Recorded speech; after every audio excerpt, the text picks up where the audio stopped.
Yes! No way! You're watching a Fox Sports presentation of B.A.S.S. Well, good morning and welcome. It is the last tournament of the season, this Minn Kota Bassmaster Elite at this mighty St. Lawrence River. And usually when we get to the last event of the year, there are two big stories at least that we're covering. Who is going to grab the last valuable championship and who is going to win something even more important, and that's Progressive Bassmaster Angler of the Year. We should be good at covering that today because the same angler is threatening to win both of them this time around. That is a huge story, and Mark Zona, that plus the incredible fish catching rate we are seeing again at the St. Lawrence. Exactly right, Tommy Sanders. And looking at your top 5 anglers in a semifinal Saturday here, all of them with over a 5-pound average of smallmouth venturing out in the Lake Ontario that definitely reared its ugly head on Thursday. Light winds yesterday, but absolutely have knocked their lights out all tournament long. Well, absolutely. We are having extended coverage for you today. This is a big one. We will see some big smallmouth. That's a given anymore at this incredible place. And that one angler we're talking about is Kyle Welcher. Came in here with a small lead in Progressive Bassmaster Angler of the Year. He has extended that lead to 28 points now, and he is the man threatening to win at this point. Halfway point to win the tournament. And really the story of the tournament is Kyle Welcher gambling said, I am going to live out in Lake Ontario, making about a 15-mile run back on Thursday. It was absolutely wicked conditions for Kyle Welcher and his cameraman, Jake Latondras. Getting to his area, fishing one spot on Thursday and catching 25 pounds and 10 ounces in about 90 minutes. Progressive Angler of the Year, that's what he's got his eyes on, along with the win here, and that's a very valuable. It represents the most consistent angler throughout the year. Very much prized by the fishing community, and Kyle Welcher, you can see that lead he's extended over Brandon Cobb. It's been those two back and forth pretty much for most of the year. And here's the bizarre thing, looking at that Angler of the Year race right there, everybody in your top 10 made the cut to fish today. So as much as you want to say Kyle Welcher owns it, it is still a race.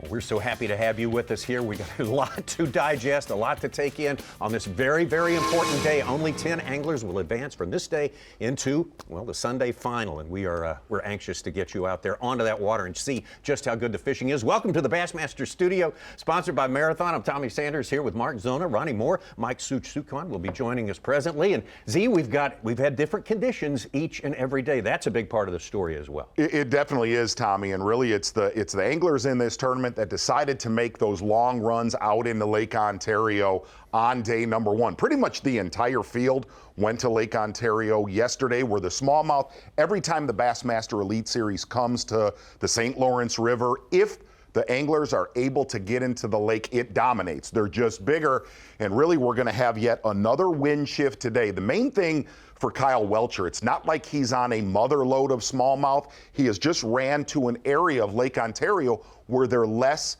pressured. There's not as much pressure as we have seen the last 2 decades on the St. Lawrence River.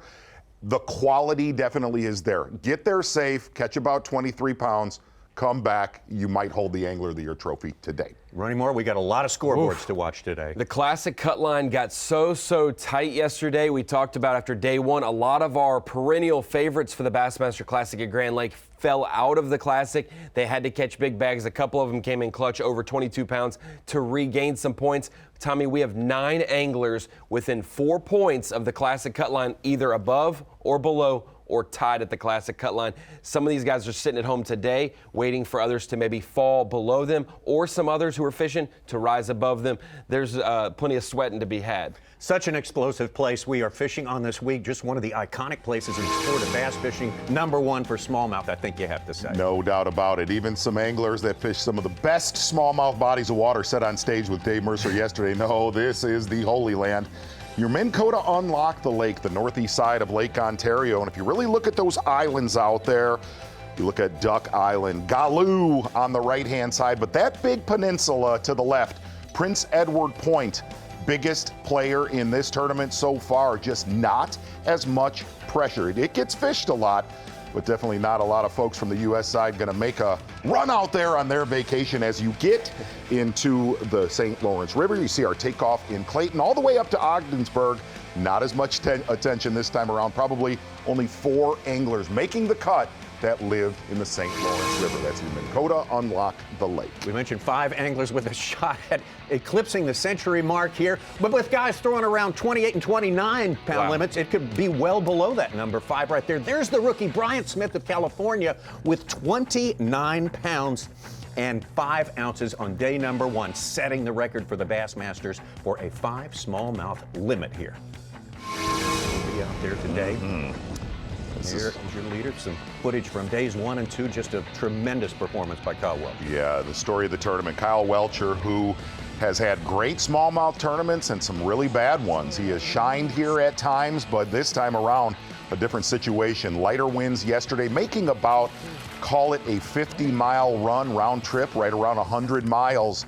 And the interesting thing, fishing a little bit shallower and call it 17 to 25 feet of water, was left alone there on day number 1 with all that nasty wind. Yesterday had a pretty big name angler within 100 yards, but getting it done, sitting with 53 pounds and 6 ounces, Kyle Welcher. We just want to show you this parade of oversized smallmouth bass that comprised our top 10 at the weigh-in yesterday. Just huge, huge, built differently from any smallmouth we see anywhere else in the world. Yeah, and really looking at what Jay Shakur at rookie on the Bassmaster Elite Series caught here last year, a record-breaking performance, 102 pounds and 9 ounces of smallmouth for 4 days. We are absolutely on pace to break that in this event. And it shows you the potential of someone coming up from somewhere down in the field in this top 50 here, how big a limit they can bring out to us today. Tommy, we talked about Bryant Smith breaking the all-time B.A.S.S. smallmouth weight record for a single day. We have most of the top 10 bags of all time repopulated just by this event this week. So many 27 to 29 pound bags. There was a time. We talked about this on Bassmaster Live. There was a time when you would catch a 22 to a 25-pound stringer. That gets you a handshake on this body of water. That's right. How you doing? Good to see you. Well, we're going out to one of the anglers who is really on fire this season, especially in this last few weeks. Koya Fujita, our champion last year from Lake Champlain, catching smallmouth there. And a huge day yesterday for him. This is today.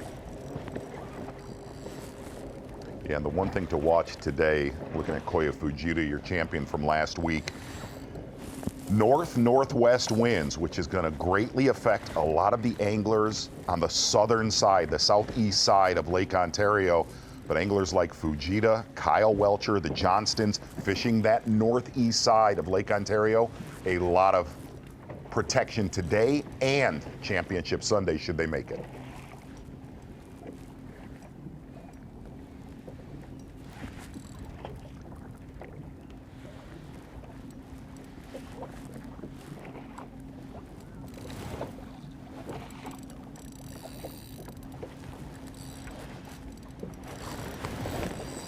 Oh, good size.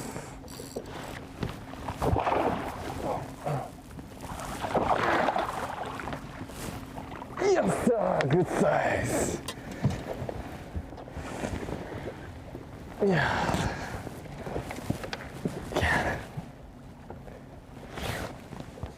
Maybe 5, 4.5, 5.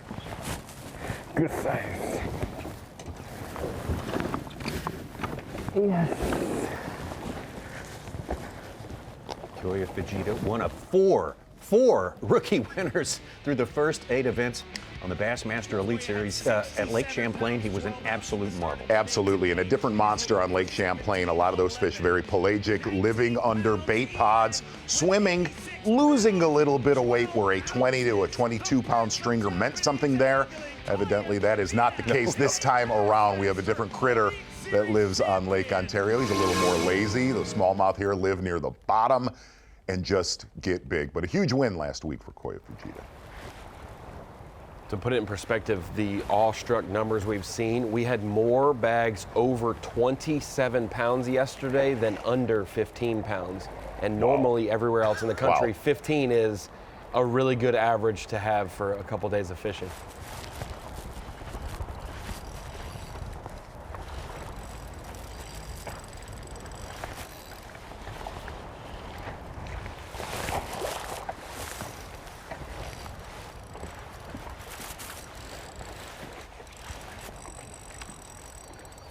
Exactly, Fujita, very close to the mouth of the St. Lawrence River, where the Lake Ontario pretty much funnels into the river. A lot of current here, and the one interesting thing in this tournament so far, even though we're late into the summer, a lot of the catches have been a lot shallower, 15 out to 25 feet of water, and we'll get into what a few anglers think why that is. A lot of times here we've seen them out in 30 to 55 feet of water, not the case this time around.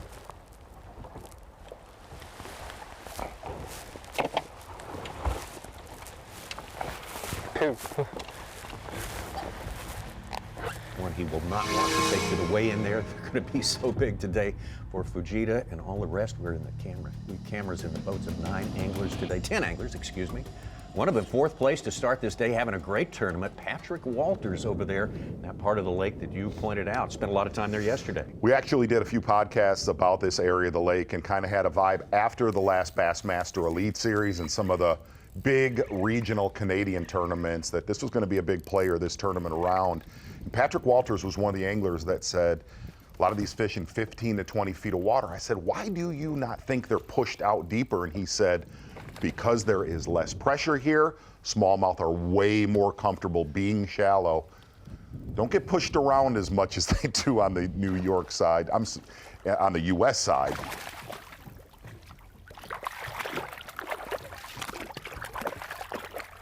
Here we go, number 1.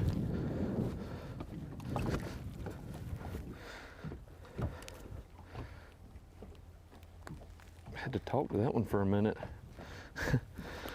Sitting there playing with it. And not too far away from Patrick Walters, the leader in this tournament, leading angler of the year. And you look at that size bass from Patrick Walters, a heavy 3, right around 4 pounds. There are loads of those in this certain bay, this tournament around.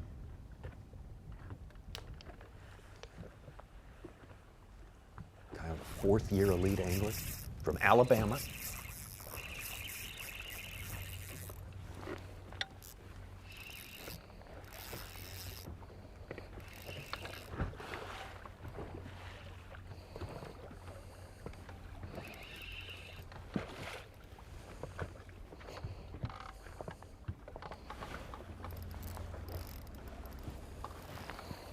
Can y'all stay like deeper than 25?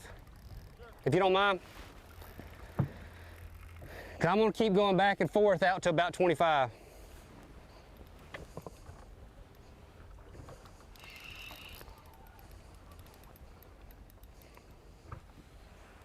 Kyle Welcher getting a little bit chippy at the weigh-in yesterday. A lot of folks were saying congratulations, and he said, hey man, this is not done yet. It's not. Tournament's not done, Angler of the Year's not wrapped up.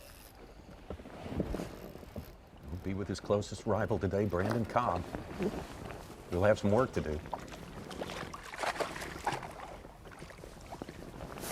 Oh, we got us one. Tommy Cobb currently sits 23rd in this event, about 3 pounds even from the top 10. If Cobb, because he came in with a 6-point deficit, has any hopes of beating Kyle Welcher, he must make the top 10 and match par with Welcher, hoping that on Championship Sunday something happens. You could not ask for better conditions where Kyle Welcher is. High skies, nice northern breeze, absolutely perfect for Lake Ontario. Got our first look at Kyle Welcher 4 years ago at his very first tournament on the St. Lawrence. He landed I normally a wouldn't put giant 10.5 pounds in largemouth there, pushing but 10 pounds, and it has been straight to the top for him pretty much ever since. Got his thoughts about this important day. All that really comes down to is just never second guessing yourself. The only way you really have a bad tournament is when you're mentally making mistakes and second guessing yourself. 9 different tournaments, accumulating. So I have to go win AOY. Like, I'm in the lead, but it's not by much at all. So I'm still trying to go win AOY. I'm not just trying to hold on. So I'm doing whatever I can to catch the most weight every single day. 5.5.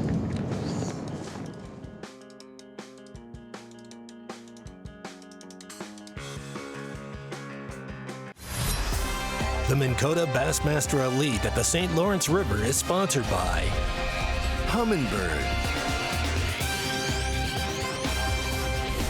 Mercury, Nitro Boats. And by Bass Pro Shops.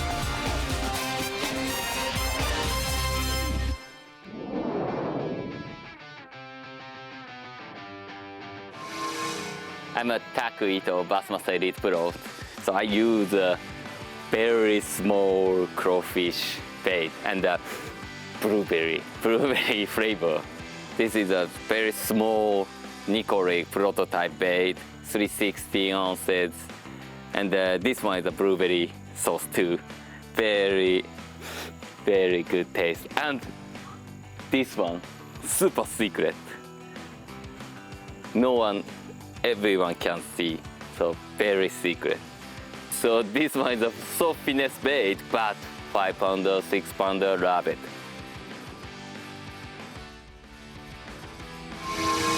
Bass Pro Shops top That is lures so with our awesome. 2021 champion here. Just a tremendous final day, powerful final day. Very strange lures we do not see No. on the Bassmaster Elite Series. Wow, and actually very calm where Taku Ito, we thought that north wind was going to affect this area on the New York, U.S. side of Lake Ontario.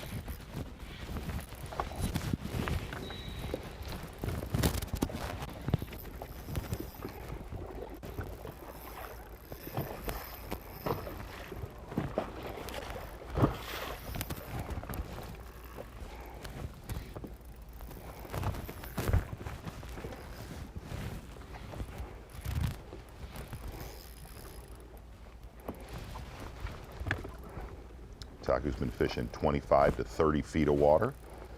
You heard him, pretty much everything he uses for smallmouth, scent is the key. He said it used to be really a pungent smell, and now it's a luscious blueberry. And he does, Tommy, he marinates all of his baits, not for a day or two. He marinates them for a year. A year? Yeah, a year. Dry ages them. Yes, right.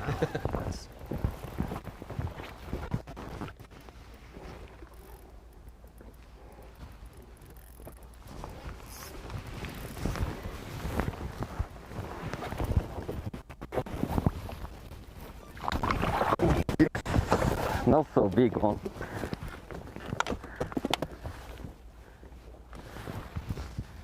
Mm.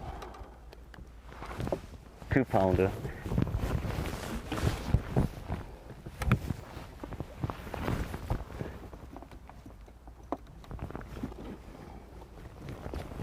And about 30, 35 miles straight northwest across Lake Ontario. Back to your leader of this event, Kyle Welcher. Kyle Welcher, I apologize to fans. I talked about his big fish and his coming out party. I said the St. Lawrence. It was the St. Johns River, of course. There's I a was good- waving stuff in your face, Tommy. You didn't. I just He didn't. had a big bass here last year, 6'12", and this week he's got a 6'8". So Tommy, it's the second to last day of school. It's gonna be fine. Just don't want to ruin the sport this early. What is incredible, Suits just mentioned it, the 6.5-pounder was the biggest at the weigh-in yesterday. He also had a 6.5 on day one that didn't take big bass owners, but Take your time. big bass are always crucial, but a 6.5-pounder 2 days in a row on a smallmouth bite, Absolutely. that is That new that is comp drag amazing. Kyle Welcher said it was very key to know the depth zone that these fish were in. These fish different from Lake Champlain. These are way more bottom huggers, goby eaters, which do not swim off the bottom like the alewife on Lake Champlain last week. Said the biggest key was 17 to 23, and he's fishing an area about a quarter mile long of shelf rock with mixed big boulders.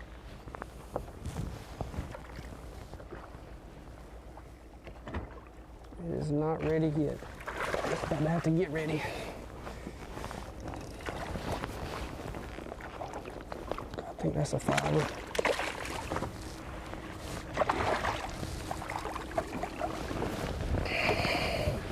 Oh, biggin', dude.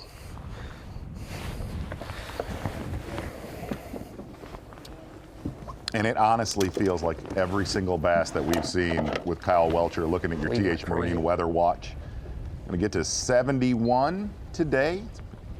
Fantastic temps. Room temp. Biggest key for Kyle Welcher, though, is that wind He has a lot of protection in that bay he's in, only going to get up to 10 miles per hour today. But it looks like every bass that he has caught the last 2 days is a clone of each other.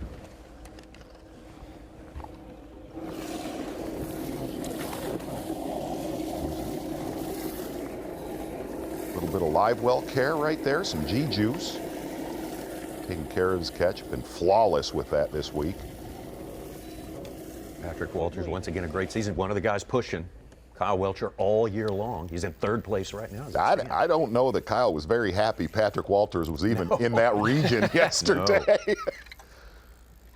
Which, if we remember last year, or actually if we remember 2 years, I believe, when Walters was really in the hunt for AOY, had a very, very tough day 1, but had a huge day 2. He did it in this area as well. Yes, he did. They were really close yesterday morning, and they're not as close today. Patrick probably giving them a little bit of a buffer.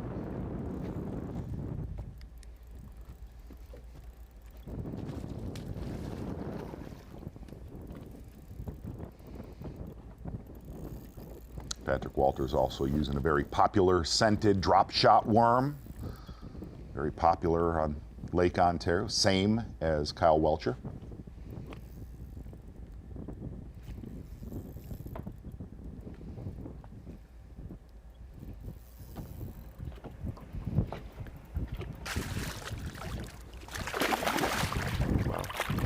That's a little bit better of one.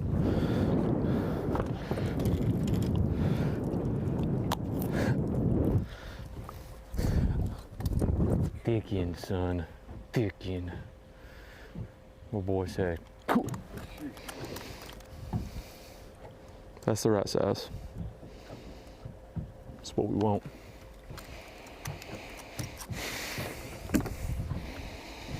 I love smallmouth.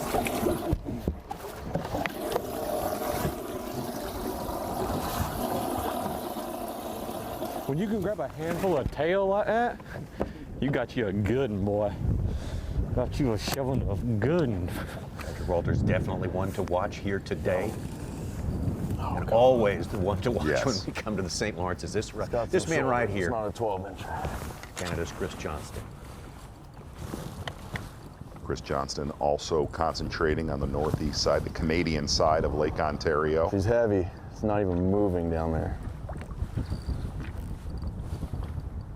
Whew. This could be the right kind.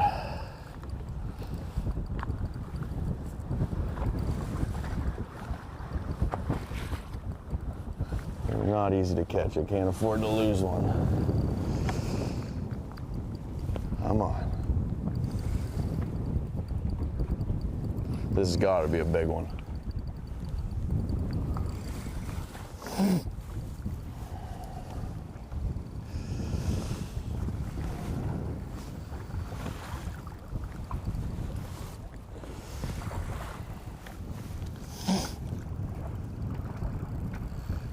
It's heavy. Well, if anybody's coming vacationing and wants to catch big smallmouth, there's a great landmark for you. In case you were wondering. Yeah. And the scary thing that Chris Johnston has over a lot of the other competitors in this region of the lake, because Kyle Welcher and Patrick Walters are only about 5 miles southwest of him, Not a big is just small, isolated objects out there. Little rubble piles, boulders from 15 all the way out to 35 feet of water. And if he gets 5 bites off of those isolated objects, they are the ones.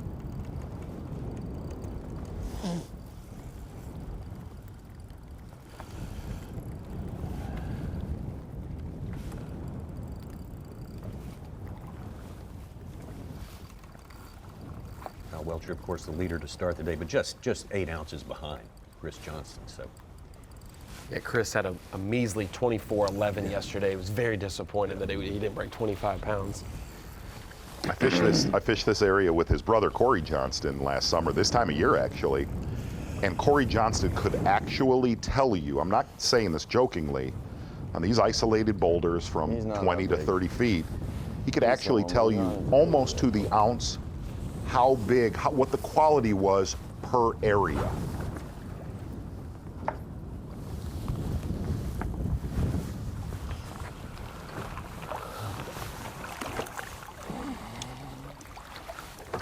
I thought he was bigger than that.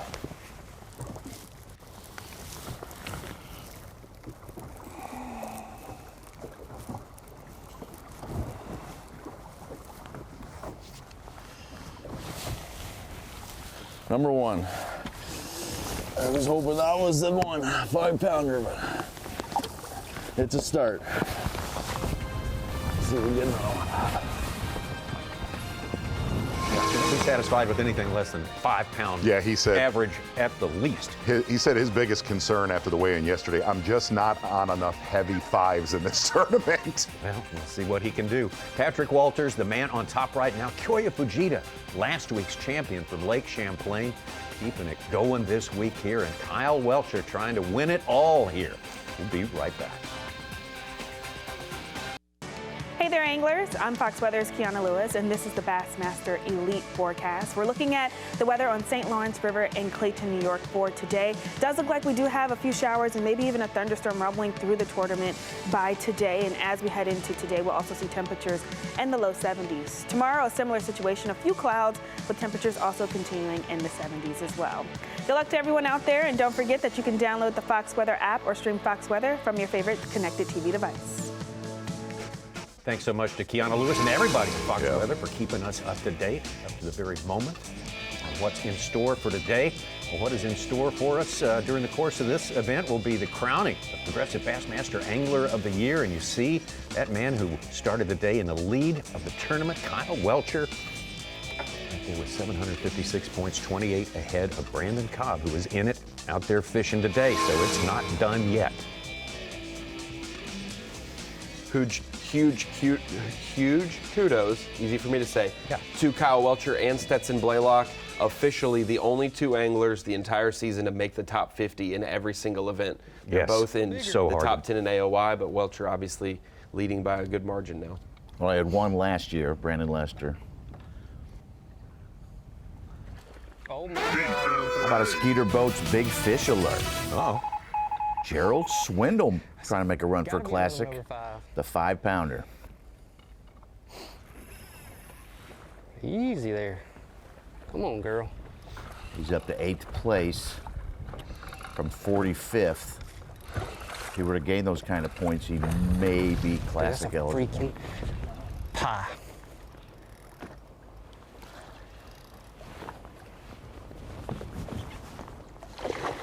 Chill. Chill out. Yeah, baby. Yes. Dude.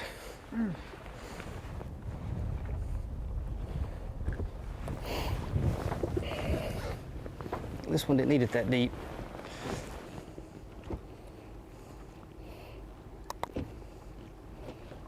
Well, he has been relentless all week long with smallmouth that size. Fishing in a bay where those fish spawned probably about, call it 40 to 60 days ago, and pretty much all they did was fade out to that area right there in 17 to 23 feet of water. Little guy.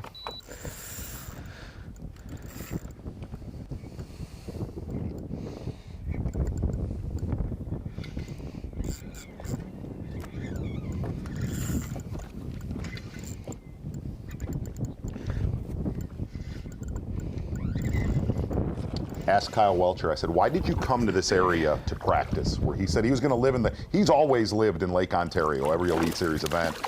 He said, well, Justin Atkins told me big ones live there. And that is the exact reason he went to look at it.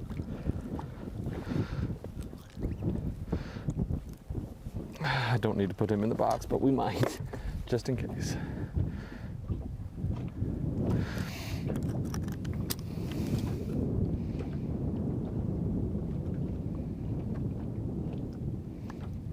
We'll let him ride just for a couple of minutes, just in case.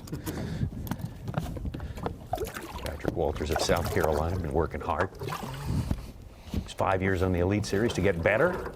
this kind of fishing up north, and he succeeded. Absolutely. Get rid of them hopefully pretty quick. I'll say this, a couple key Yeah. recipes. It's not just young guys and technology at the top of the Angler of the Year list. It's guys who fish as much as they possibly can, even when there's not a tournament. Kyle Welcher always on the water. Patrick Walters always on the water. Our Japanese anglers like Kyoyo Fujita, Slightly bigger, Takahito still not big, always slightly on the bigger. water. They're much easier to get a bite out here, though. You hear that a lot about Brandon Cobb as well, Yes. for sure. A bunch of them with him. You know, we talked about it Many of throughout them are this big, event. but it's a bunch of them. Obviously, Kyle Welcher in the driver's seat now for Angler of the Year, but Brandon Cobb, boy, if what you a could get, he deserves it just as well.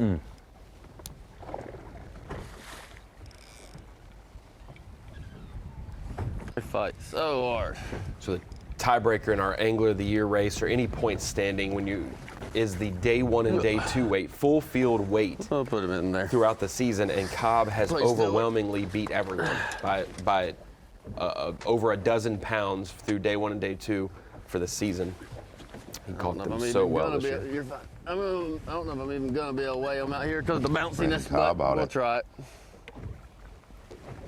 Duck Island, otherwise known as Kong Island back in the past.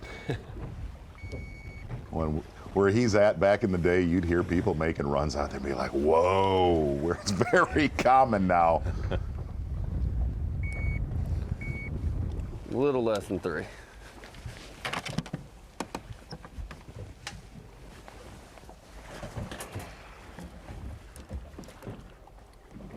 You heard Cobb on stage yesterday kind of know he was going to take the consolation prize on AOY, but he kind of glad that Welcher really ran away with it instead of making it a real tight race.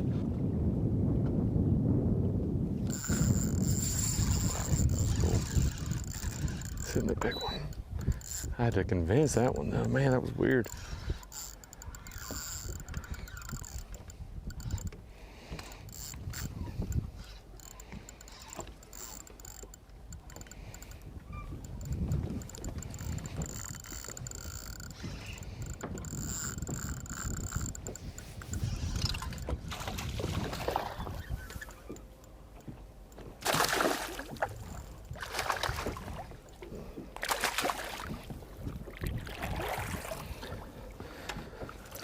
Another little guy.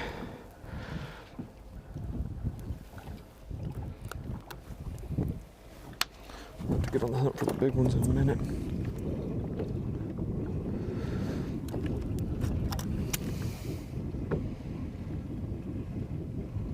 It's 2 pounds. Not much.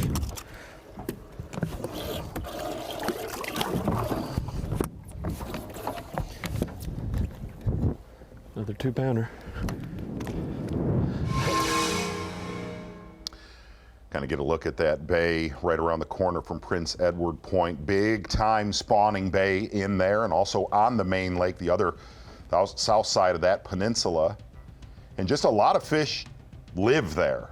You know, we got to definitely get our eyes on that. The last time the Bassmaster Elite Series was here, as Patrick Walter said, live a lot shallower because they don't get as much pressure. But a lot of our Canadian friends that fish that area said, oh, it more than what that is Oh, a that's good a one good right hit. there for Patrick Walters.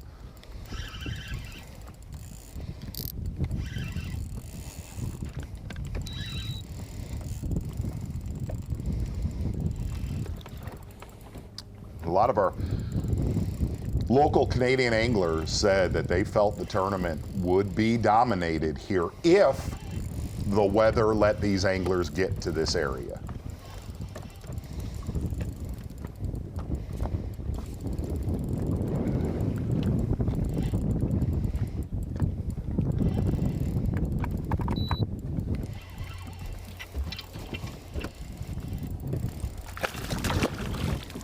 Why would you jump right there?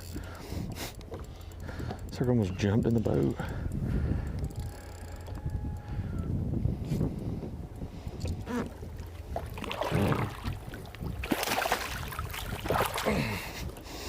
A little better.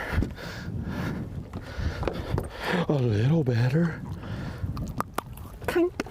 Had it. Oh God, I thought these suckers. You know, at the end of the day, I always wonder, I was like, dude, my jersey stinks. Like, so nasty. Probably because I bear hug every single one of them. Well, take it. Let's go.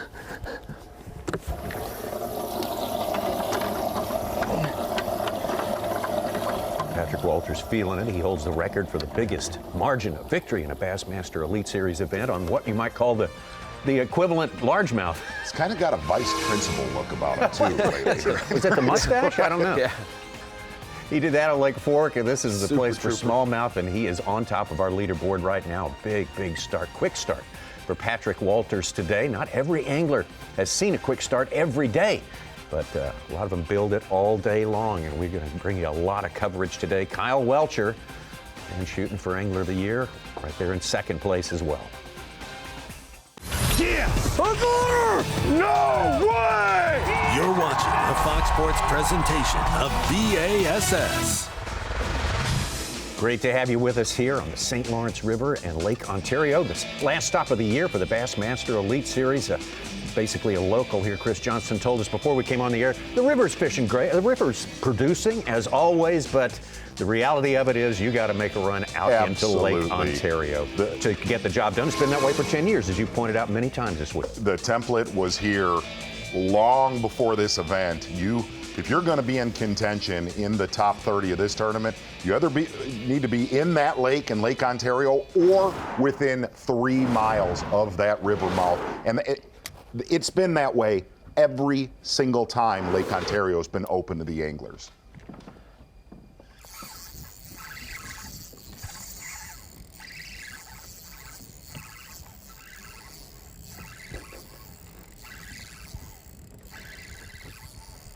And the river, Tommy, you know that the river has loads of 4-pound bass. Yeah. But what we have seen in the lake, previous years, events here, and especially this tournament, it also, when you go to that lake, you just have aimless, heavy 4-pound bass to your disposal if you're around them compared to the river. Kind of two different, you always think of it, the river, the drifts, so important in the river. Here it's targets out here in the lake. Absolutely. Sort of Targets in really big schools that nowadays do not get as much pressure as that river. Listen, man, I was up here this week last year.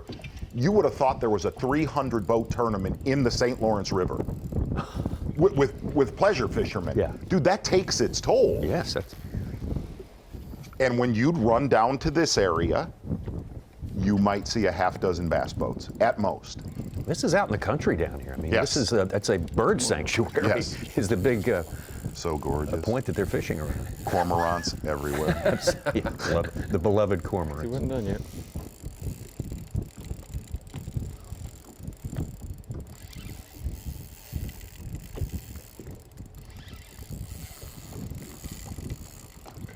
Yes.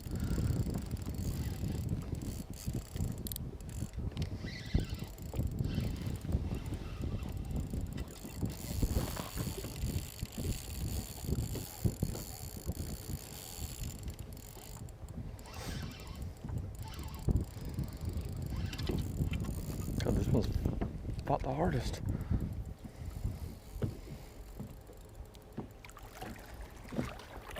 Got him.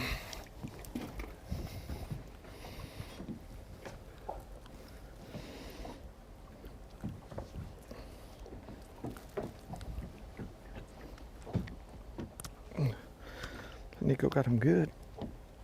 God, need the pliers.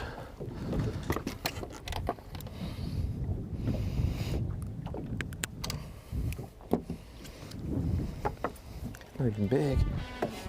Well, Give it a PMC 2-pounder on then. point so far this morning.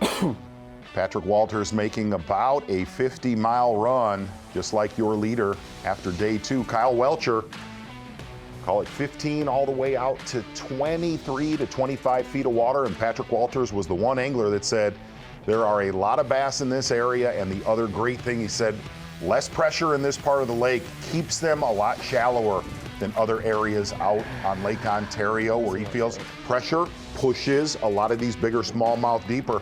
Not the case. VMC on point, getting it done today. And there is no doubt, Tommy, with a north-northwest wind today and tomorrow, one of these anglers that we have a camera on that north face of Lake Ontario, they will probably end up, one of them, holding the trophy on Championship Sunday. But early here today on semifinal Saturday, Patrick Walters, VMC on point. 27-3 yesterday, a smashing day, and seems to be completely on track so far today for a similar day. And boy, look out for him if he can pull that off. And here's a scary thing, looking at all those anglers on Lake Ontario, there is another 100 miles of river that we have none of our leaders in.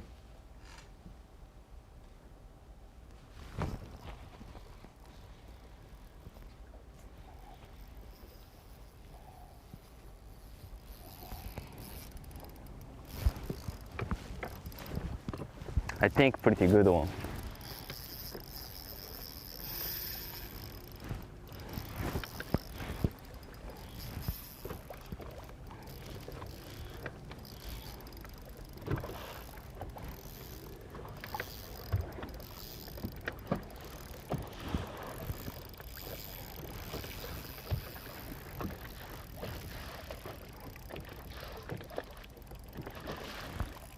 Taku having a rough start to the beginning of this season.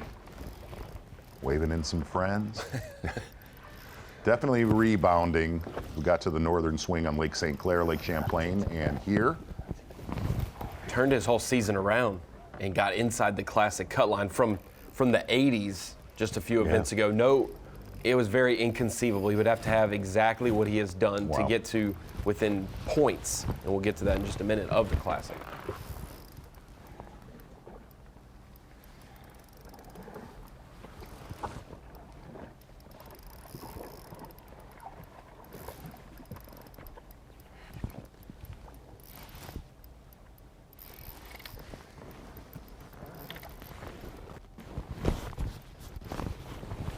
Yep. Yep. Okay. Yes, sir. Thank you.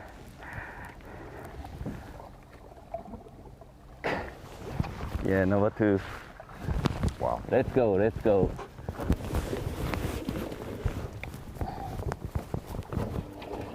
Taku Ito, a previous winner here, like you said, Z, 2021, a 26-pound bag on the final day to win that event for his first title.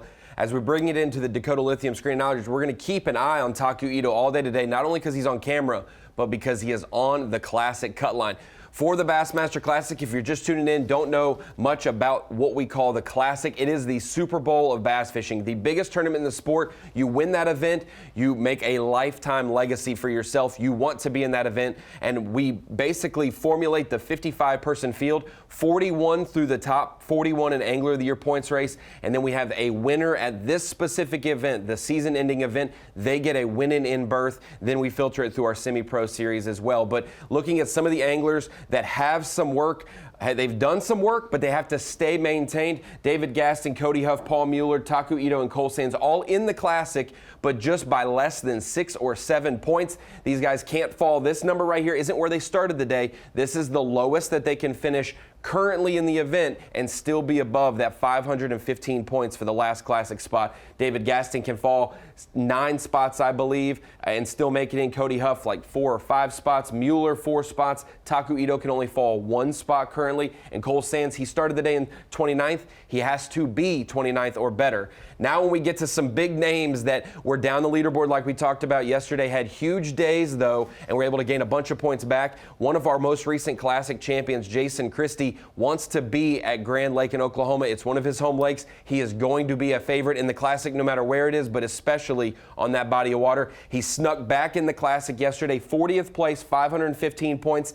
He is tied for the last spot. Him and Matt Airy are 40th and 41st at 515. He holds the tiebreaker, which means, honestly, other than those guys I just mentioned that are fishing today that can fall down the leaderboard, he is sitting at home watching, and he is safer than all of them because he owns the tiebreaker over 41st, and the guys behind him, this is the scenario that has to happen. All of these things have to happen for him to miss the Classic after today or after Sunday's competition day. Jacob Poroznik would have to move above 40th, which would pass him in the points. Brian New, who is in 37th starting today, has to finish 12th or better, and then a non-points qualifier would have to win this event to bump out Jason Christie. When we get to that, we talked about Poroznik. He started the day 43rd in AOY, a few points back behind Jason Christie and Matt Airy.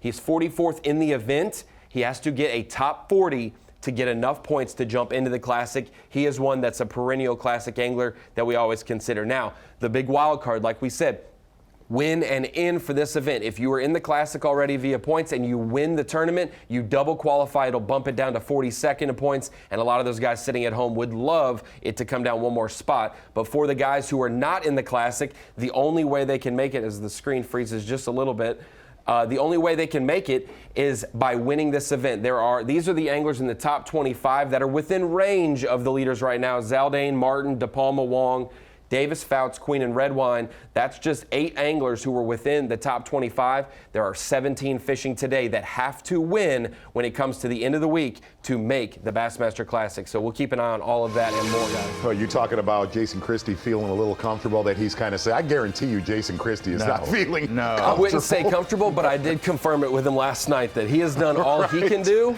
and the odds are ever in his favor at least. Winning in is pressure. Tell us one more time Taku Ito's predicament today. He is 3rd place coming into the day. Currently has to be better than 4th to stay in the Classic. Obviously, if he wins the event, he is in no matter what. Wow. Now that is pressure right there. Absolutely. We'll be with Taku all day long. We'll be right back here after these messages. Yes! No way! You're watching a Fox Sports presentation of B.A.S.S.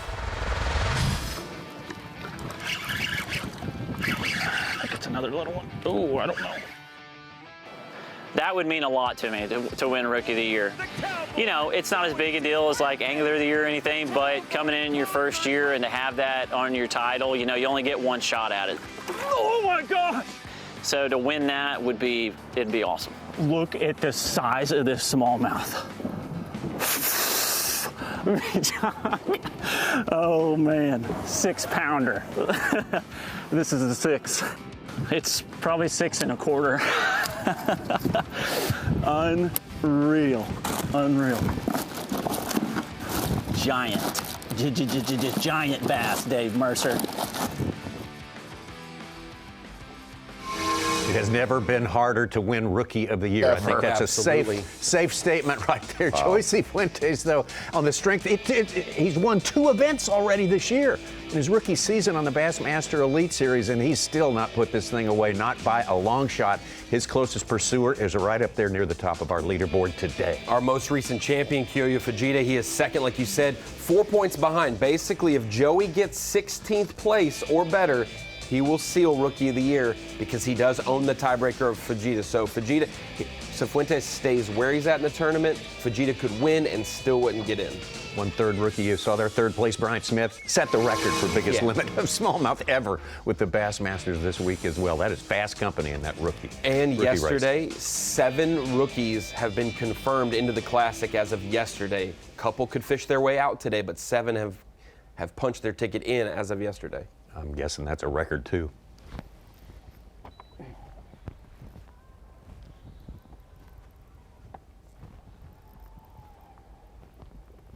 Oh, I made the comment that this tournament was going to get won on the North Shore of Lake Ontario. Taku Ito not quite agreeing with that. Been around Henderson Bay, where we've seen Brandon Polinick win in years past. Disneyland, but smallmouth park right here.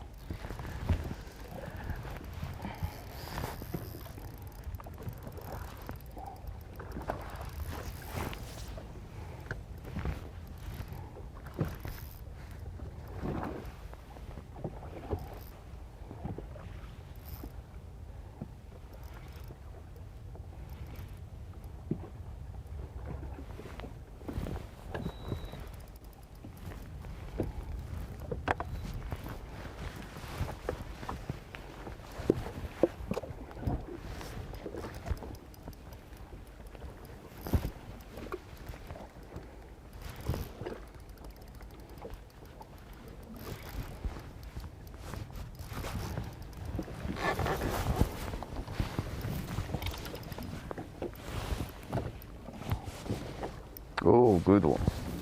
Oh, good one. Yeah. Almost right there, yes, sir. Oh, yes. Pretty good one.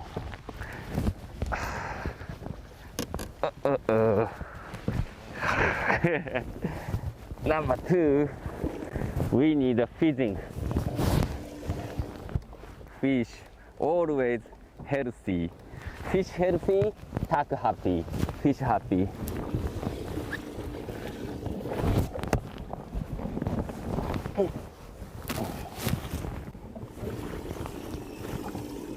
Yeah. Good one for Fish Taku healthy, tack happy. Come Who on. is happy on this semifinal Saturday, Tommy?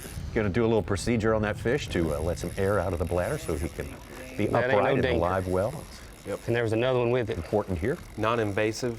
They can't regulate. You know, our ears pop when we go up mountains or come down that comp mountains drag to work. regulate pressure. They can't do that themselves. It has to be relieved manually. That's why they gradually will come off the bottom and transition depths over, you know, a couple weeks span. And that's the difference between last week and this week, where those fish used the entire water column chasing bait fish up and down. The primary forage here being a lazy goby that lives near the bottom. That is exactly where the smallmouth pretty much live.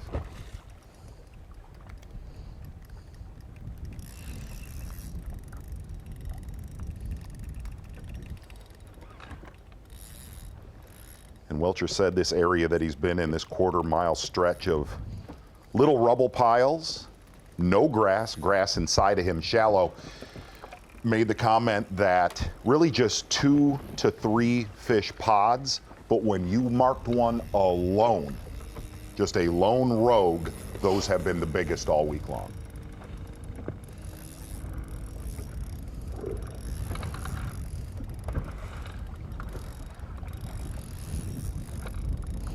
Dude, I ain't even seen it good. I saw just a glimpse of it.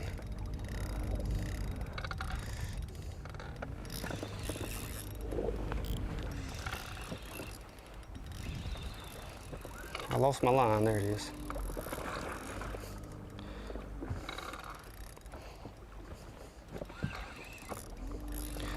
There it is. Ain't that big. Big enough for now, though.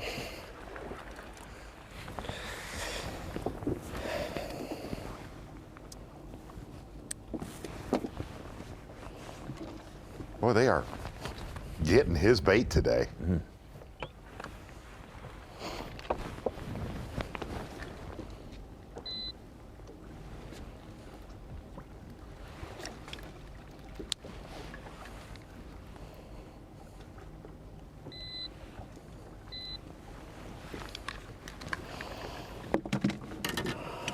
Just over 3.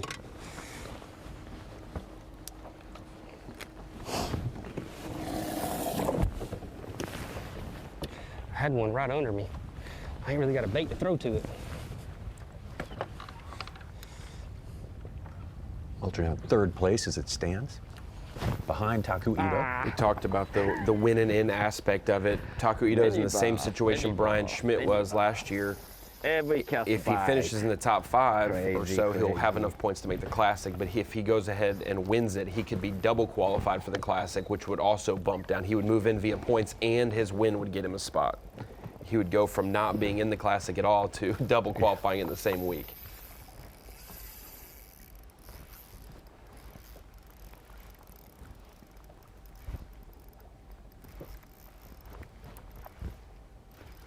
Oh, I promise there are some other anglers in this field that are not fishing today saying, how did I not fish there? Oh, good one. One of the most popular areas on Lake Ontario.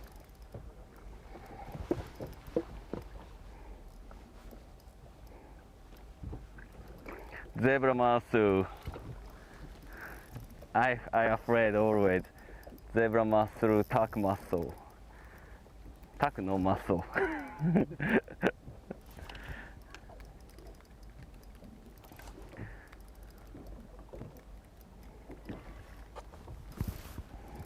He was talking about how strong the zebra muscles are and that he has no muscles right there, Tommy. It's a play on words. From different transition right there. Blueberry sauce, fish wrap, blueberry sauce. All fish wrap, blueberry sauce. Okay, yes. I got it.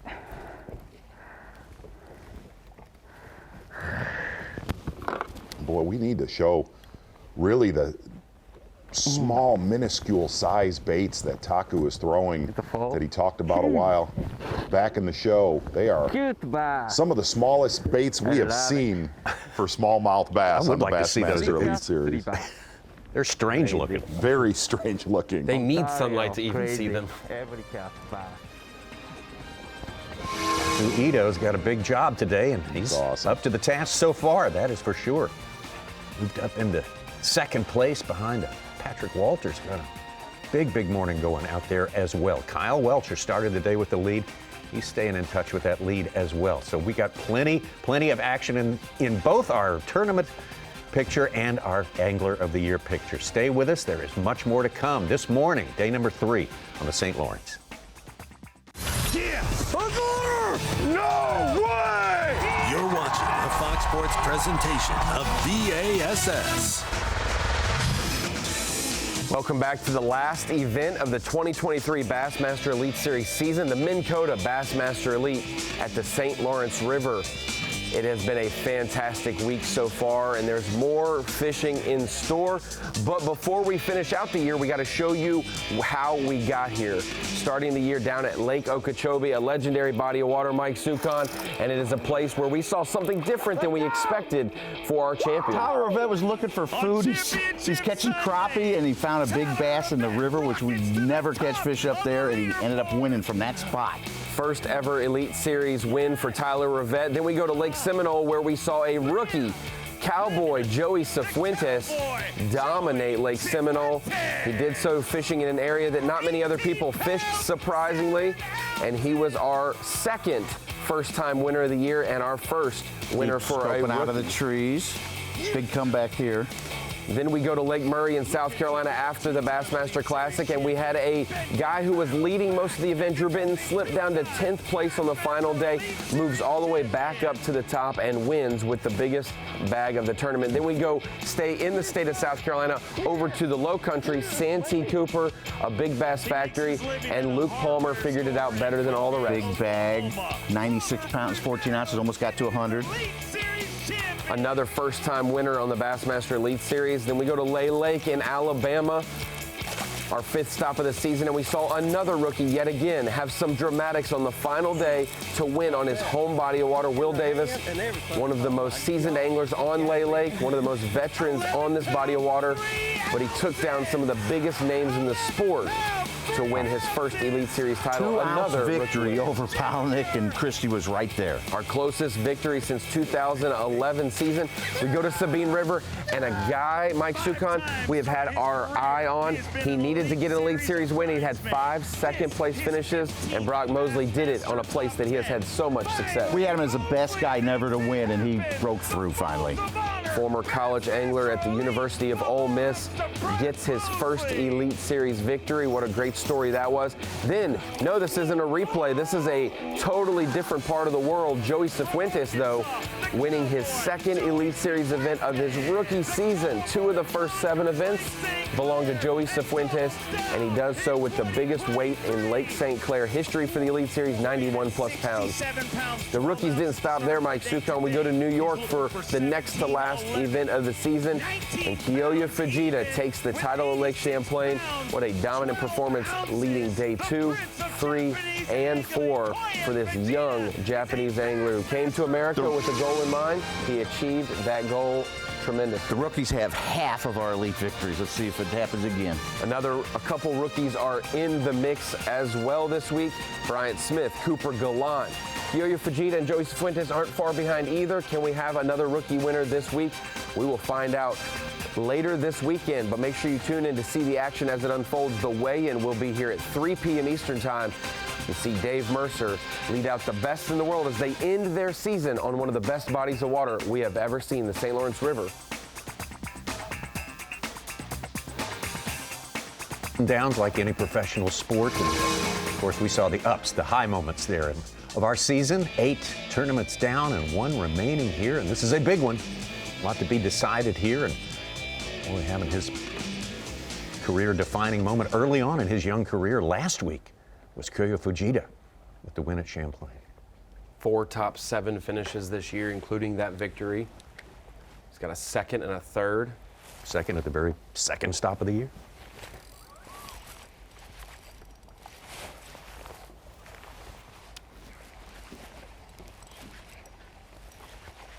And I'll say, we talk about Joey Cifuentes' 2 wins and possibly not winning Rookie of the Year. It's even crazier if you state that Fujita has a win, but after this week, he could have 5 top 7s and still not get it done. Hey, how about another Skeeter Boats Big Fish alert? Kenta Kimura, 6-pounder, first 6-pounder of the day. Wow. Oh, good size. Having a great tournament. We spent the day in the boat with him yesterday. Yes. That was Kenta's first fish.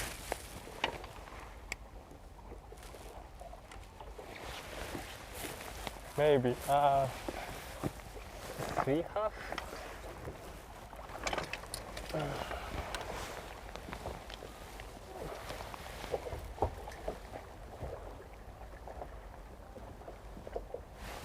Pounder. Oh. Getting it done today, Fujita. Wow. Let's get out to our buddy, the legend, the man himself, 2-time Angler of the Year, Bassmaster Angler of the Year, Davey Heighton. Davey, you've been on this all-important next to last day of the season in some very important positions here. What does it feel like? What does it feel like out there today for these guys gunning for that top spot? Yeah, Tommy, it's a lot of motion going on here this week. There's no doubt about it. Yesterday at weigh-in, some of those anglers walked off the stage knowing that they're probably not going to re-qualify for the Elite Series next year. Some anglers thinking, man, I maybe have blown my chances to make the Bassmaster Classic. And on the flip side of that, you had a lot of anglers that were very, very excited because they finished the season with a good event. And obviously the ones fishing today, the top 10 out there, It's really been exciting all week long, but especially this morning, you could really see the excitement with Kyle and Brandon and a lot of other anglers. You know, you look at a Bill Lowen that's had a great tournament. He needed to have one here. So just a lot of excitement here. The best day on the water. So I come to you from inside the Antique Boat Museum the last 2 days when it was rough out there and raining. I was out on Lake Ontario. I think I've got my days a little mixed up here. Yeah. Davey, really looking at the history of this body of water, and you have fished here since the 90s. You and I fished against each other. We've taped shows here. If you rewind time, a 13 to 16 pound stringer of smallmouth 25 to 30 years ago, you did something here. The combination of zebra mussels, which give a sight feeder, great 20/20 eyesight, and the presence of goby, and you look at where we're at in this tournament, so many 25 to 30 pound stringers. I've thought about this a lot during this event. Where does this body of water even go from here 10 years from now?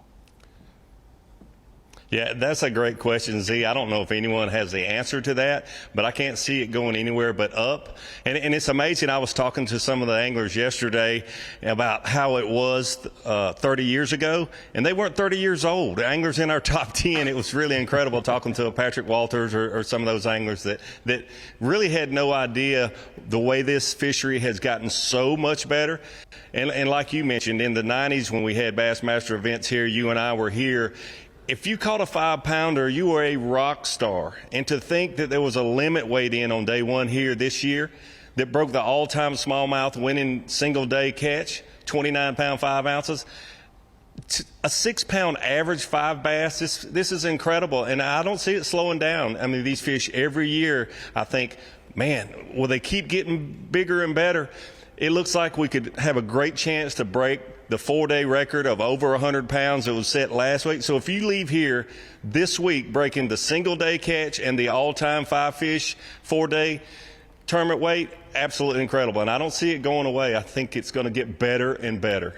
Davey, there's probably never been a Bassmaster Elite Series event where the template was there of where you need to be, either in Lake Ontario or within 2 or 3 miles of that river mouth. For a lot of the anglers that dedicated their time to the river, that were either trying to requalify for the Elite Series, get in the Bassmaster Classic, so many different races. Did you talk to any of those anglers that said after the 2-day wait, what was I thinking practicing and living in the St. Lawrence River? Yeah, it surprised me and a lot of the anglers, like you mentioned, Z, because we've seen stringers of 20 to 23, 24 pounds come out of the river regularly. And there were some anglers that fished in the river here this week that caught 18, 19, 20 pounds, and it just does not cut it anymore. If you go out on that lake, those guys are catching 25 to 29 pounds, and it's just like you can't compete with an average of 4-pound smallmouth, and that's just unheard of.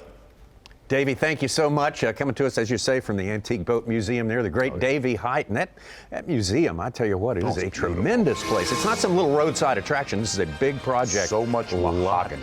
Yes, a lot of that, a lot of resources, and something to see. If you ever get to Clayton, New York, you definitely cannot miss that. Patrick Walters, the man on top right now. Taku Ito in second place. He's got to maintain his position in the top 4 right there. Kyle Welcher, the leader to start the day. He's down in 4th, but not very far back. Plenty more to come from the St. Lawrence. The Minn Kota Bassmaster Elite at the St. Lawrence River is sponsored by Ranger Boats,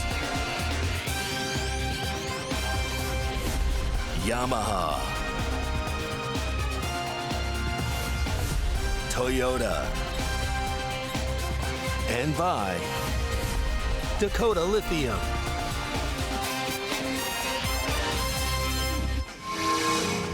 Well, tomorrow the NFL is back on Fox in the final week of the preseason as the Texans take on the Saints. Don't miss any of the action Sunday at 8 Eastern on Fox. Tommy, are you a believer in C.J. Stroud? Yes. Or no? Are you? Sure, yeah, I think so. Got to watch a little preseason last night. Worried that the Bears might have passed up on that Bryce Young, and he is going to be the real deal. It's on aerial assault. Justin Fields? I don't know, man. Oh, come on. Aerial assault from Jameis Winston. Speaking of that game, in the last one, 4 touchdown passes. How about that? Something to look forward to. He will sling it. Yeah. Taku Ito live.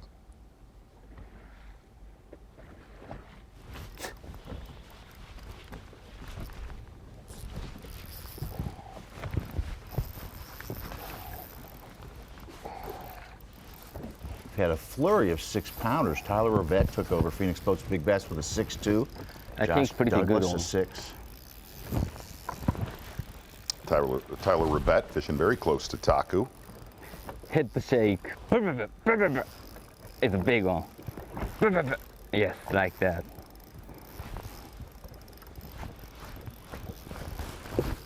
Oh. Oh.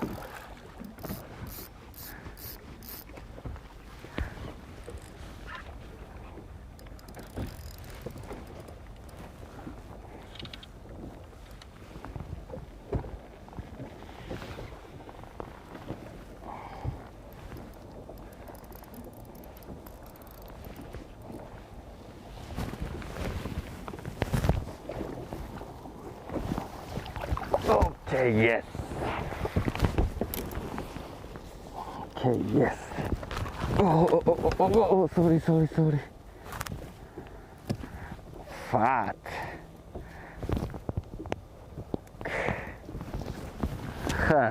Fat. Thank you.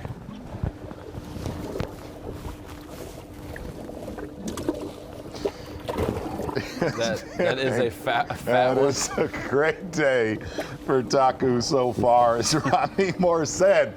Fighting for a Bassmaster Classic spot, your Mercury move of the day with Taku Ito. Obviously been very consistent in this tournament.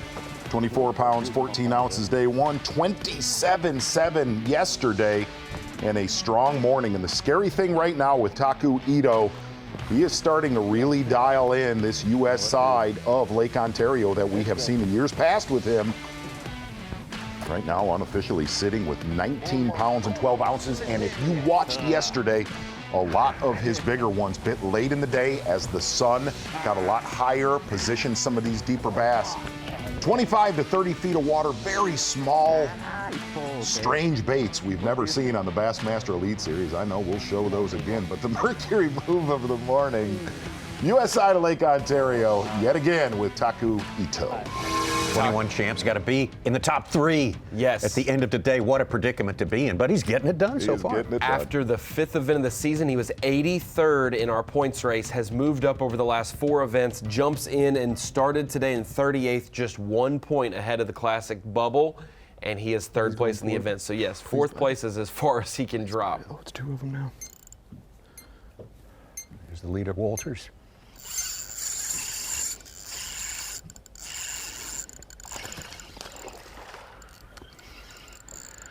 It's a good one.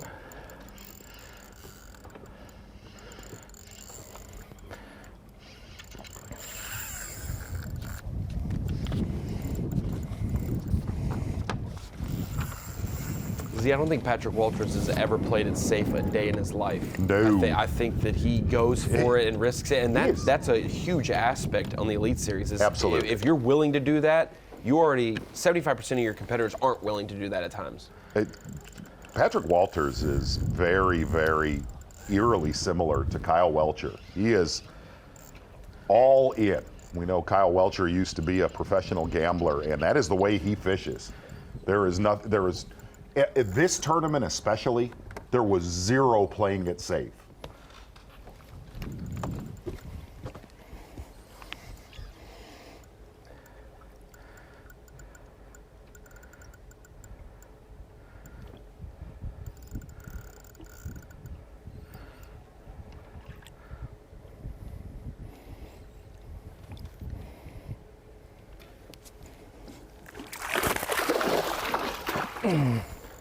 She did not like to be touched. Come here, baby. Come here, please, please, please, please. Come here.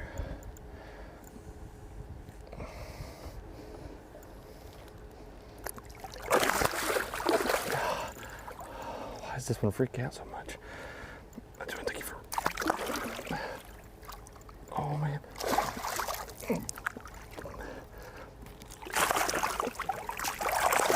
Oh my God, come here, come here.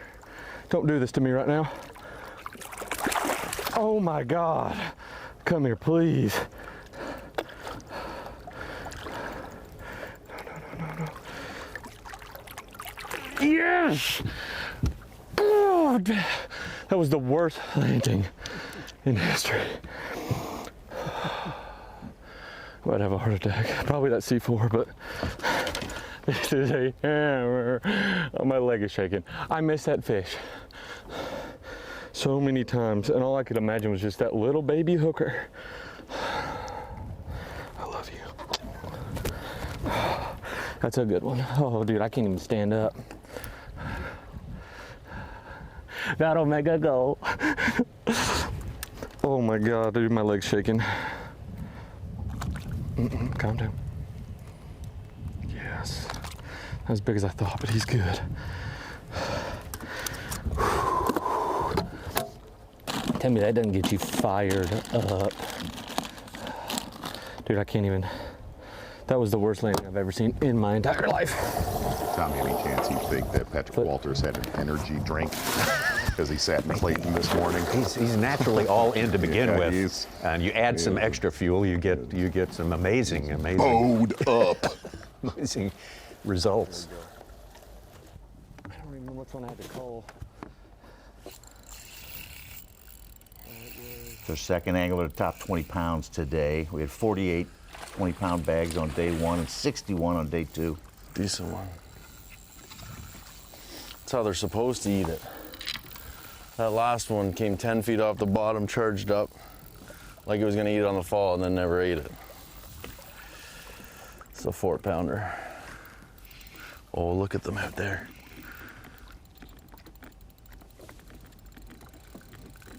Just saw a couple.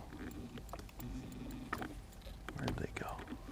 Chris Johnston using a drop shot with a small 3-inch swim bait, paddle style drop shot bait.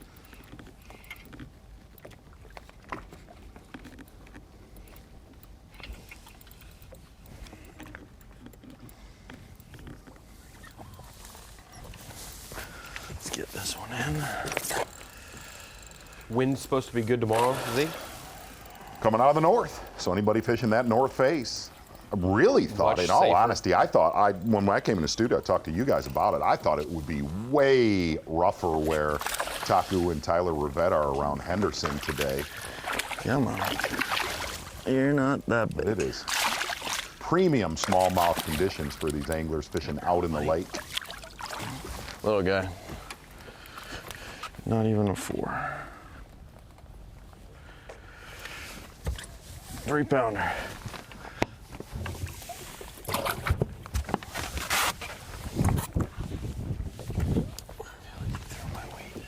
Chris Johnson hasn't got the size going yet, but I have no doubt he's going to get it dialed in by the end of the day. Nobody knows this place more than Chris Johnston, and he offers us his Bass Pro Shop's top lures for today.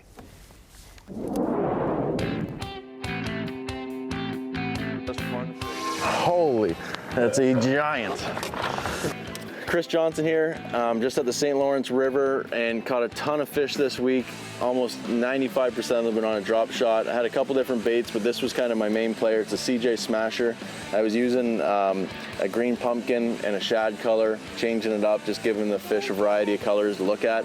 This one's a smallmouth killer, and hopefully I got 2 days left in me, and I got lots more of these, so we're gonna see what happens.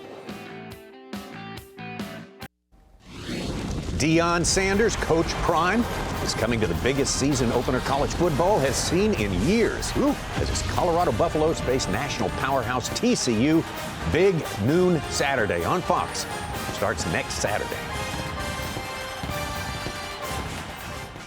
You a believer, Z? I am. All right. What's the win total? They won 1 last year. They won 1? 1-11. They're gonna beat it. Why? Yeah. Kyle Welcher looking for his first win with the Bassmaster Elite Series. He could win 2 prizes at the end of tomorrow. That would be pretty formidable. Got to finish 6 places ahead. His closest competitor, Brandon Cobb, who's in the top 10 right now as we look, or was just a moment ago. Yeah, he's in 7th place. Oh my gosh, a big one. He carried a 6-point lead, so he actually can. Yep. It's flipped. Yes.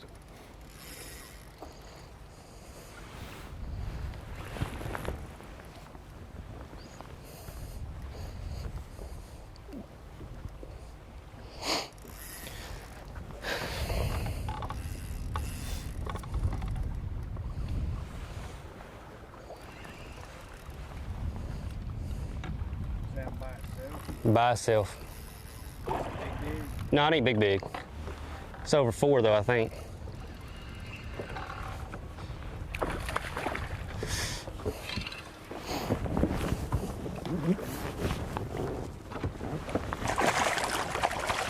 May have big-eyed him a little bit. But that's okay right now.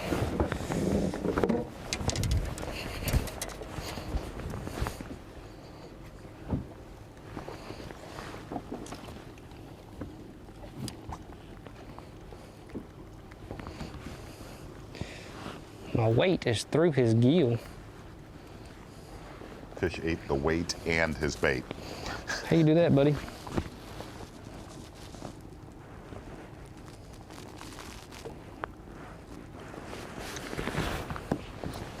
And just He's a pretty good one. A couple miles away after a call there for Kyle Welcher.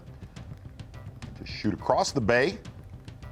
Over to Patrick Walters, your unofficial leader.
most of these anglers using very light braid and line fluorocarbon, 6 to maybe 10 pound.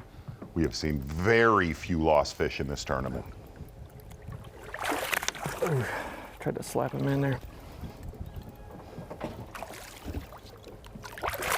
Got him that time. Whew.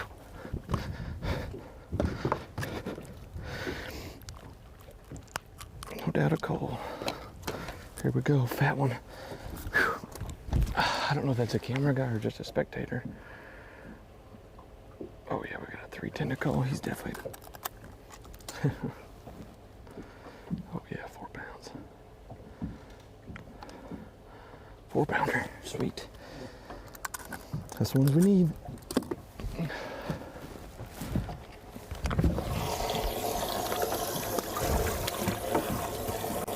Decent coal.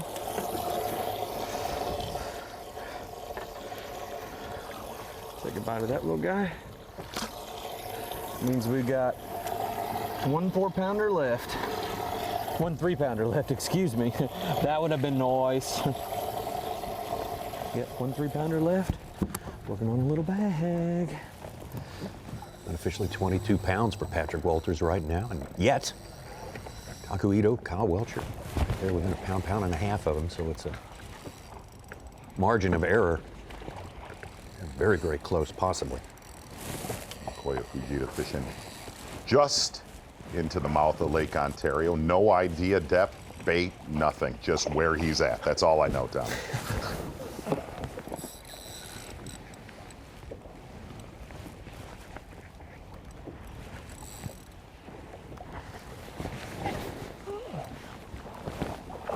Ooh.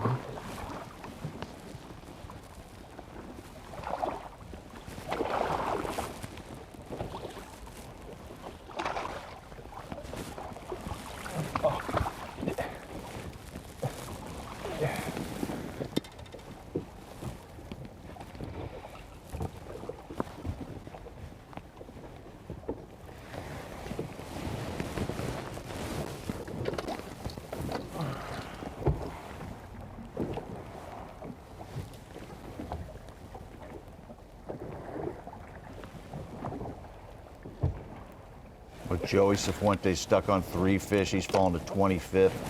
Fujita has the Rookie of the Year lead right now. Wow. Like we said, with every passing day, it becomes a little bit more clear on what needs to be done. And today, if Joey gets 16th place, even if Fujita wins the event tomorrow, they would tie in Rookie of the Year, and the tiebreaker nod would go to Joey Cifuentes. So we'll keep an eye on that. Anything Cifuentes had a big afternoon yesterday. He Yes, caught his he biggest did. fish Yep. and climbed up. He'd fallen down yesterday as well.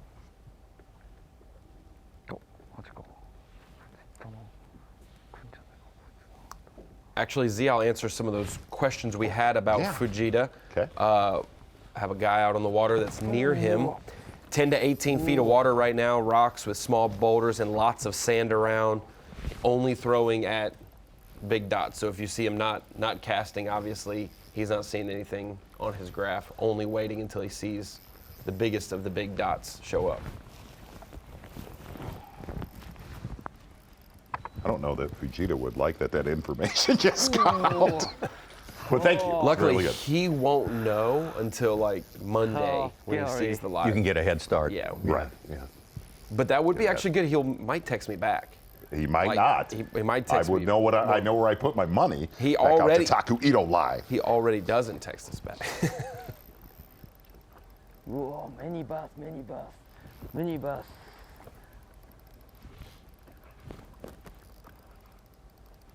Okay. Almost those same size.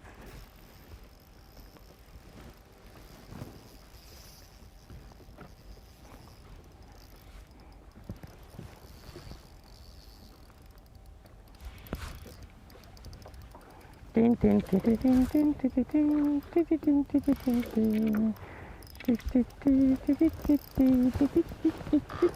he is having a time out there, Tommy. Catch it, too. Absolutely. He said Smallmouth Disneyland was under construction before this event. Looks like we're starting to get some structure to it. Yeah, it's coming together. Bye. Yeah, thank you. This one. Release this one. Bye bye. This one? Yes. One more cast.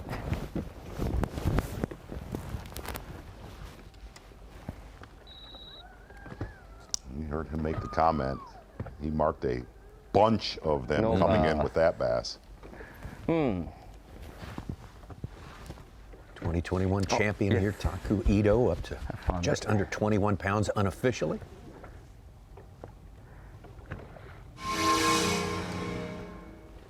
He's got a tough assignment today, and he's hanging in there. Has to stay in the top 3 is Taku Ito. Hanging with the leader, Patrick Walters, in a big way. Kyle Welcher right there as well. You have to drop down a bit to find Kyoya Fujita, but solid so far this morning. Chris Johnston a little behind his regular schedule. Plenty more to come. Don't go away. Yes! No way! You're watching a Fox Sports presentation of B.A.S.S.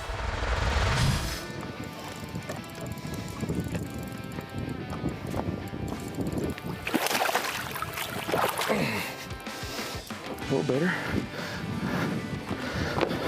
A little better. Oh, God, I love these suckers. You know, at the end of the day, I always wonder how they do. My jersey stinks. Like, so nasty. Probably because I bear hug every single one of them. Patrick Walters, 3-time winner with the Bassmasters, plus a winner in the Strike King College Series before his pro career started. Took that title in the College Series on one of his home bodies of water, Winyah Bay, in the Cooper and Santee Rivers there.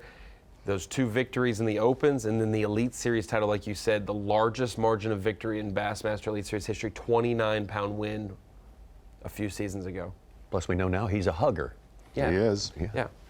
It's a Smalley scoop. Has turned into, but when there is, and we've seen this in years past with certain anglers, he tends to really shine in heavy, heavyweight events. Yeah.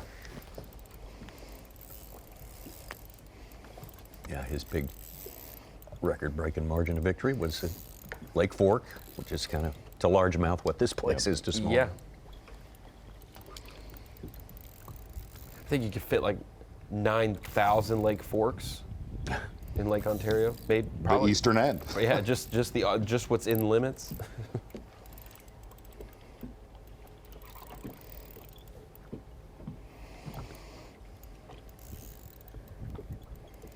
Again, Walters and Welcher just fishing in a massive, massive spawning bay.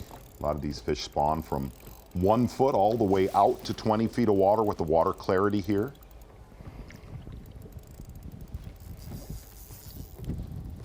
Had a couple guys, Austin Felix and Cody Huff, who started the day in the 40s. They're in our top 10 currently with over 20 pounds. Huff only got to fish about an hour or an hour and a half yesterday with the issues he was having, and still caught enough weight to make the cut. And he was a guy who couldn't fall but just 4 spots, Tommy, from his starting position if he wanted to make the Classic. So if he moves up 20 or 30, it'll look safe as can be, even though it wasn't like that. Tried to slap him in there. 3 events ago, he was near 70th in AOI points. Now he's inside the Classic at 30th.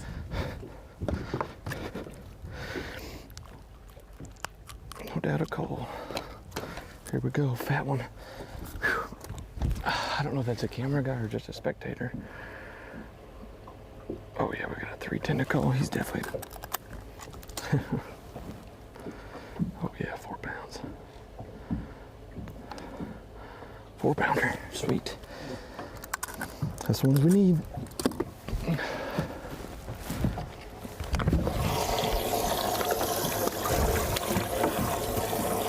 Decent call.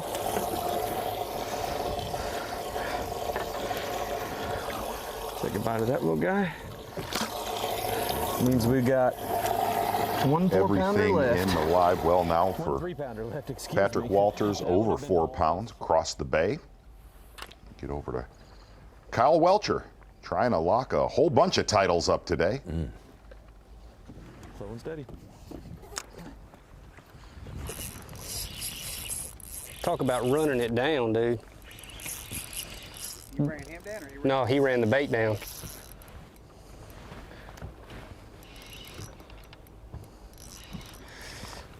Yeah, this will be a 2-day He came task up now from for AOI. First bottom, day today, 22, Cobb and has ate it to like make 4 the feet top under the 10, surface. otherwise it's over. And then tomorrow he would need to pass Welcher. That ain't a baby. That ain't a baby. It does not look like Welcher's going to slow up anytime soon.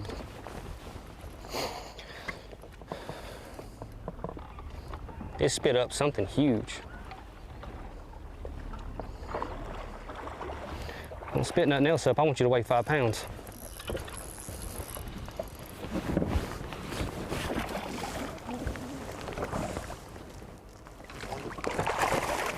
It ain't gonna be 5.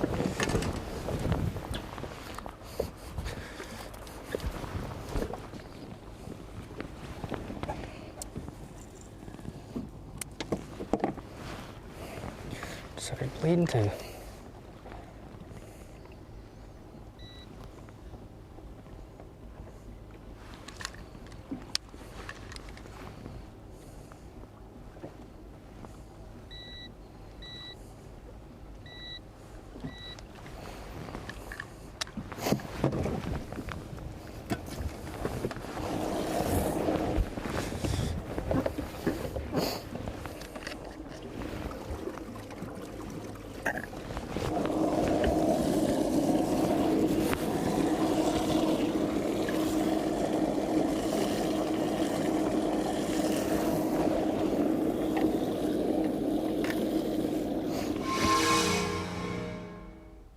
There we go. Bill Lowen with a big smallmouth event. I think first time we've covered Bill Lowen in a smallmouth tournament on That's live. right. The Ohio River guy, sort of a different environment. This is the only place we cover him on live. He's been the marabou jig, the shallow water killer when everyone else was deep.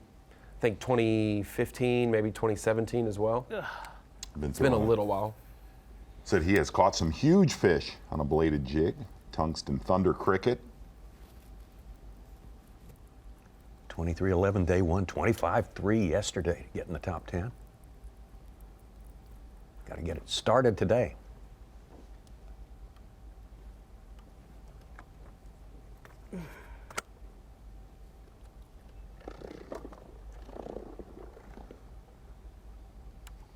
Bill picked up his first win with the Elite Series. Been here for the whole duration of the Elite Series. Picked up his first win in 2021 on Pickwick.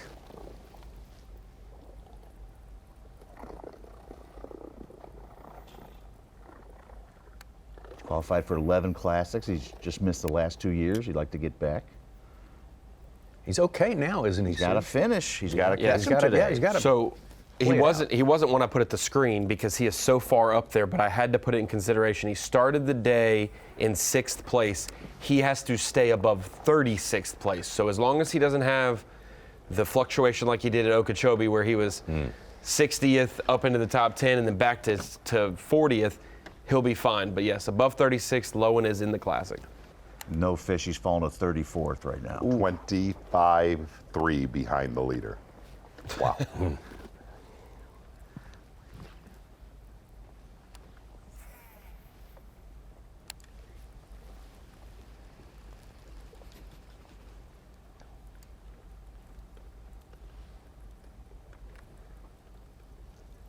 Thank you, sir. Heck yeah. Tell you how vast it is where a lot of your leaders I couldn't see, are. the sun's in my eyes. And these anglers all about 35 to 40 miles apart. Yeah, on the map it looks like it's just over there, and it's a decision if you're going to pick up and go say.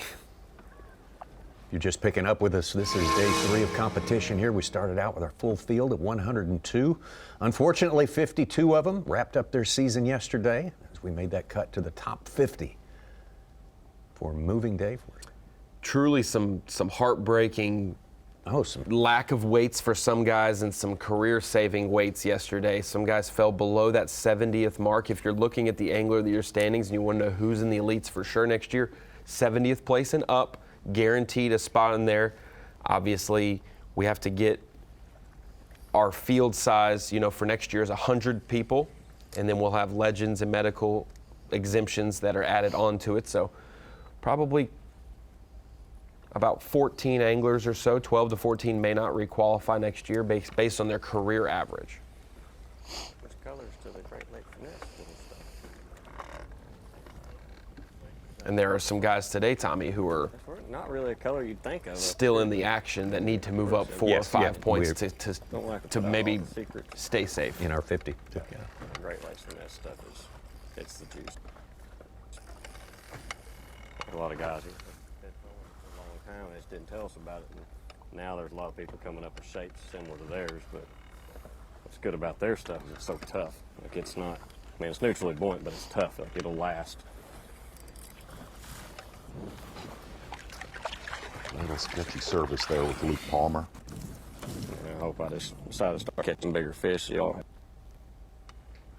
talk about.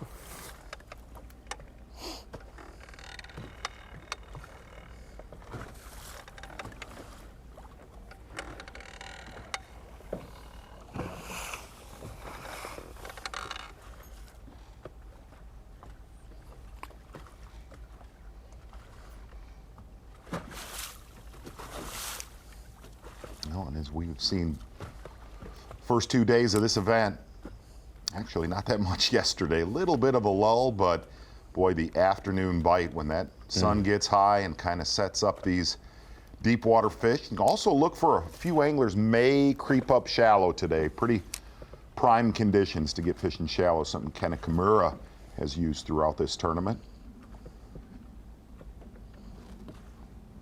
And it's surprising Cooper Gallant and Corey Johnson only have 2 fish right now after 3 hours of fishing.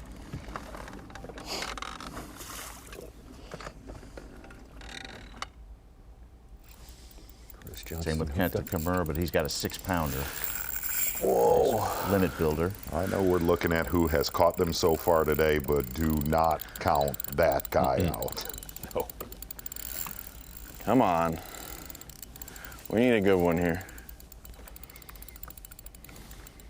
He spins, I'll have to look at it during the commercial break, but I believe he has spent at least 75% of his Elite Series competition days on this body of water in the top 3 of the daily standings. I'll have to look at that. But I know he was 8 for 8 in his first 2 years here on the Elite Series.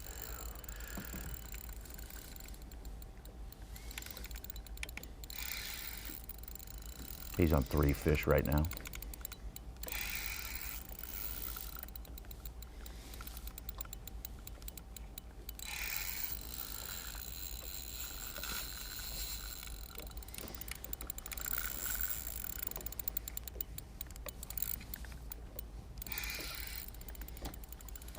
I see her down there about 20 feet.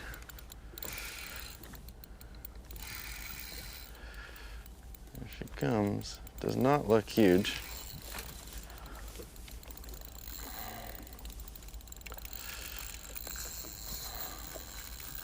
But we're gonna have to box it.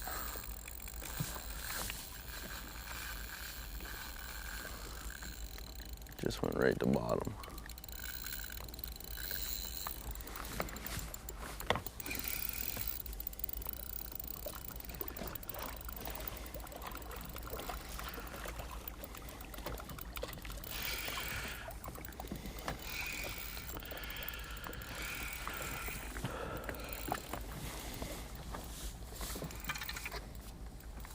Not a big one.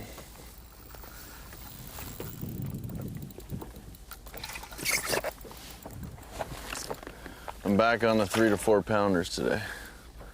Fortunately, they're not going to cut it. 3-pounder.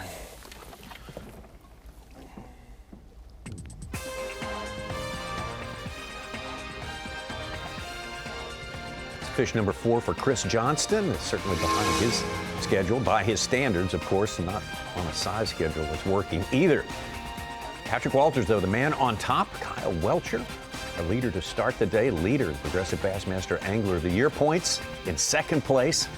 And Taku Ito in 3rd. Coverage from Dave and Davey on location coming up. Yes! No way! You're watching a Fox Sports presentation of B.A.S.S. It's time to kick off some on-location coverage. Parker. My second favorite day of the week. That's right, our final semifinal Saturday of 2023, the Minn Kota Bassmaster Elite at the St. Lawrence River. And it is official. Every single major smallmouth bass record now belongs to the St. Lawrence River. A few years ago, we saw Paul Mueller weigh in the biggest smallmouth bass in Bassmaster history, 7 pounds, 13 ounces. Last year, we saw J.C. Couric set the all-time record, 102 pounds, 9 ounces. And on day one of this tournament, we saw Bryant Smith, an Elite Series rookie, break a 25-year record with 29 pounds and 5 ounces. And Davey Height, it's hard to believe we are only halfway into this event with all of that in mind. Yeah, absolutely incredible. I was talking to Zona a little earlier. What's going to happen 10 years from now? We're here on the St. Lawrence River, Lake Ontario. It's gotten better every year. We fished here back in the 90s, and, you know, it took less than half what it takes now to do well in these events. The smallmouth bass have gotten so much bigger in those 30 years. What will it be like in 10 more years? I think we'll just keep breaking records. One thing that has changed every single day in this tournament is we've had a new leader every single day. And right now, Patrick Walters leading this event. Who's going to win this title? Yeah, that's a great question. There's so much involved here. Obviously, so much water. The St. Lawrence River and Lake Ontario, the wind is a big factor. Not only just being able to navigate on Lake Ontario, but also the current moving with those winds really makes some places more productive than others. Look at Bryant Smith, the day one leader, broke the all-time record, and he struggled yesterday, and even tougher for him today. Well, speaking of that playing field, our top 10 will make it on to Championship Sunday. But let's get out on the water right now and have a look at our playing field. And as you said, it is immense, Davey Height. It really is, and it amazes me. Kyle Welcher, leading angler of the year, coming in this event. You saw him right there. Day one, he made that run, and that's, I don't know, what do you think, 50 miles or so for him, and it was a rough ride on day one. But, hey, he's a gambler. That's what he did before he joined the Bassmaster Elite Series. Still does it in the off-season, but he made that run the first day, and he's paying off. Him and Patrick Walters over in that same area. Feels decent right here. Hook set didn't feel big.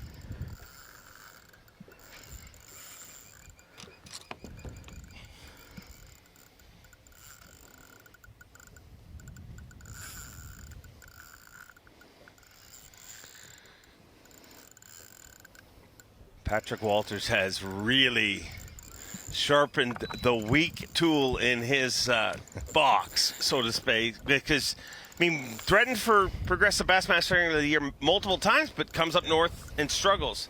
You cannot put him in that group anymore. It's official. He's figured this out. You're exactly right, and a struggle for him was just making a check, in the 30s or 40s. But if you followed his career, that's not what you normally see out of Patrick Walters. You see him in the top 20 almost every single event, but you're 100% right. He is certainly figured out all that he needs to know with these smallmouth bass. It's Lake St. Clair, Lake Champlain, and now this week. Oh, skin. And when you heard some of the anglers, just like day one leader Bryant Smith, struggling yesterday, and today struggling with numbers. Several of the anglers, I mean, Corey Johnson has got less fish in live well than maybe we thought, but Patrick said he, catching 40 fish a day, and he's kind of on track to do that again today. Obviously, Patrick made a top 10 last week on Lake Champlain. Part of his magic, he says, is that disheveled smallmouth mustache. I mean, it literally reminiscent of a gremlin when it gets wet, but it allows him to catch smallmouth bass, according to Patrick. According to Patrick, I heard him telling you that yesterday. Whatever is working is certainly working, whether it's the mustache or maybe he's just learned the tricks of the trade for these smallmouth bass. But Patrick Walters definitely got it all dialed in. I will say this, though. I don't think his wife is a fan of the mustache. Not at all. He better catch him now, because I don't know how much longer that mustache is going to last for young Patrick Walters. Currently in first place. This is him earlier today. Like I mentioned, catching a lot of fish all throughout the day. You hear some of the anglers talking about having a lull. Several anglers, 10 to 11, has been my slowest. Patrick Walters says, I've caught fish all day. And yesterday he had what he weighed in by about 11 o'clock. Fished totally new places, trying to expand his area, and caught fish throughout the day. Just having a great tournament once again for Patrick Walters. Now out live, Kyle Welcher, Patrick Walters, Chris Johnson, and Kota Fujita. Big. I'm seeing some fish here and they're biting, so it's a good sign. I'm not sure how big this one is, but I can horse them. It's 6-pound Tatsu leader, and you never know with these things. Didn't look great big on the Panoptics, but if you don't have the right angle on them, you never know. But there's 2 or 3 more down there too. Let's see what we got here. We at least need number 5. Maybe this one will surprise us.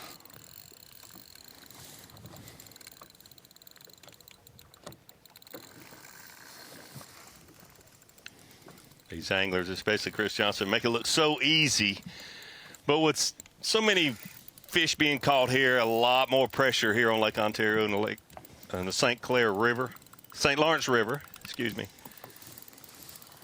You heard him mention using 6-pound tests. That's why it takes these anglers so long to land these fish in the current. Painful watching this. How slow 6-pound test, 5 and 6-pound smallmouth on 6-pound tests. It takes a long time. I 3-pounder earlier and broke it. Oh, there's 3. Look like big ones right under the trolling motor right now. I don't know if you can see them on the live. They're just down there waiting. I gotta get this one in and drop something right away.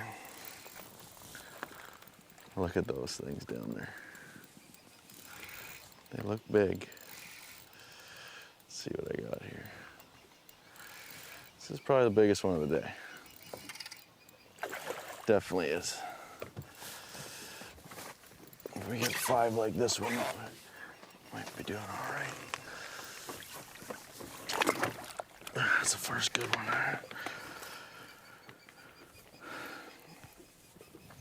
Come on. You gotta get your friends that are down there waiting.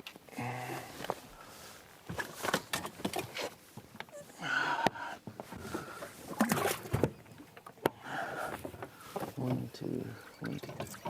That's 5. All right.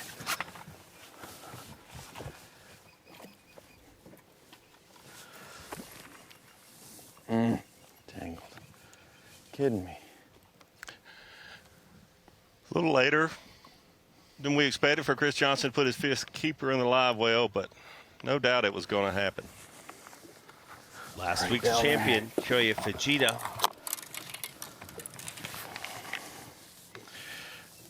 Never forget about the Prince. They are under the boat. Let's go. Come on.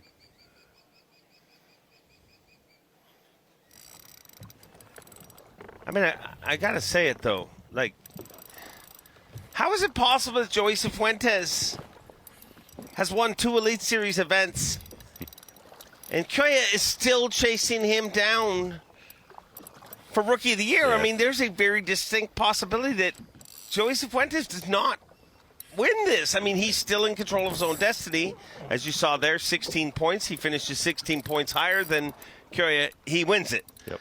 But this rookie class has to be the greatest rookie class in Elite Series history. It really is, and each year it seems like we say that, but honestly, fishing the Bassmaster tournament trail through the years, through the 90s and 2000s, and, you know, for 30 years keeping up with it, honestly, and you know this, that a lot of the viewers don't, but if you were a rookie and you made one top 10, that was a good year. Not winning 2 events, and you might not even win Rookie of the Year. Kota Fujita's got 1 win. Maybe he's going to go get another one because catching him again here this week with 69 pounds and an ounce. Look out, he's in 4th place. But atop the leaderboard for the 3rd day, we have our 3rd leader, and that is Patrick Walters with 74 pounds and an ounce. And Stone Cold Kyle Welcher in 2nd place, trying to chase down this title and one of the most coveted titles in professional fishing, the Progressive Bassmaster Angler of the Year. Yeah! No way! You're watching a Fox Sports presentation of B.A.S.S.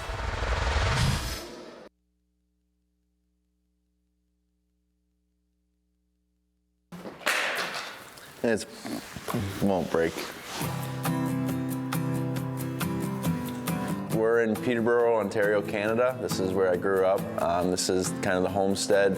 This is where it all goes down, all the prep for tournaments, and we're just hanging out and showing you where we came from. It all started at a very young age. My dad was an avid tournament angler here in Ontario. He did very well, and between my brother and I, we were very spoiled, or my mom just wanted to get us out of the house too, maybe, but my dad had us in the boat practicing with him for tournaments, and then as we got older, I think I fished my first tournament when I was 11 years old, and the only reason I got in it was because my brother got grounded, so it was a good start for me. I was excited, and we ended up winning the tournament.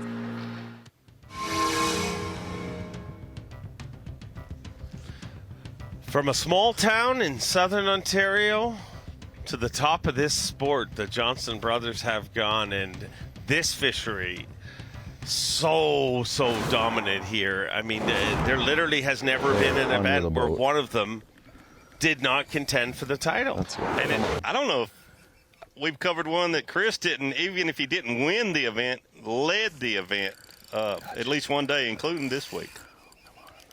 Which is so hard to do. They're all giants. So hard to do.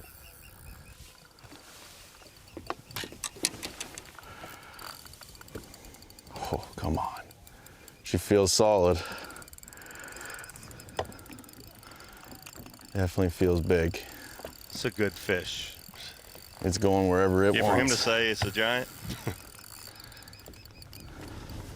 I mean, you saw how he was fighting that other one. I mean, he literally looked like, you know when you interrupt your dad while he's whippersnippering and he really doesn't want to answer it? I mean, he was just holding the rod just like excited. Yeah. This thing's a big one, I think. He gets excited, you know it's probably a good one. And honestly, they can tell. You and I know that. A lot of the viewers, I'm sure, don't understand. He can tell the size of the fish, basically, immediately when they hook up. I can't do anything with this thing. The way they shake their heads. It is strong. They're all strong. Yeah, but the only time you'd ever see them make a mistake in that is if a fish is hooked funny. You know what I mean? Yeah. Sometimes they fight a little different, but... Yeah. This has got to be a big one. I can't do anything. You're talking about someone who has literally caught not hundreds, but thousands of 5-pound plus smallmouth bass on this fishery. And there's a lot of Canadians wandering around Clayton. It's going to be a fun weigh-in. So do you think even he was surprised on day one after he weighed in 28 pounds that he would be in second place? Giant. Yeah? Yeah. I do too. I think he was shocked. I need this one. It's a great big one.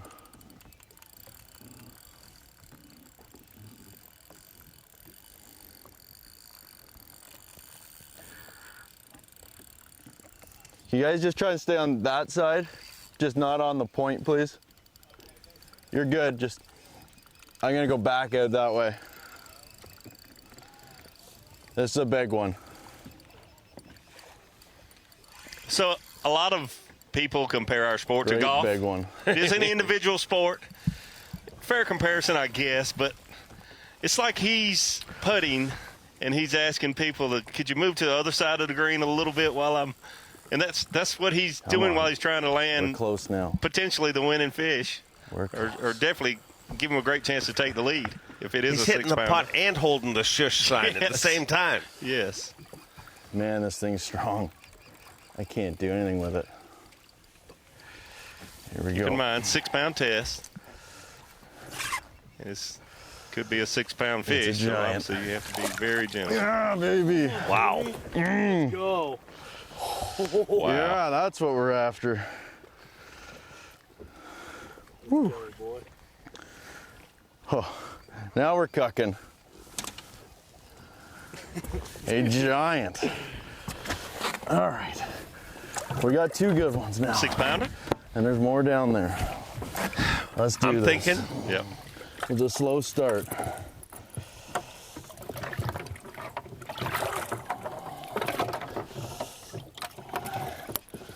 Smallest, cooking. And smallest fish, a 3-pounder, so a 3-pound upgrade in this event is phenomenal. Uh-oh. I hear the music. Oh, yes. And with good reason, your power pole replay of the day, Chris Johnston. Yeah, absolutely. We were with Chris Johnson just a few minutes ago. He put his 5th keeper in the live well, and we all thought it's a little slower than we expected to see things this morning from Chris Johnson. But just a few minutes after putting his 5th keeper in the live well, landing this 6-pound smallmouth bass, helping him about 3 pounds in his total weight, will certainly put him back up in the lead. Chris Johnson, certainly our power pole replay of the day. And with that, every bridge connecting this part of the country to Canada is getting busier and busier. Get on over here to Clayton, New York, because I think it's going to be a fun weekend. There's a few fish here. Yeah, we just gotta go to work. He didn't even give us enough time in between live hookups to get in a power pole replay of the day. Exactly. Can't even get in one replay before he's hooked up again.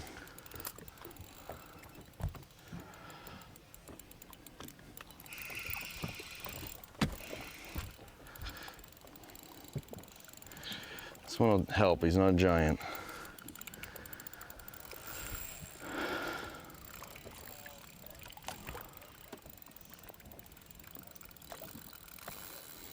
And these ones biting. You're good. I'm gonna be a minute. Conditions out there on the lake is absolutely perfect today. And get away from that Don't see it like that very often. No need to jump.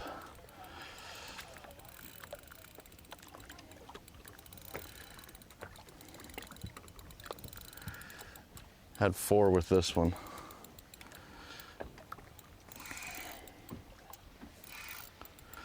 So he replaced one 3-pounder with that 6-pounder just a minute ago. Now he's got another 3-pounder. If he can replace it with a 4 or 5-pounder, put him over where he needs to be to break 100 pounds tomorrow.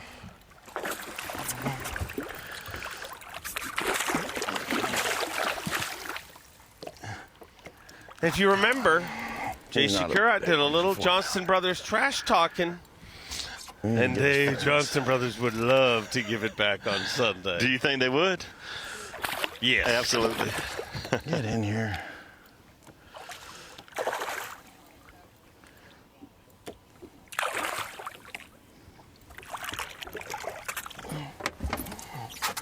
Three and a half.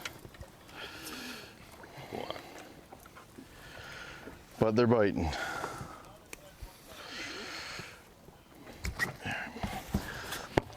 Certainly found a group of them, Chris Johnson has.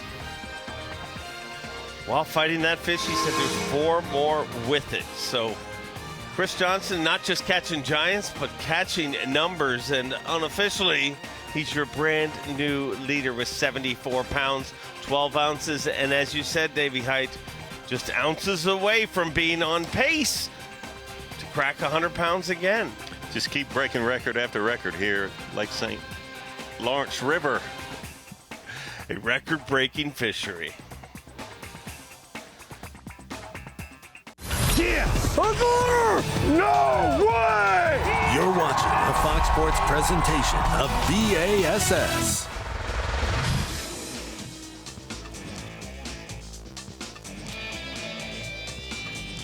Welcome back to our on-location coverage. So many battles on the line this week, and one of the most coveted trophies in professional bass fishing, your Progressive Bassmaster Angler of the Year title. And atop that leaderboard coming into this event was Kyle Welcher. And you see, that spread has gotten a little bit bigger in this event, but nothing's official until the tournament is totally done. But Kyle Welcher doing everything he can to not take his foot off the accelerator with a 6-point lead coming into this event. If he wins this event, there is no mathematical way, no matter what Brandon Cobb does, that he can catch him. Not even just that. If he finishes 6th or better, there's no way he can catch him. He's in control of his own destiny and the only angler in the field that is in that position. Have it. Yeah, absolutely incredible what he's done here this week with all the pressure on him. That's the next step. some of the truly great anglers, and Davey, I know you're not going to be boastful and say this, but you are one of those. It looks big. Has a different gear. And in certain situations, you see that gear. And I think that's what we're seeing with Kyle Welcher. I mean, he's come into this all business, not getting excited after 2 days. I mean, he still knows there's work to do. And he's doing work. Yeah, he really is. And you're right. You would never, or I never guess this about Kyle Welcher. He's business. He's focused. I mean, if someone asked me before this week, how would you describe Kyle Welcher? It's very focused, very businesslike.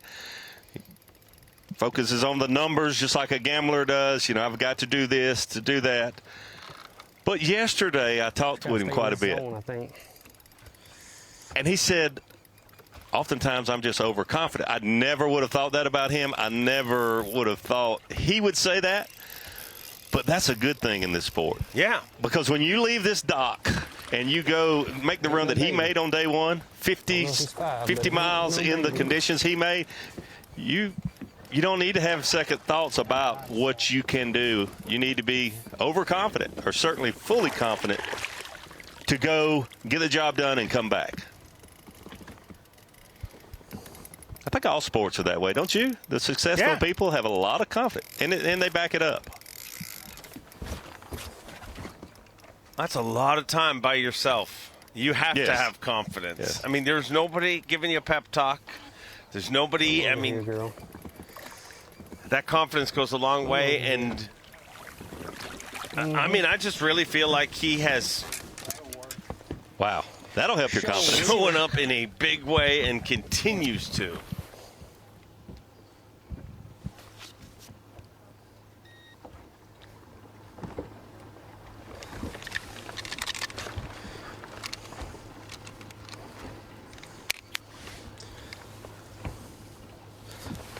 You really nailed it. Brandon Cobb has done a good job this week. He has all year. But Kyle Welcher comes in here and leads his tournament, potentially wins this tournament. There's nothing Brandon Cobb can do about it. Just shake his hand and say congratulations. And in an event where we've heard the word safe. That's a good one. I played it safe to get in the Classic. I played it safe to accomplish this. He has been nothing but safe. He has literally swung for that title, and it has been a lot of fun to watch. He is stone cold, Kyle Welcher, and if you ask me, marathon peak performance indeed. Yeah, absolutely. Kyle Welcher is a marathon peak performance of the day for sure, maybe for the year. If he holds that trophy over his head today or tomorrow, it'd probably be tomorrow if it happens, not today. But Kyle Welcher, peak performance here. Also, all season long, you really think about the season he has had, not a victory to this point, but being so consistent. And that means so much to never have a bad event. And you cannot have one single bad event to win Angler of the Year. And Kyle Welcher, certainly our peak performance of the day. Yesterday, we kind of joked on stage because I brought up his second place finish at the Bassmaster Classic. And he kind of laughed it off, but my whole point in that, and we joked about it in the dock this morning, is I think that burn, I think that off-season, you pull away. I mean, it's so much confetti, so much fireworks, so quick. So, but you walk away kicking stones, and you spend those months burning. Out here where we're fishing, and I've seen some fish, but I've definitely seen less fish than previous days.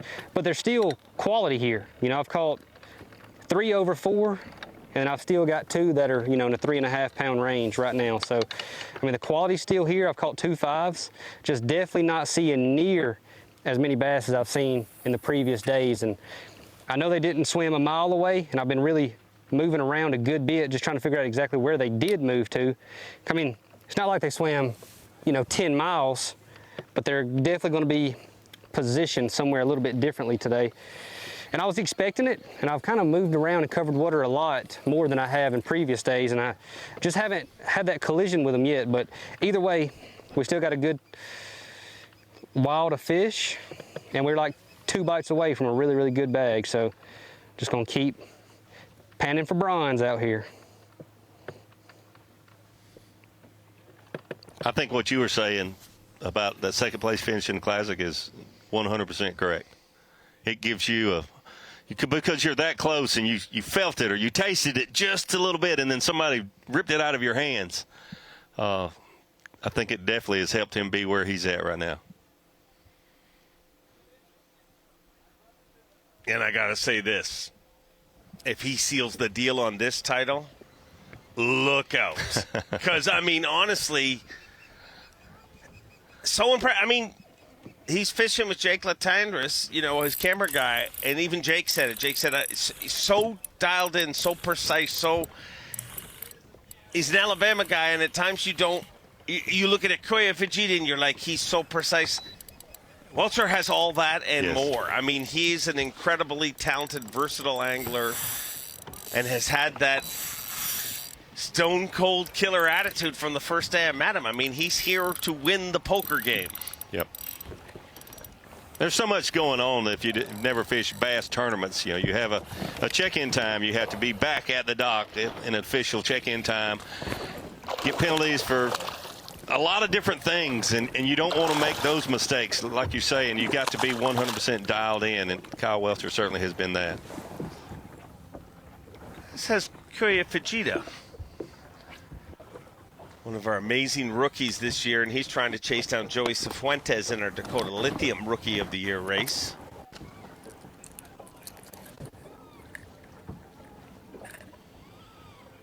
Rookie class this year has been unbelievable. Half of our Elite Series titles have been taken away by a rookie. Two of those, Joey Cifuentes, of course, Will Davis Jr., and the guy you were just looking at, Kyoya Fujita.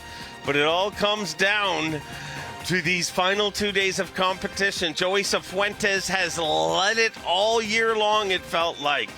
Can the Cowboy ride out of town with it, or will the Prince chase him down and take it away, Davey Height? Only 4 points separate them right now. Who knows? It'll be tomorrow probably before we decide that.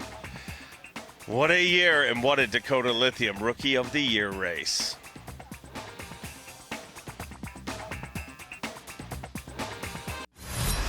The Minn Kota Bassmaster Elite at the St. Lawrence River is sponsored by Minn Kota, Power Pole, Skeeter Boats, Progressive Insurance, and by Rapala. Welcome back to our on-location coverage, and let's get everybody caught up with your Yamaha midday report. Smallmouth Disneyland, 100%, he said, was open yesterday. Wasn't sure about today, but Takumi Ito seems to be having a pretty good semifinal Saturday. Absolutely, and not a surprise to anyone that keeps up with the Bassmaster Tournament Trail. Taku Ito loves Lake Ontario. He loves smallmouth Disneyland. It's what he calls it. We've seen him do well every single time he's been here. Currently in 4th place. Drop shotting a little bit, a little Nico rig. He has a magic powder that he puts on his bait that he doesn't tell us a lot about. He just calls it magic powder, but certainly it works magic for Taku Ito when he comes to the St. Lawrence River. Having a great event at the exact same venue he took his first Elite Series title just a few years ago. Another angler that said he caught 40 fish, maybe even 50 fish yesterday. A lot of numbers going through, a lot of fish to get up to that weight. Basically a 5-pound average is what you have to have here. And oh, by the way, maybe even a 6-pound average. We had close to it the first day, 29 pounds weighed in. Absolutely incredible. How about Stone Cold Kyle Welcher trying to win the event and Progressive Bassmaster Angler of the Year in one foul swoop? Yeah, you made a great point. Kyle Welcher coming in with every event. I think he wants to win, or I know he wants to win every event, but things are different with the Bassmaster Angler of the Year on the line. And it's so easy for an angler being in that position to say, I'm going to play it safe. If I can make a top 20, maybe even just cut a check. And Brandon Cobb doesn't have a lot of history of success up here. You know, you could overthink those things, but what you have to really, really appreciate is Kyle Welcher came here trying to win this tournament, and currently he is unofficially in first place. But Kyle Welcher, to do what he did on day one with all the risk and the gamble, making the long run over 50 miles, to an area where he said, I've got to go there to have a top 10 or a top 6, and that way I know I'll win Angler of the Year. It's absolutely incredible. Kyle Welcher, my hat's off to him, no doubt. But keep your eye on Patrick Walters, currently in 3rd place, and a 4-time Bassmaster winner, has definitely cracked the code on smallmouth bass. He certainly has. Another angler catching 40 to 50 fish a day. Half of those fish he caught yesterday, he said, was all new areas, just exploring, trying to expand on what he had found earlier in the day. Patrick Walters, to be as young as he is, already with 4 Bassmaster victories, is absolutely incredible. He could get his 5th one here this week. When we weren't really thinking that a few years ago when we were coming up north with Patrick Walters, but we certainly think that now every single time we go to an event, whether it's in South Florida or all the way up here in New York. Well, Patrick Walters may have just figured out the code on smallmouth bass, but somebody who's had that code for a long, long time. I think he might have actually written the code, Chris Johnston. Yeah, if you keep up with the Johnson brothers, you know that they basically own this area as far as tournament winnings go. But when they joined the Bassmaster Elite Series, doing well all over this country, the very first event, I remember covering them down in Florida early in the year. Both of them were in contention to win that event. But when you come in up here, you've got to know that Chris Johnson is going to be in the mix. He has led, I don't know how many days. Every event he leads at least 1, 2, or 3 days. Chris Johnson's currently unofficially in 2nd place, but he just really got on a big group of fish, put a 6-pounder in the boat about 15 or 20 minutes ago. So we certainly expect to see bigger and better things, if there is such a thing, coming out of Chris Johnson here today. There is a lot of Canadians rolling around Clayton, and I imagine with every hook set from Chris Johnston, more and more of them are gassing up the family truckster and heading across the border to see this go down on semifinal Saturday, and of course tomorrow Championship Sunday. Speaking of which, let's head out on the water with Chris Johnston right now, the first Canadian ever to win a Bassmaster Elite Series event, and he did it right here in Clayton, New York. Boy, looking at those maps, our 10 cameras are spread out over about 60 miles of Lake Ontario.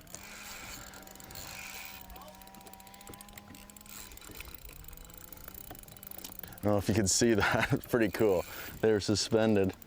I can see my bait falling. They're 10 feet off the bottom, and he starts falling, and then my bait stops. And this live scope's so good, you can see the sinker about 6 inches below the fish, and you know the bait stopped. Pretty crazy how far technology's come, that you can see the sinker sitting below the fish when he caught it. Now let's see what we got.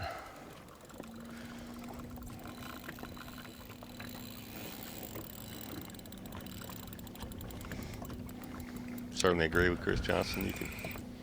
Technology has come a long way. You see the bait, the sinker, and see the smallmouth bass when they rise up from the bottom to meet your bait. And that's the way most of these fish are caught. They actually come and meet the bait on the way down.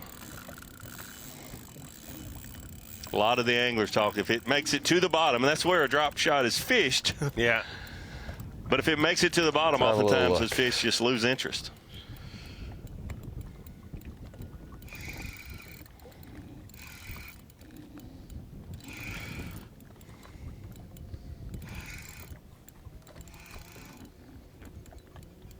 Not fighting like the 6-pounder.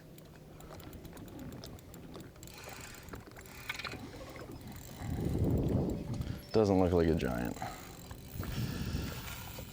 But he might help us. Always does well in the final event, too, not just here. I mean, last year, you think back to La Crosse, Wisconsin. He was battling it out.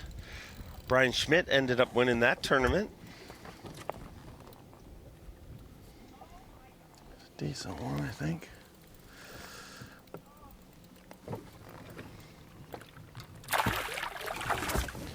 Every fishery we go to, someone on the Elite Series, that's their home water, or where they've spent a lot of their life fishing. So they have a little bit of an advantage. But up here, you expect, this is their home turf. Decent. They've got so many spots, so many locations. Brent Smith, day one, caught all 29 pounds on one spot. Let's get a weight on them. It's hard for that to reload each and every day. The more fish will move in, but quality fish like you need, it makes it really, really tough, where Corey and Chris have thousands of places that they feel like they can go and have a chance to catch a 5-pounder.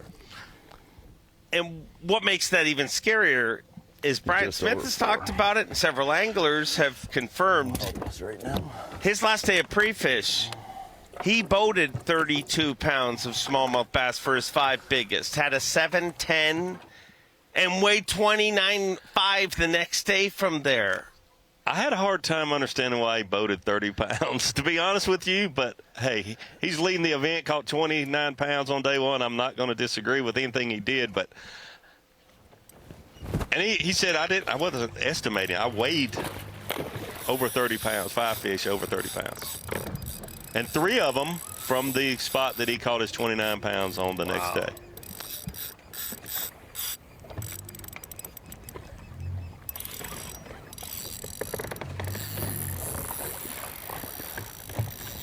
Maybe 500.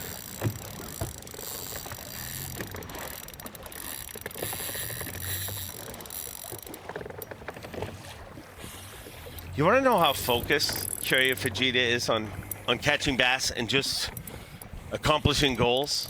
I don't even know if I'm supposed to say this.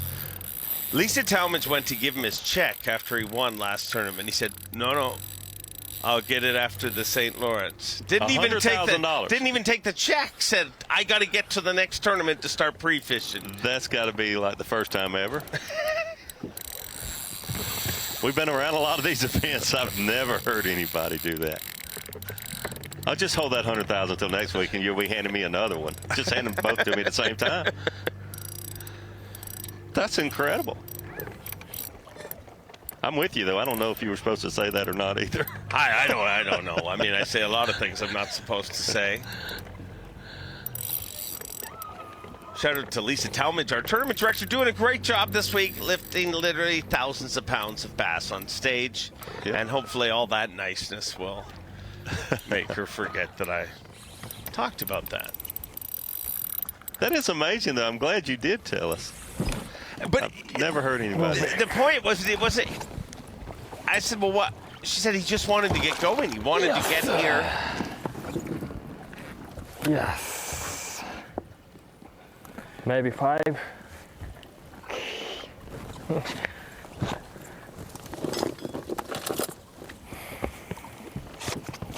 5-pounder there for Goya.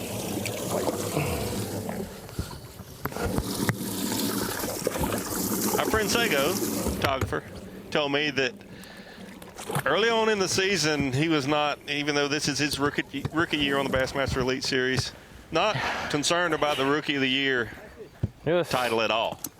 But in the last 2 or 3 events, he's really, really had it on his mind that it's something he certainly wants to accomplish. Especially this year. Oh, what? Yes. Skeeter Boat's big fish alert. Uh-oh. Cody Huff. Cody Huff, 6 pounds, 8 ounces. It is incredible how many 6-pounders have been weighed in this week, or that one will be. And not too many years ago, if there was a 6-pounder brought to the scales, it was like, wow, everybody get a picture, take a look. That's a beast. And now it's fairly common.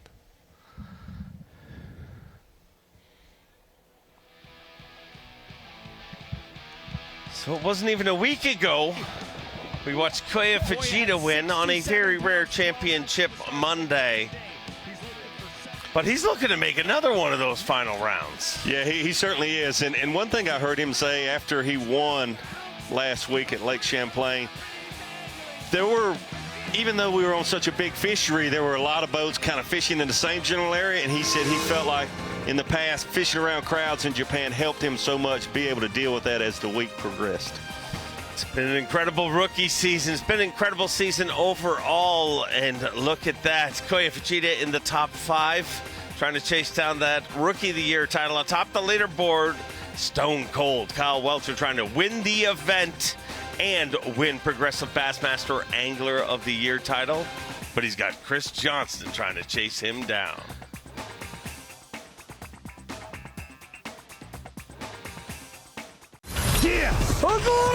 No way!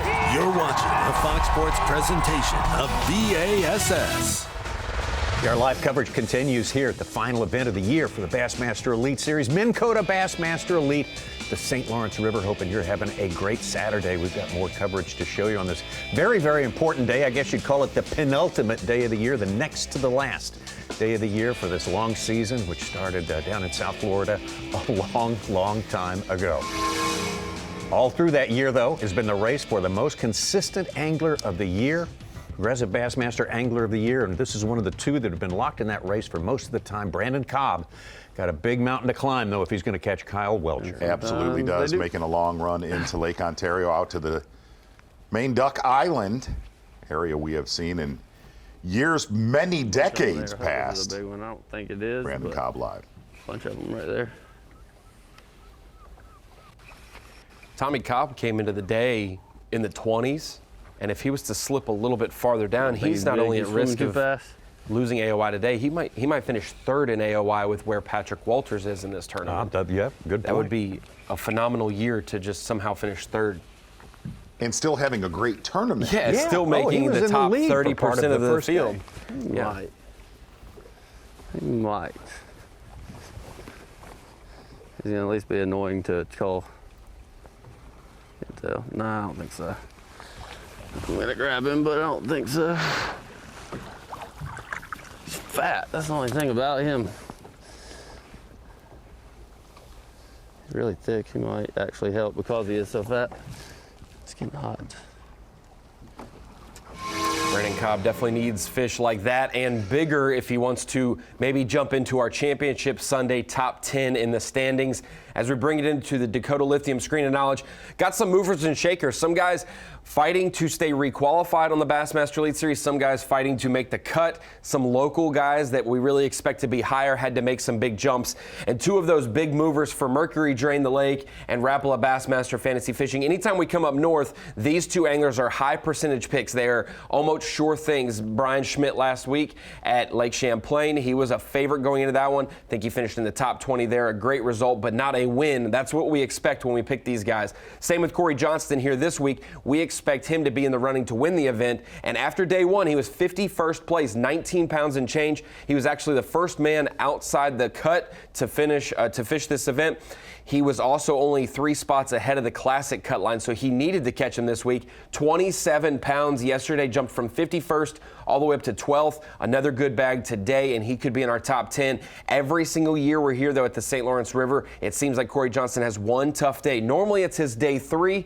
This year it was his day 1 based on the conditions he was given and the decisions he made. Then we talked about Brian Schmidt making a huge jump. Went to the lake, risked it all on day 1, had boat and mechanical issues, was not able to fish as long, did not get a big of a bag. 60th place, had a huge bag yesterday to jump into 30th and looking to move up again today. So if you pick these two guys in fantasy fishing, whether it was for your 5-man Rapala team or your Drain the Lake team, a part of your 8-man, you saved them all year. They scared you early in the event. They're paying off big time now with their leaps on day 2 and day 3 of this tournament. Oh, look at this. Ronnie, you dared Corey Johnson. He just caught about 18 pounds worth of fish. He's up to 6th place with 22.2 on the day. Are we going to see a largemouth in this tournament? Could it be? That is a largemouth bass. Bassmaster Live. Wow. They used to win tournaments on the St. Lawrence River back in the day. Lake of the Isles. By the way, Tommy, you ever open a segment with the word penultimate again? I'm sorry. That is fantastic. I'm sorry. That's way too expensive a word. I can't afford that. How about that? That is Come a on, don't be largemouth 2.5, bass. be 3.5. Did not think I'd see that today.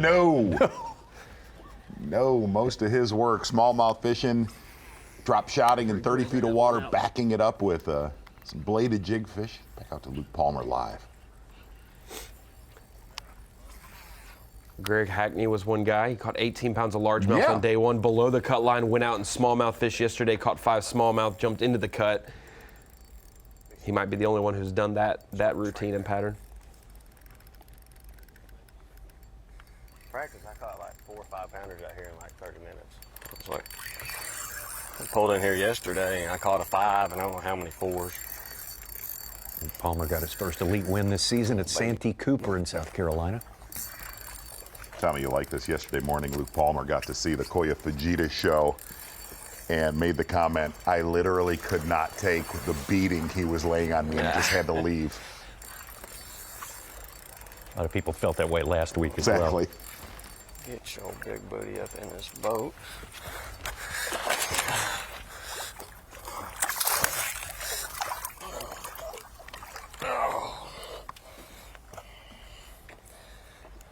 Now we call him. And there's a pretty nice little fish. Luke Palmer's one of those guys who's been so consistent since he jumped on the Bassmaster Elite Series, especially on largemouth, but is figuring out smallmouth. Almost won Lake St. Clair, had a good Champlain finish, and then here once again, just like Patrick Walters, all 3 great events. This is actually fun. Look at this.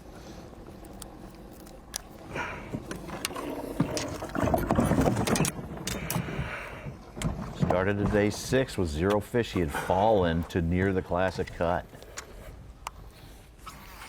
Has to stay above 36th place to be projected in the classic. Started the day in 6th, so That was a critical fish. we don't want him to drop down to No.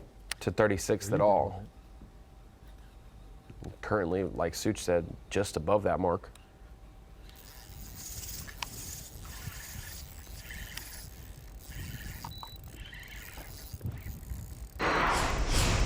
Should I go to see?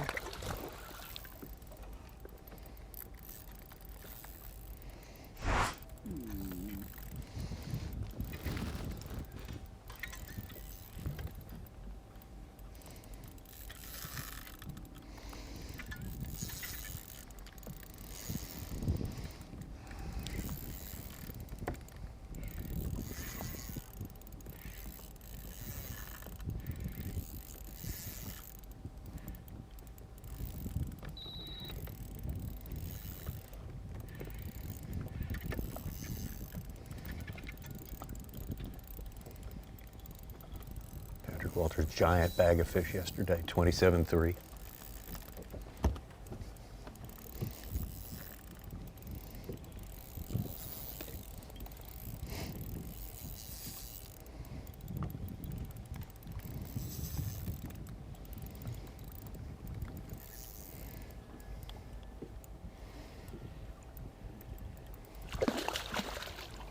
Easy, big.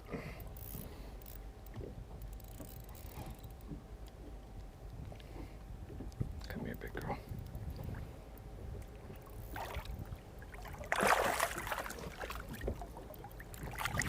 There we go. I think that'll call. That'll be right there at it. Ooh. Pretty fish. There's 3 of them down there that size. Man, they just did not want to bite though. Man, there are so many fish in that bay, 0. that size. Definitely call. And obviously much bigger. Not by crazy But much. She's 4 pounds. You know that Right. Patrick Walters and Kyle Welcher are not going to run out of 20-pound Take it over stringers your tomorrow. scouts. Should get him with less than a pound from Kyle Welcher in the lead. Gun you. Walters catching big numbers both days. Look at this. Just fun, Bill Lowen, shallow water largemouth. Trenched in. Bowed up. And that is why you don't largemouth fish on the St. Lawrence River. Right, critical fish for Bill Lowen right there. Get you a limit and then go to work upgrade. Bill Lowen's had some big days on Grand Lake. That's where the Classic is this next year, and he's looking to get there. Kyle Welcher looking to get there to the top of the Progressive Bassmaster Angler of the Year standings at year's end, which is upon us here on the Bassmaster Elite Series. Chris Johnston, slow start. He is right back in the thick of it, almost tied with Welcher. More to come. Tomorrow, the NFL is back on Fox in the final week of the preseason as the Texans take on the Saints. Don't miss any of the action Sunday at 8 Eastern on Fox. Now I ask you, are you a believer in C.J. Stroud? A bigger question, are you a believer in Derek Carr? Come on now. I've always been on the fence with Derek Carr. He's a talented guy. I love it. I like Carr. He's consistent. Yes. Consistently average. You can win with him most times. Oh, look at that. Oh, yeah. Well, they're in a weak division, so Saints probably favorites this year. Looking at the underwater bottom here of the St. Lawrence River, Lake Ontario. Interesting. A lot of people don't know there's a lot of eelgrass in the St. Lawrence River the last couple decades. Beautiful boulder right there. We're going to get back on the water right now. Mouth of the St. Lawrence River into Lake Ontario. Last week's champion, Koya Fujita.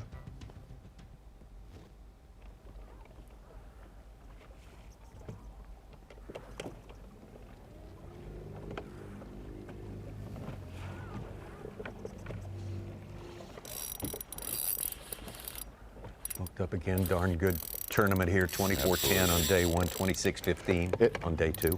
And one thing that we talked about last week on FS1, semifinal Sunday into championship Monday, due to our postponement with the weather, is, boy, watching what he has done across the country this year, imagine when he has experience on these bodies of water.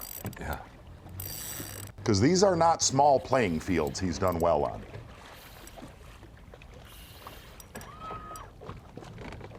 Yeah, you saw him do well on Champlain. You thought, well, this place is smallmouth again, but it's so different.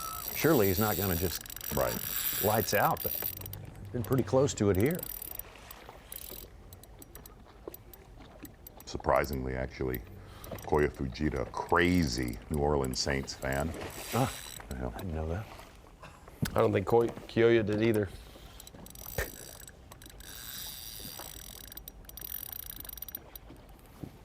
You taking Camaro with Jamal Williams in that backfield too? Nope.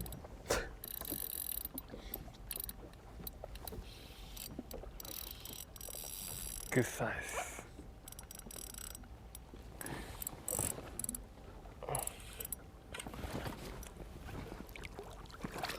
Good size.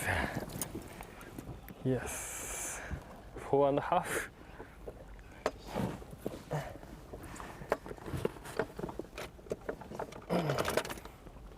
There's your Rookie of the Year race right there. Fuente's caught a 5.5 pounder. He's got two 2-pounders in his 5-fish limit. That 16th place finish is, if he finishes at Kyoya, can't do anything about it, but him currently being 18th and Kyoya being 4th, he still would get it done at this point too. We got a couple guys without Bass Track who could pass the Fuentes if he doesn't upgrade. Photographer. Good one there for Fujita. Let's take a long trip, although it looks like a short trip, over to Chris Johnston. There's a bunch. Here we go. Didn't eat it. Got it that time.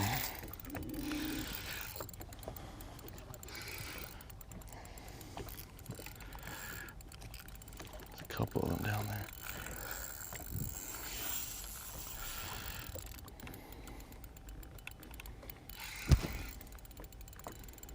Two of them down there.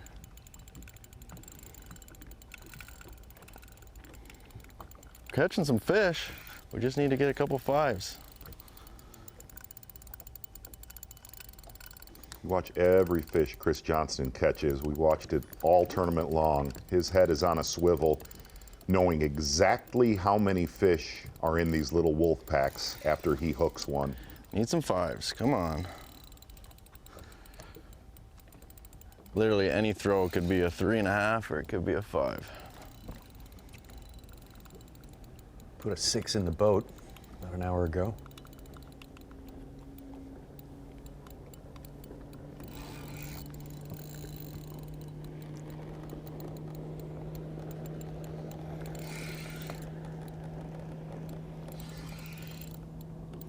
This could be a good one.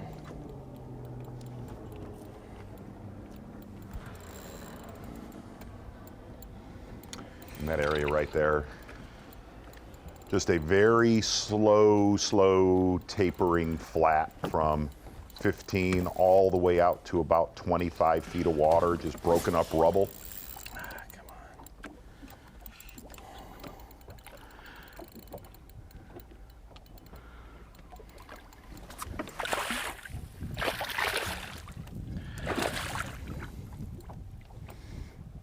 He's a 4-pounder.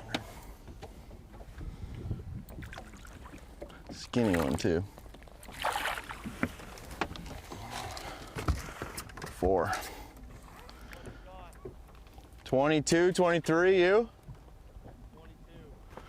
Leave that point. I caught a couple good ones. I'm gonna go. Can I go hit the wolf stuff? No, I gotta hit that. There's some on that point up there. I couldn't get him to bite. Chris directing his brother exactly where not to be. I got one big one, and then 4 1/4 to 4 1/2.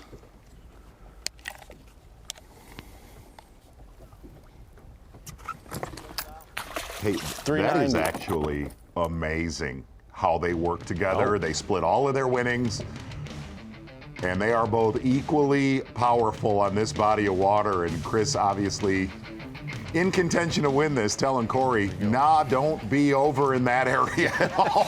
I got to go first. Power pole replay of the day. As you heard, an absolute giant here for Chris Johnston. Yeah, that's unbelievable. Very interesting to see how those two brothers from Canada work together.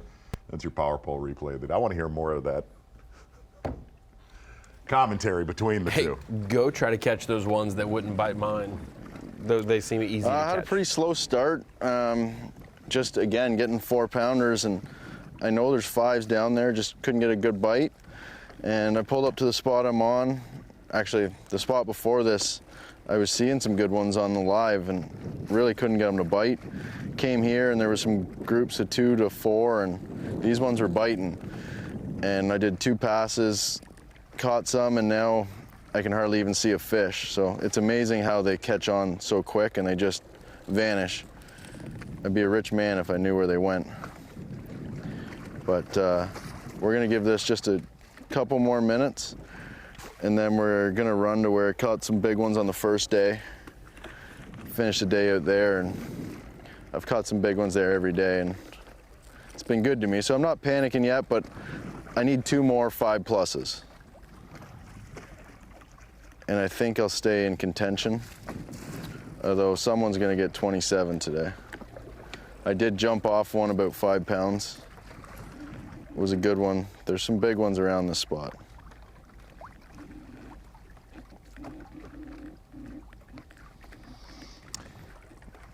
Gotta be one left.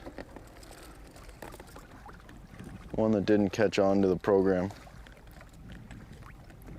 You would have to think Chris Johnston is spot on saying that somebody's going to catch a giant bag today. It is this premium of conditions now that we have seen the entire event. See, let me bring this to your attention. Cody Huff, who caught a 6.5-pounder, he's caught on Bass Track 29 fish today. Wow. Wow. And about 89 total pounds. He's keeping 5, and they're the big bag of the day so far, 24 pounds, 3 ounces. Moved him from 43rd to 10th. Cody Huff fishing on the U.S. side, making a pretty healthy run, too. About 40 miles into the lake. What a clutch performance. Started the day and explain that. Started the day in the 40s. In the tournament, if he fell down to 48, Say if these fish don't you know, bite, 'cause there's 2 boat of them, trouble, they both like whatever, if straight he down just there. struggled today, he would fall out of the classic cut line. But him moving up that much, he'll end up finishing in the 20s of AOY probably and look unscathed, even though today was He only had tenuous. 1 hour to fish yesterday. Yes. I believe, based on what he said, he ran out an hour or so to his area, had mechanical issues, ran an hour back, took a little bit of time to get it fixed, and then another trip out there and back. He only had an hour or so to fish. I mean, it's Great run on smallmouth. He was 69th after the Sabine. My left one He's in has been 31st wore right out now. the last 2 days.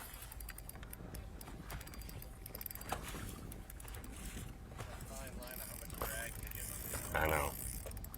And I should have retied this a while back. This is about my 5th fish on this.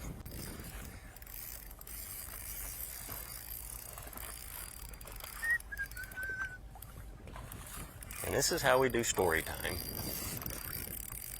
2.5 hours later, I catch this fish. Which that one we caught at St. Clair, it was like 2.5 or 3 minutes of fighting it, and it was. No. He's starting to get a little tired now, I think.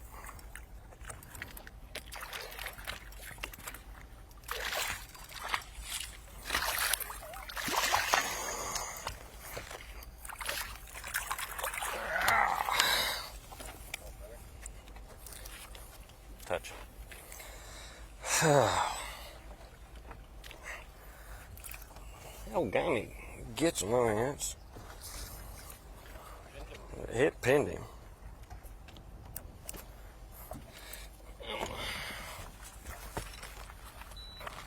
I do believe now is a good time to just try to not break all my rods if I'm trying to get back here.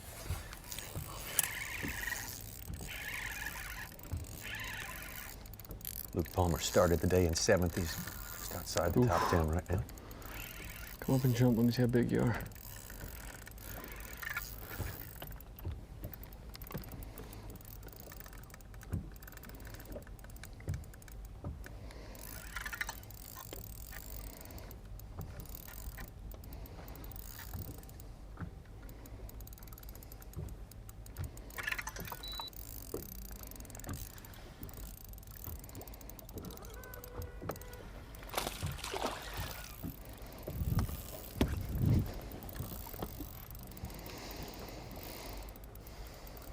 Fish.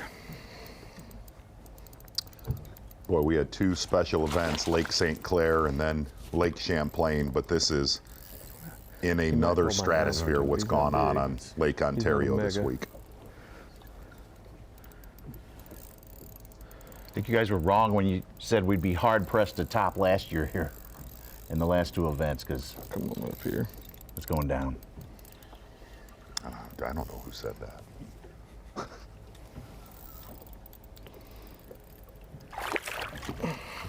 He might not, I don't know. Ah, he bit me. I don't think he's gonna go.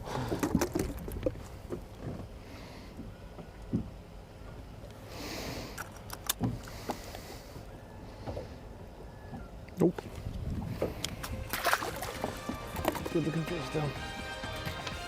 We had two anglers collect century belts. That's going over 100 pounds, 4 days of fishing. I don't know how many we're going to have this year. But we have got, I can tell you this right now, we got 5 hours of coverage coming your way tomorrow. With the best, one of the best bite windows coming here in the next 2 hours. All right, stay with us here. Kyle Welcher still on top in the tournament. The race for Angler of the Year, more to come. Yeah! No way! You're watching a Fox Sports presentation of B.A.S.S.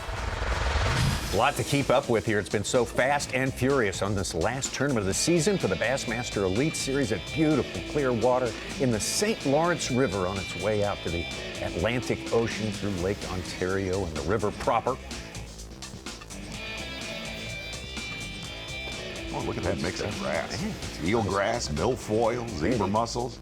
Good looking stuff. Oh, mix stuff into one. That is the recipe. Going to get out right now. Has not led this tournament, surprisingly enough. Yeah, but yeah. Monster stringers, days 1 and 2. Chris Johnston. Kind of just feel that will only last so long, though. Oh boy, yeah, you just stick around. First one on the net all week. Didn't even look at a drop shot.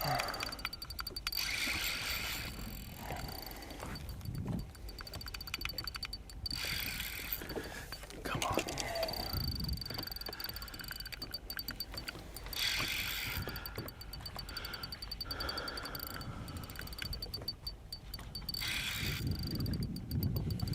What do we got? What do we got? This could be a good one. Oh God, it's a giant.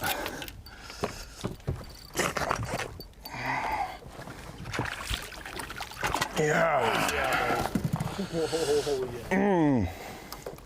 That's what we're after. Did one more pass. That's what we got. That's a fiber. We're cooking now. 2 more good ones. Give me some. Try and catch his friend. They both look big. Wow, that's a big one. Didn't touch the drop shot, wouldn't even look at it. Luckily, I threw up that Ned. Sucked it up.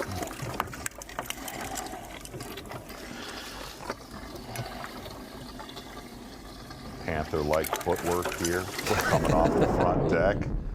You could tell when you gotta look at that. Whoa. Just Yet we had get him out there in big giant rollers. Exactly and he's like right. a bull rider out there just taking charge. Oh, we ought to play a little bit of that footage from day one for the folks here on we FS1. He was in a rodeo earlier this week. Good one right there for Chris Johnson. Just had to shoo his brother Corey out of that area. Gonna get over to Patrick Walters, about, call it 2.5 to 3 miles away. Bassmaster Live. Patrick now a pound and a half behind. We Chris are Johnson. going to see some not that we have not this week, but with this afternoon and those skies getting brighter, setting a lot of these deeper fish up, we are going to see some incredible stringers today.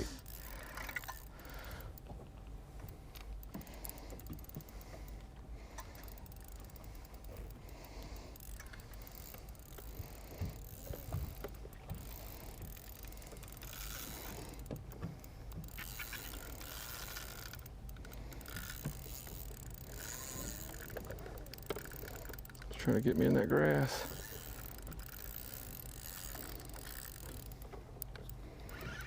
Here we go. Don't make me pump on you.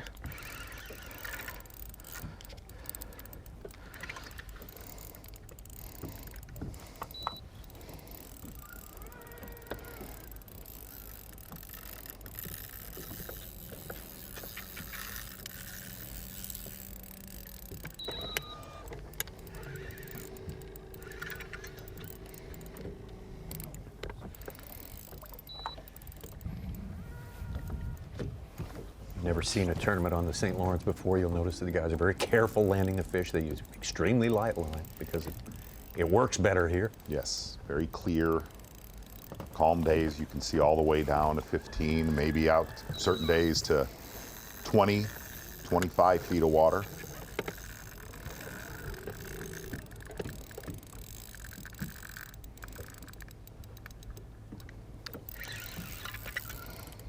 He wanted to get in that grass so bad.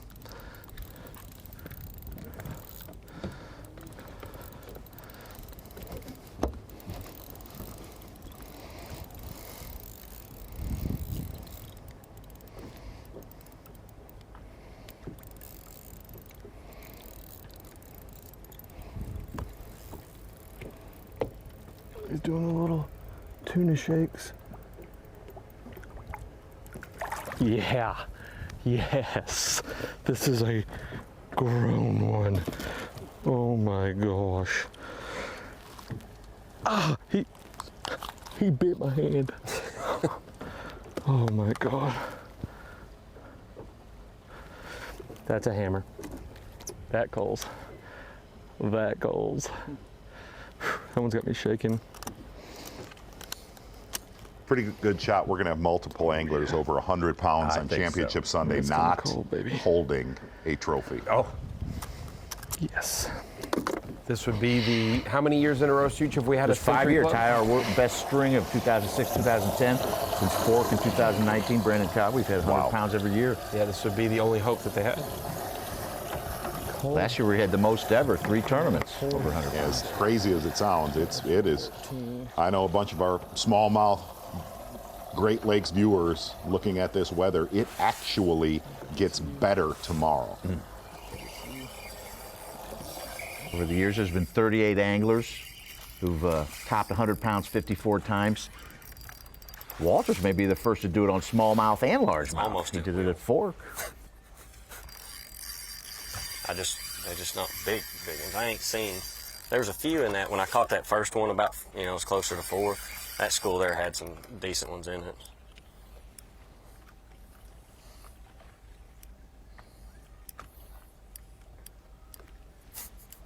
It's just like, play tug of war, huh, buddy? I hope the wind stays just like this. Which this is, I guess, one of the worst winds where we're setting, isn't it? Pulling straight across. Gosh dang, dude, you're not that big.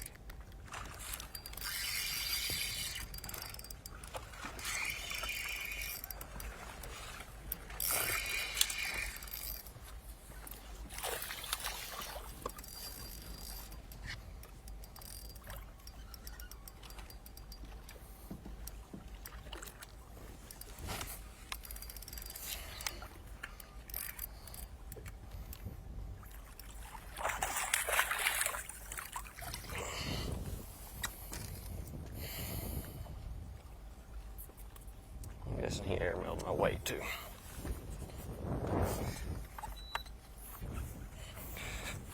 Okay. Let's see what we got.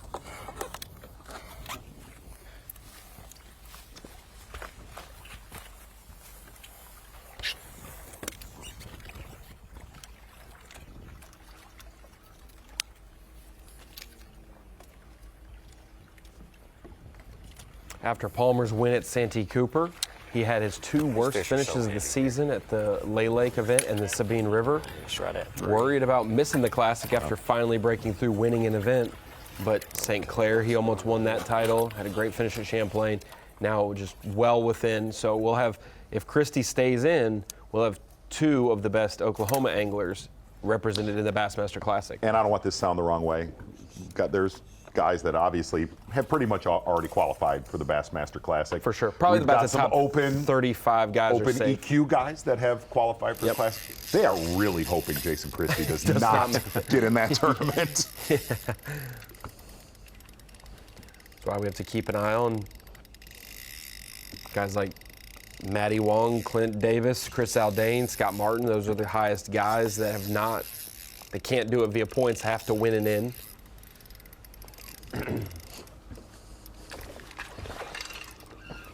Another baby.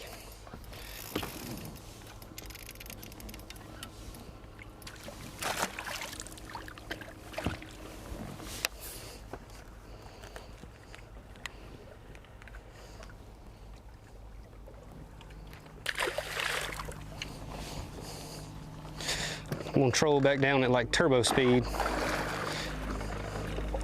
Then we go fish for the ones we found yesterday. Yep. Yep.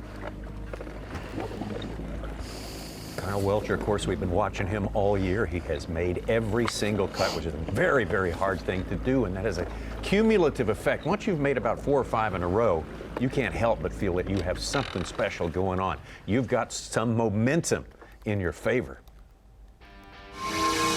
Momentum is huge in the entire sport of bass fishing, and the main reason for that is all of us are extremely confident in our abilities and kind of what we do and the patterns that we try to run wherever we go. But whenever you have a lot of momentum, your confidence is even higher than it can ever get. I mean, the only thing that can get your confidence to that level is having a string of good tournaments. For me, that's the #1 goal every single season. I think it's, you know, more prestigious than the Classic, than anything, winning 10 tournaments, whatever. I feel like when you retire, the AOY is the thing you'll be the most proud of. Freaking meat pie, baby. Look at that one. Woo! Yes, dude, give me some, baby, yes.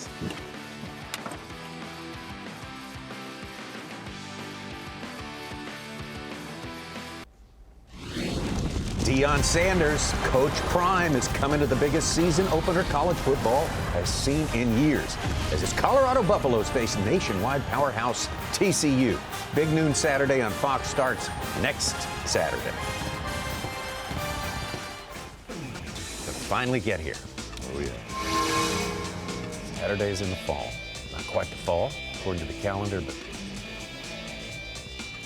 I told you last week on Bassmaster Live on FS1, he is like Darth Vader, literally. Koya Fujita is like Darth Vader. He's shrouded in mystery, obviously. Looking the part right there. And I'll say, going to break, Kyle Welcher, leading Angler of the Year, talking about the prestige of Angler of the Year. Very, very prestigious. That is the MVP of the season. Sure. But would some quarterbacks trade their MVPs for Super Bowls? Some would say yes, some would say no. Aaron Rodgers wouldn't. He likes his MVP. Yeah, that's true. I would say just everyone can have an opinion. The Classic, though, legacy-wise, that is a big one. Got to be considered higher. I think most anglers would agree with that. Yeah. Stay on. Different stage of life. This shows your consistency when you get the chance to win that 3-day Super Bowl that we call the Classic. Then fishing industry and life changes a little. They've awarded AOY 53 times, and Bass I think has only she's been ready, but she's right here. 26 different guys have won it. So we're gonna try.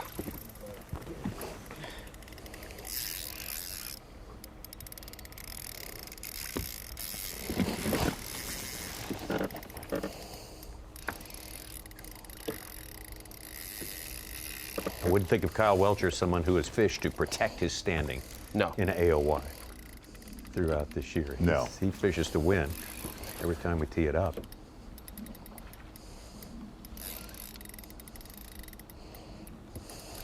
It has worked out.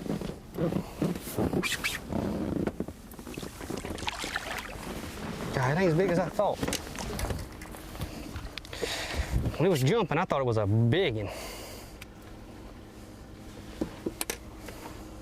Talking about Kyle Welcher and some of our other anglers that we'll see on camera throughout today and the rest of the weekend as we go to Championship Sunday tomorrow with our top 10. That brings us to the Dakota Lithium Screen of Knowledge for a little bit of Bass Pro Shop's top lures. And with Kyle Welcher, he's really had one big game plan.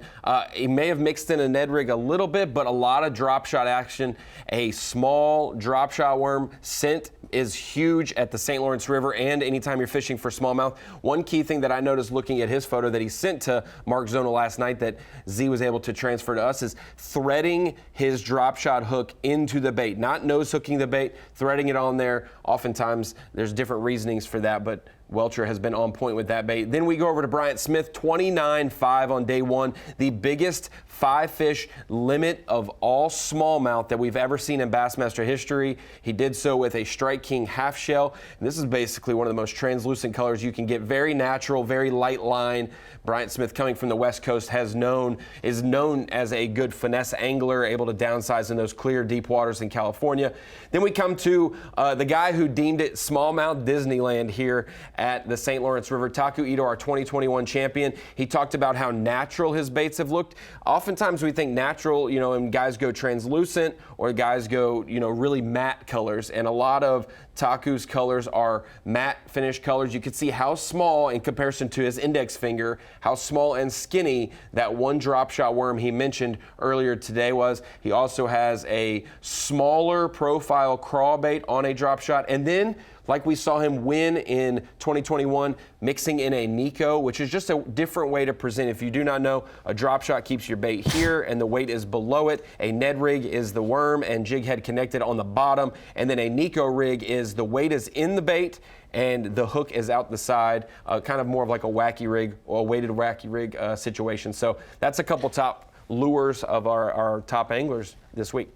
Yeah, and really one thing with Taku Ito, he does not have big fingers. Those are small baits. Yeah, spindly little worm. Yes, they are very small. Yeah. And here's the difference. From where Kyle Welcher is, not as much pressure from the mainland around Clayton and really Cape Vincent all the way down to Chameau and Henderson Bay. And that's where Taku does most of his damage within, a mile or two of Chameau to Henderson Bay, way more pressure. Taku making the comment that those smaller, really finesse style baits have played big throughout this event. Makes sense.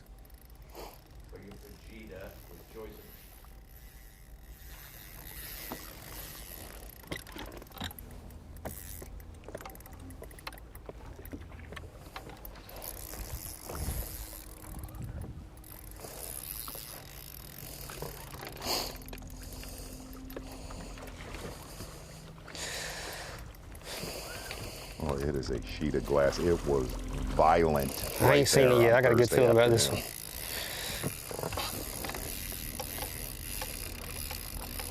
That new drag from 13, man, that stuff is good.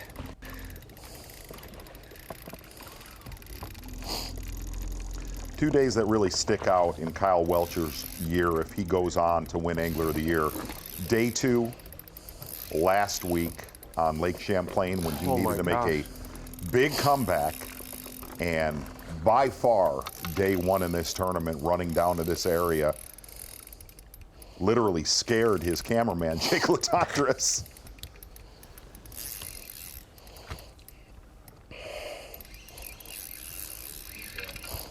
No, it's little. Yeah.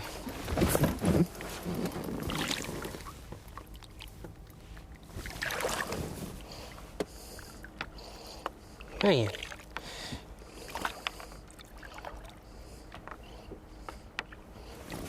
That sucker took me for a ride.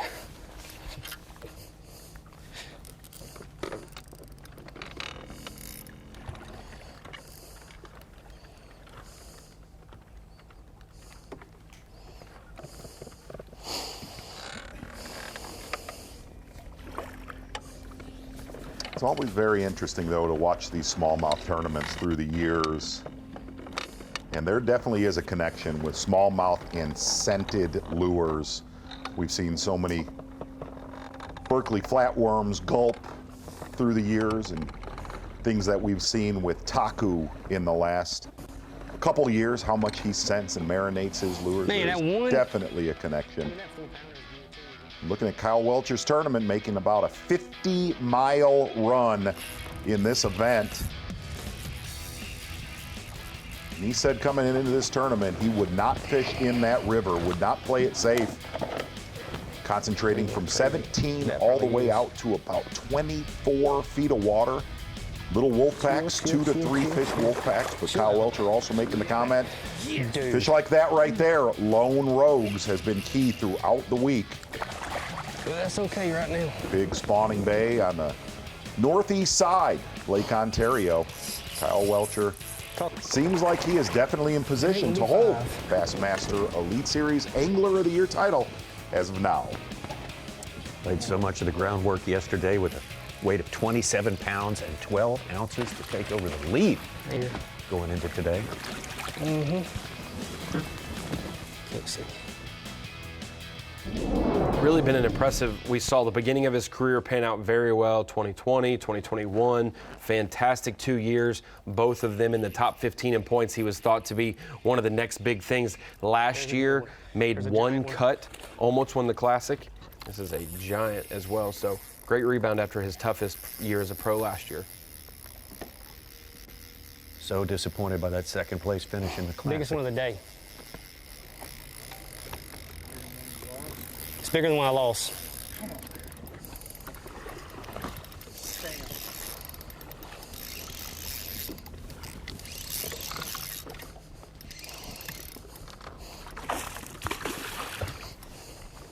Wow.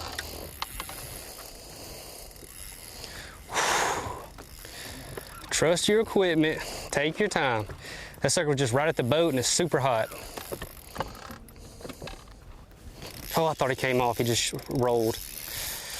My heart dropped.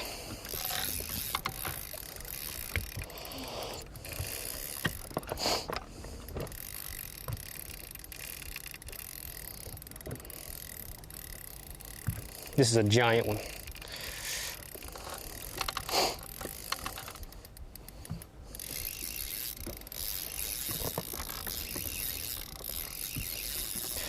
Get tired, just get a little bit tired. It's under the boat now.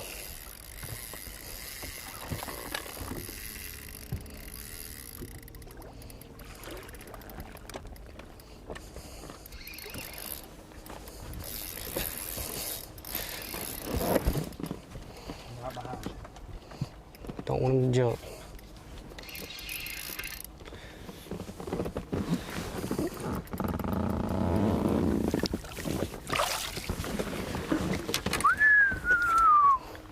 Look at that sucker, dude.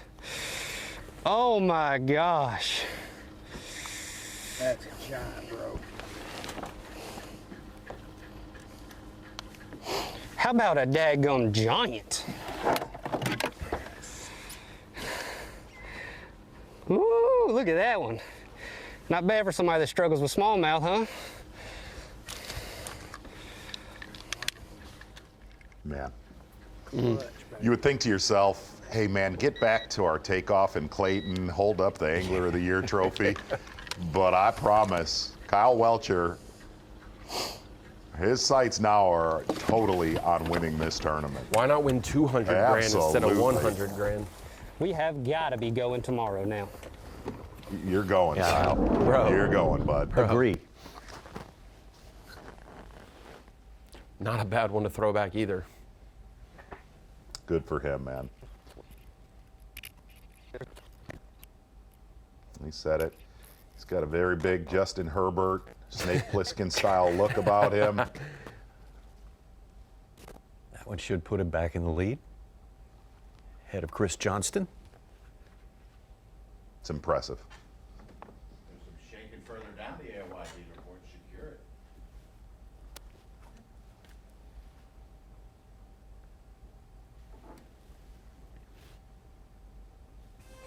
They talk about the importance of timing, about his timing. It looked to be about like a 2-pound call, too. It really did. Yeah, that'll have him in the lead. He's timed it out so he's gotten his best 2 days and now maybe 3 days of smallmouth fishing he's ever had in his life. Saved it for this last event of the season. Kyle Welcher just absolutely putting everything together the right way. Can be decided today. Cobb doesn't make the top 10 to fish tomorrow. It's done. That's the imperative for Cobb. He's got to make it into the top 10 or it is over. Got some more fishing on the way right here on the St. Lawrence and Lake Ontario. Always special to a fishing fan to get Bassmaster Magazine. The September-October edition for 2023 is a very special one. The 500th issue, the 500th edition of Bassmaster Magazine, a groundbreaking outdoor publication when it first premiered over 50 years ago. And they have stuck to the plan, teaching people how to become better bass anglers. Of course, with great graphics, great pictures, stories, writing, everything's good in Bassmaster Magazine. No doubt about it, Tommy. And executive producer for so many years, Bassmaster Live, Mike McInnes tried so hard to be in the Lunker of the Month Club, finally broke through about 30 days ago. Dream of a lifetime. Exactly right. There. It has been an absolute beatdown. We have been treated to some great smallmouth tournaments, but this one is one we will remember for a very, very long time, and we've still got a lot of fishing left.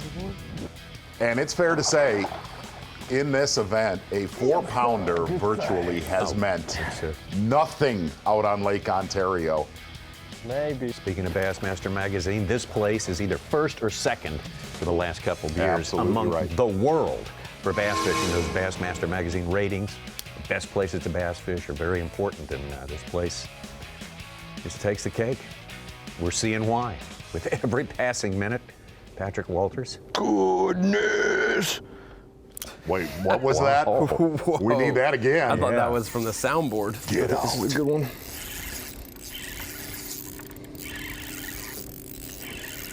I think, but man, you can't tell. It looks big. Like the opening of a Pantera concert.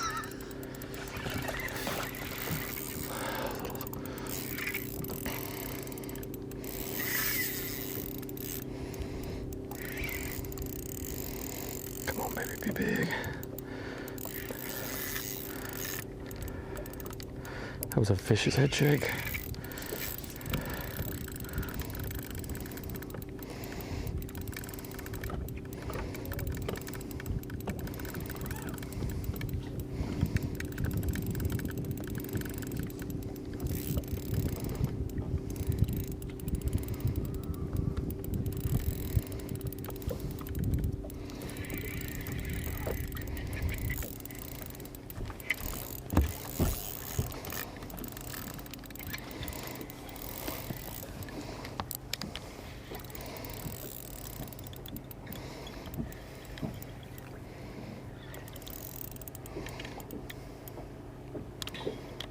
Come here, big girl.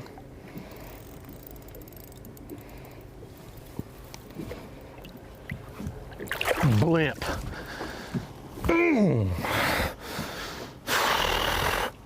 God. We're gonna have to go through customs just to check this sucker in, dude. She is freaking thick. TH Marine Championship Sunday, even better weather tomorrow. Full sun. We need some of that sound we heard right before that fish bed. What you weigh, big mama? That is a giant. We're getting somewhere. Let's go do a little pre-fishing. Let's go and do a little pre-fishing.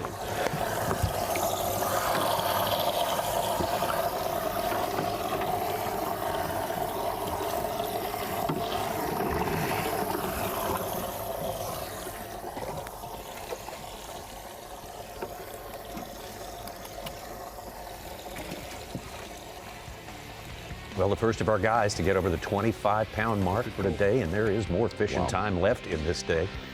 That is for sure. He's caught the numbers all through this tournament. Yeah, he has definitely caught the numbers all through this tournament, fishing in the Prince Edward Point area. As you said, Tommy, it's a bird lookout sanctuary. Yes, I didn't know that. I have fished out there many times. I had no idea there was such wildlife and fowl in the area.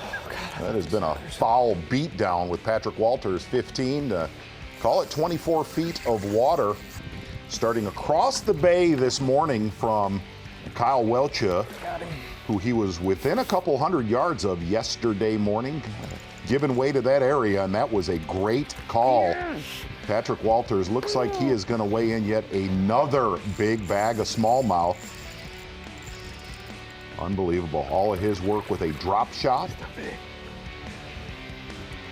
We'll just call it a scented finesse worm, drop shot worm. I think this is a good one. 25 pounds even, estimated for Patrick Walters. That's 1 ounce behind Kyle He Welcher. is always low time. on his. Patrick Walters does at time. We had a good day so far. It's been a good day. It started slow. We caught a couple little ones. I mean, we had some 2-pounders in the live well, and then we just stayed with it. We caught us a decent limit right off the bat, and it's just been slow and steady. We don't have a mega school. We're not lighting the world up. We're catching 2 or 3 off each little spot and just milking it for what it's worth. I'm just kind of looking now. I'm gonna do a little bit more fishing, but we got a good bag for today, enough to make the championship, to make it into Sunday, and that's all you can ask for, is to put yourself in contention, give yourself a chance to fish on Sunday, and now we're doing our homework. Because I'm trying to find some nails right now, because there's a coffin out there and we're gonna go put them in it. I mean, that's the plan. That's what we're gonna do. I'm fired up. This C4's got my neck tingling. I don't even know if this stuff is legal, but I do enjoy drinking these. And we're just gonna hammer down. I mean, we're around the right quality of fish. We're around the right numbers of fish. We just gotta fish steady. That's all you can do. That's all you can ask for. True student of the game. He found his weakness, knew what his weakness was. It was smallmouth. Spent a lot of time up here getting better at it, fishing tournaments, doing things others wouldn't do, and now he's in contention. Patrick Walters he is a very close friend of the show. Yes. You've spent time in the boat. We've fished with Patrick. He is becoming the king of awkward cliches. Maybe he'll break out his Turks shorts tomorrow.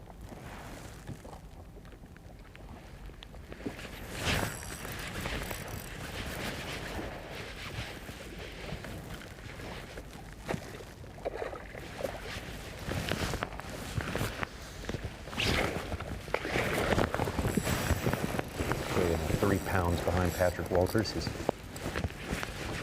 got a couple of 5s, also a 3.5 pounder too. Interesting. It looked right there in the background that Koya Fujita actually moved into the mouth of the St. Lawrence River with the background.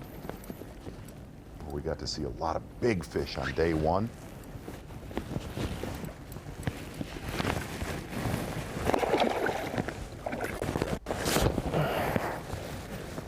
Skinny.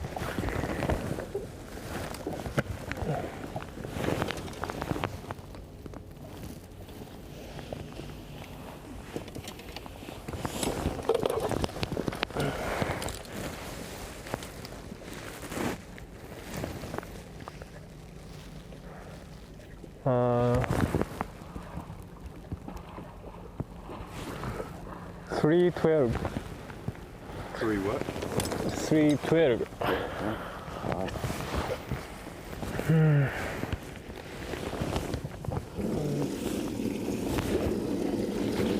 That last fish for Walters was put in at 5.5 pounds, gives him 25 even, just ounces. Him, Welcher, and Chris Johnston are all in a virtual tie. Yeah. Head and shoulders above the rest of the guys by like 3 pounds.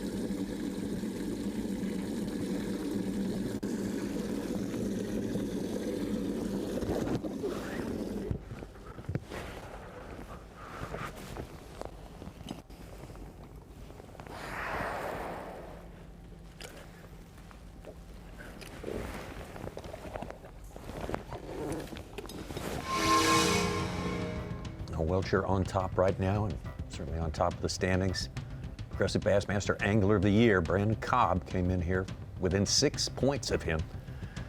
And now, in order to stay in this race, he has got to make the top 10 today. Exactly Absolutely. Right. And one of the problems where Brandon Cobb is fishing way out into Lake Ontario, rough service, and getting a few of these fish fed into us right now, and this is scary, but Brandon Cobb unofficially sitting with 64 pounds and 2 ounces unofficially.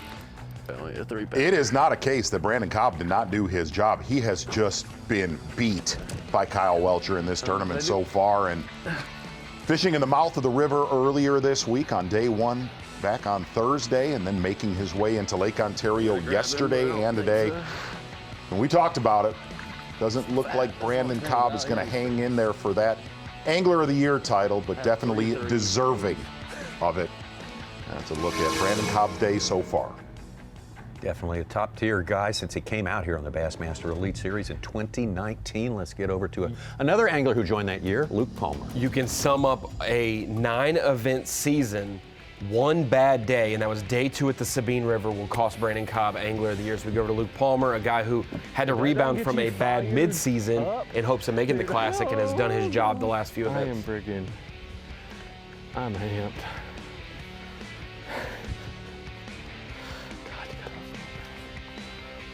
I'm just gonna pan around for a little while. Scared 100 pounds, and Santee Cooper didn't quite get it there.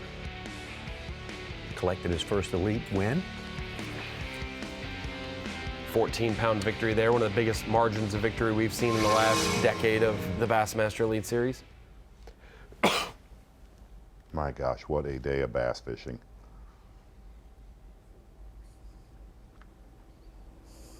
It's a good one to get spoiled on. We're not going to be ruined for the next event right around the corner. Thank goodness it's the second to last day of school.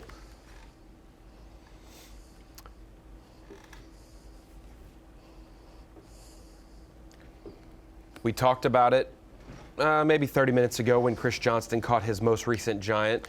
I went and dug up the stats. We have been here every year since 2017, but Chris Johnston joined the Elite Series in 2019. So 19, 20, 21, 22, and this year. That is 18 days that are in the books. This is the 19th day on the Elite Series he's fished. Because I don't like retying. He has been in the top 10 after a day of fishing, 18 out of 18 days. He's never been outside the top 10. And here's another one. Of those 18 days, he's been inside the top 3, 13 of the 18 days he's fished Elite Series events here. He could make it 14 out of 19 today, Chris Johnston.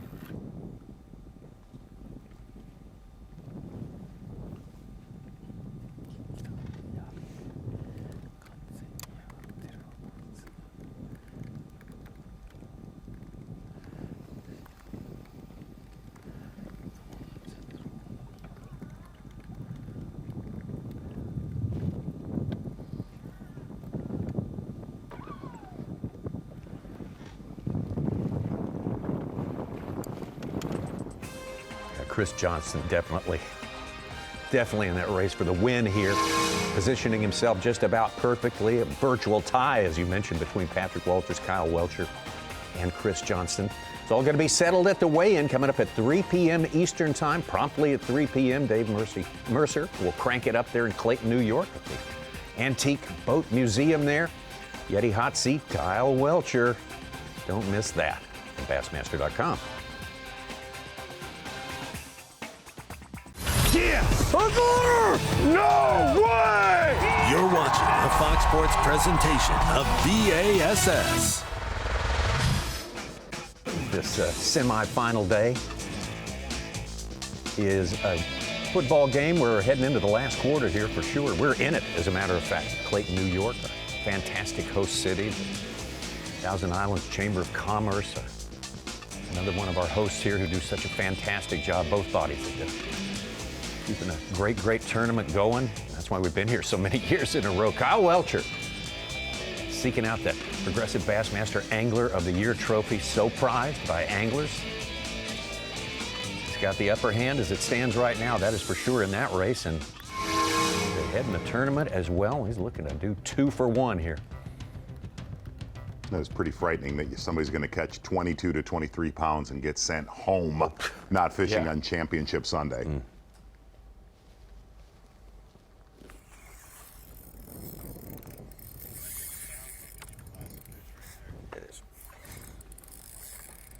And there's a whole 50, 60 of them out there. They wouldn't even look at a drop shot. A little bit more finessey. Maybe I figured these out. Maybe it's definitely bigger than what we got in there.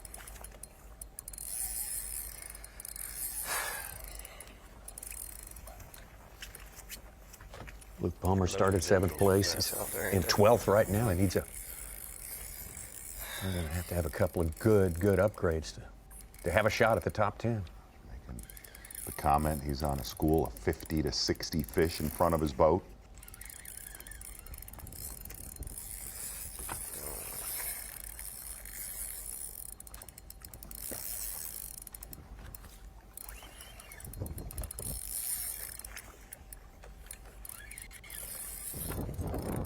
Giant.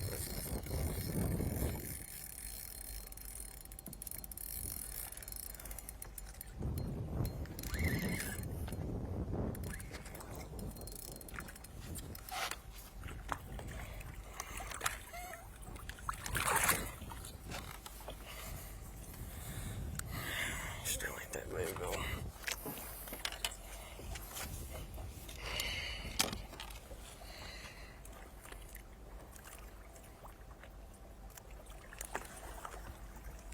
That one's not going to give him a lot. It has to be bigger than 213.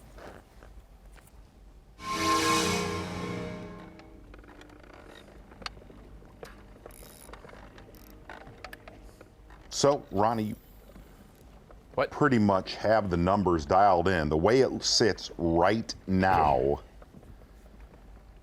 unless Brandon Cobb made some incredible moves today, we will have Angler of the Year wrapped up this afternoon. Yeah, it would be finalized. Obviously, Welcher doesn't have to make up any ground. He is the leader by 6 points. Cobb would have to beat him. So even if Cobb made it to Championship Sunday tomorrow in the top 10, Welcher would need to finish 7th. He would need to win, and that's how it would go. So, yes, if Cobb does not make the top 10, Welcher could seal up AOY today. Same thing with Joey.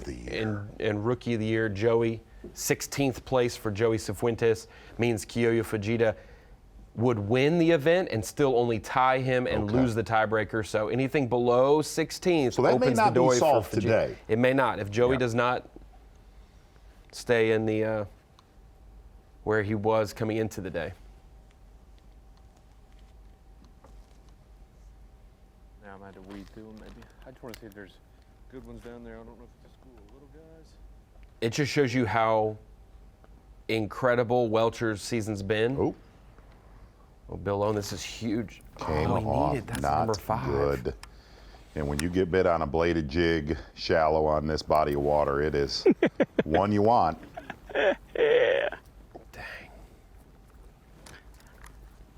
It's another thing to look at here is Lowen started the day 6th. Has to stay above 36 to be inside the classic. He's in danger right now. 34th with 4 fish. That would have been huge. Been wrong before.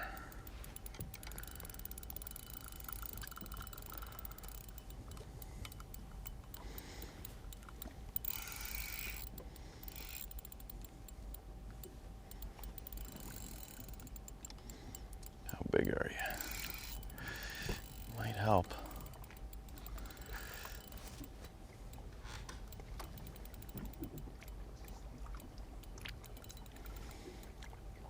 Come on, buddy.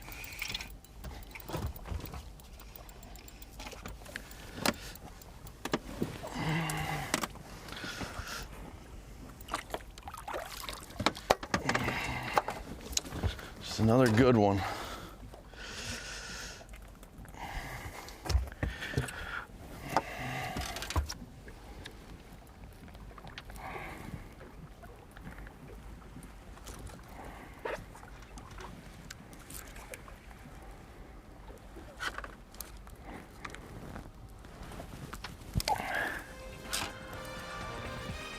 Decent one. Chris Johnston right in the thick of it there, third place, but just ounces out of the lead right there. So great having you here for 4.5 hours extended coverage today. Coverage continues on Bassmaster.com. We got 5 hours of coverage coming your way starting at 8 a.m. Eastern time right here on FS1. We're looking forward to that. The weigh-in starts on Bassmaster.com at 3 p.m.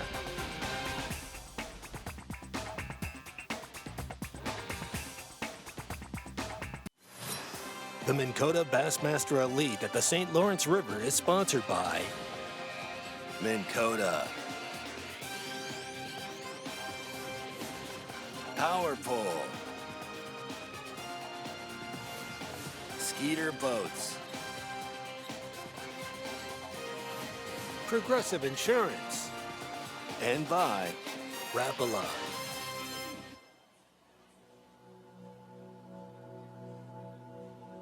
Welcome back. Look, this guy's in the same place he was 30 minutes ago. He ain't even moved. That is a great shot, though. That's a big hole in the grass. You know they spawn, right, Bernie, in that hole? It looks like it. Yeah. It looks prime. Where is that? I mean, that's a lot. I mean, that's maybe not a live shot, but I'm telling you, though, you can see It's the water very- moving. That could be anywhere. You know, one thing we haven't touched on, and we got the man himself sitting here, the success that he's had here on this river, mainly shallow water fishing, right, Bernie? Yeah. He's just one of the experts at it, so it's pretty cool to. I know he hated to miss this tournament. We hate that. And Champlain. We hate that the arm issue come up, but at the end of the day, we're sitting right here, Steve, with one of the great smallmouth fishermen that does it a little bit different, in my opinion. I don't know all of his secrets. I probably don't even know any of them. You want to give us a secret? But in my opinion, he's just one of those guys that does it his way, Right. and he's really, really good at it. So Yeah. we're on a great body. Bernie, I got a question for you. Is this probably one of your favorite bodies of water? Absolutely. Yeah, I know you've done I know you've done very well here. So, is there anything in particular? Waddington, last time you led it for 2 or 3 days. That was a couple times back. Yeah. But yeah, it's you know, I've been fishing here since the '80s, and when I first got on the tour full time, we actually had a team championship here. Ray Scott had a one-time, one-off tournament called it was the Bassmaster All-American Team Championship. Yeah. All-American Team Championship. Sure. And it's my first time here, and I just took to it like a duck to water, and I ended up being a team captain, and our team did okay. We didn't make the final, but we did pretty good. And I just liked it. And from that point on, I came back every summer, and I'd fish whatever tournament I could get in or multiple tournaments. I'd go over into Ontario and fish some of their tournaments on the Canadian side, and I just like it. You know, I just like the you know, in summer in Florida, it's 100 degrees in the shade, and it's just the fish aren't biting that great. You come up here, it's in the 70s, Yeah. and they're chomping. Weather's awesome for sure. Yeah, But there's that other thing, that commitment. That's right. I mean, that's work. You coming up here and working, and using your time wisely. Yeah, and the photo period's so long in the summer. I mean, I could go out at 4 o'clock in the morning and fish till 10 o'clock at night. Literally, you could Yeah. do that and Right. still have daylight. Yeah, many hours in. Yeah. The guy, you talk about work ethic, and guy coming up here, he's here with a disabled right arm with his jersey on. Not many anglers would be here at this tournament. Wanted to do live mix with us. Yeah, that's the only reason he's here, because he loves us. That's not entirely true, but I'll let you listen, go with that. We appreciate you being here. It takes a lot of anglers probably wouldn't come up here after all he's went through in the last couple of weeks. It's probably good for you, though. Yeah. Yeah, I'll get out of the house. I was looking at four walls too long, but what happened Jay Will, I drove from Detroit to Syracuse, left my rig, flew home for the break, had the accident, and then I had the repair surgery and kind of prolonged my return visit because I had to come get my rig. Right. But it worked out where I was just able to. They got me out of the other cast into this brace somewhere now, so that I could travel and come back and retrieve my stuff. So real quick, if you want to, let the people know what kind of time frame we looking at here for Bernie to be back catching big smallmouth or big Florida largemouth down there with what happened. Yeah, I'm done for the fall into probably the earliest part of the winter. It's really the pain is gone. Unless they start poking around, like my physical therapist starts poking around in there, I can feel it quick. Right. Right. I get a quick reminder, but I still got some mobility in that arm, but they limit the range of motion so that the tendon can heal and attach itself. But basically, you're looking at 4 months from now before I can really start fishing. Gotcha. That's what I've been told, and so can't happen quick enough, I can tell you that. Well, we're wishing for and hoping and praying for a quick recovery here. We want you back, and glad you're here. This is a guy that he fishes every day. Yep. If he's at home, he's probably in a flats boat. Yeah. Somebody told me that he's got a room somewhere with some really, really old fishing lures. Oh, is that true? he's got an incredible collection. Yeah. So you'll have to. Do you have any lures older than me? Yeah. I got most of my lures are older than you. Yes. Oh, yes. Yeah, even the ones I fish with. But they're the tools of my trade. So I don't know. My grandmother was an antique dealer, and that's kind of where it started. I guess it was bred into me. I just always had a strong appreciation for the tools of our trade, the angling antiquities. We haven't seen a fish, a while ago when you said, hey, they're biting. I say that so I can see if anybody's going to. Any major moves? Yeah. Or sometimes I can kick everything in gear by being negative. I was looking for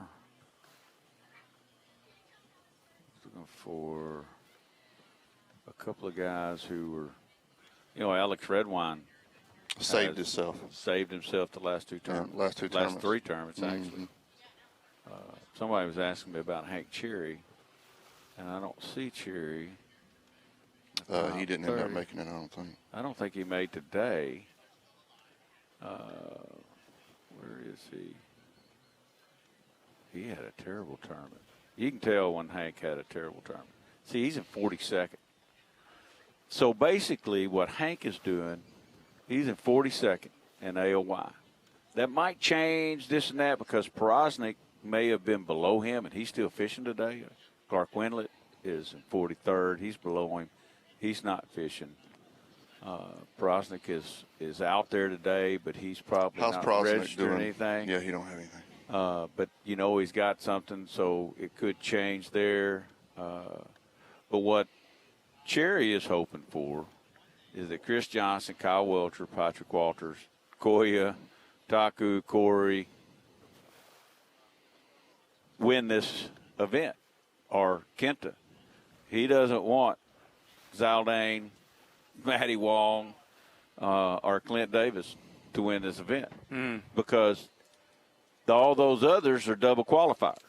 Gotcha. Bumps them down. So then that brings the 41 number, the current 41 number, to 42, which is where he's sitting. Right. And then he's going to also be hoping that somebody hits an open thing, right? Yeah, an elite to he wants an elite to win an open. That'll give him a better shot, too. Shot. And that's the same thing Jason Christie's hoping for because he also knows that Porosnik can catch him. And I think Brian New can possibly catch him, catch Christie. And, of course, Christie wants to go to Oklahoma, yeah. he wants to go to Grand He's Lake. got a little bit of history there. Yeah, he does. And then, and I know he's fishing a couple of those. I know he's fishing the Lake of the Ozarks, and he's won there before and done well there in the past. And so, he could go over there and win and not get the open bid, but get the elite bid because it's coming to him one way or the other. He's going to go over and fish it and try to win it regardless if he's in or not. But he should be in. As a matter of fact, I think that he's pretty well locked in. But I don't. You never know with these points the way they fall this way and fall that way. Right. Things happen, and it's not as simple as well. I'll just go up here and get me a top 25, and I'll be okay, because there's 5 other people there that's right. got to get. They might get a top 25 too that are. Your destiny's in other people's hands, so to speak. Yeah. A lot of times it is.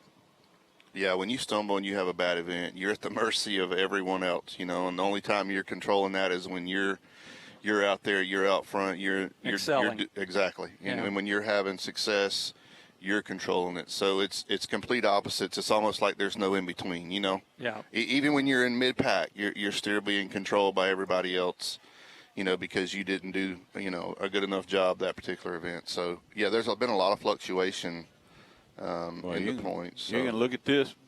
Gussie, of course, he's making the Classic. Did he double qualify? No, he didn't. He did not. Okay, so that's a spot that's gone. Right. And then Jonathan Kelly, he was on the verge of not requalifying.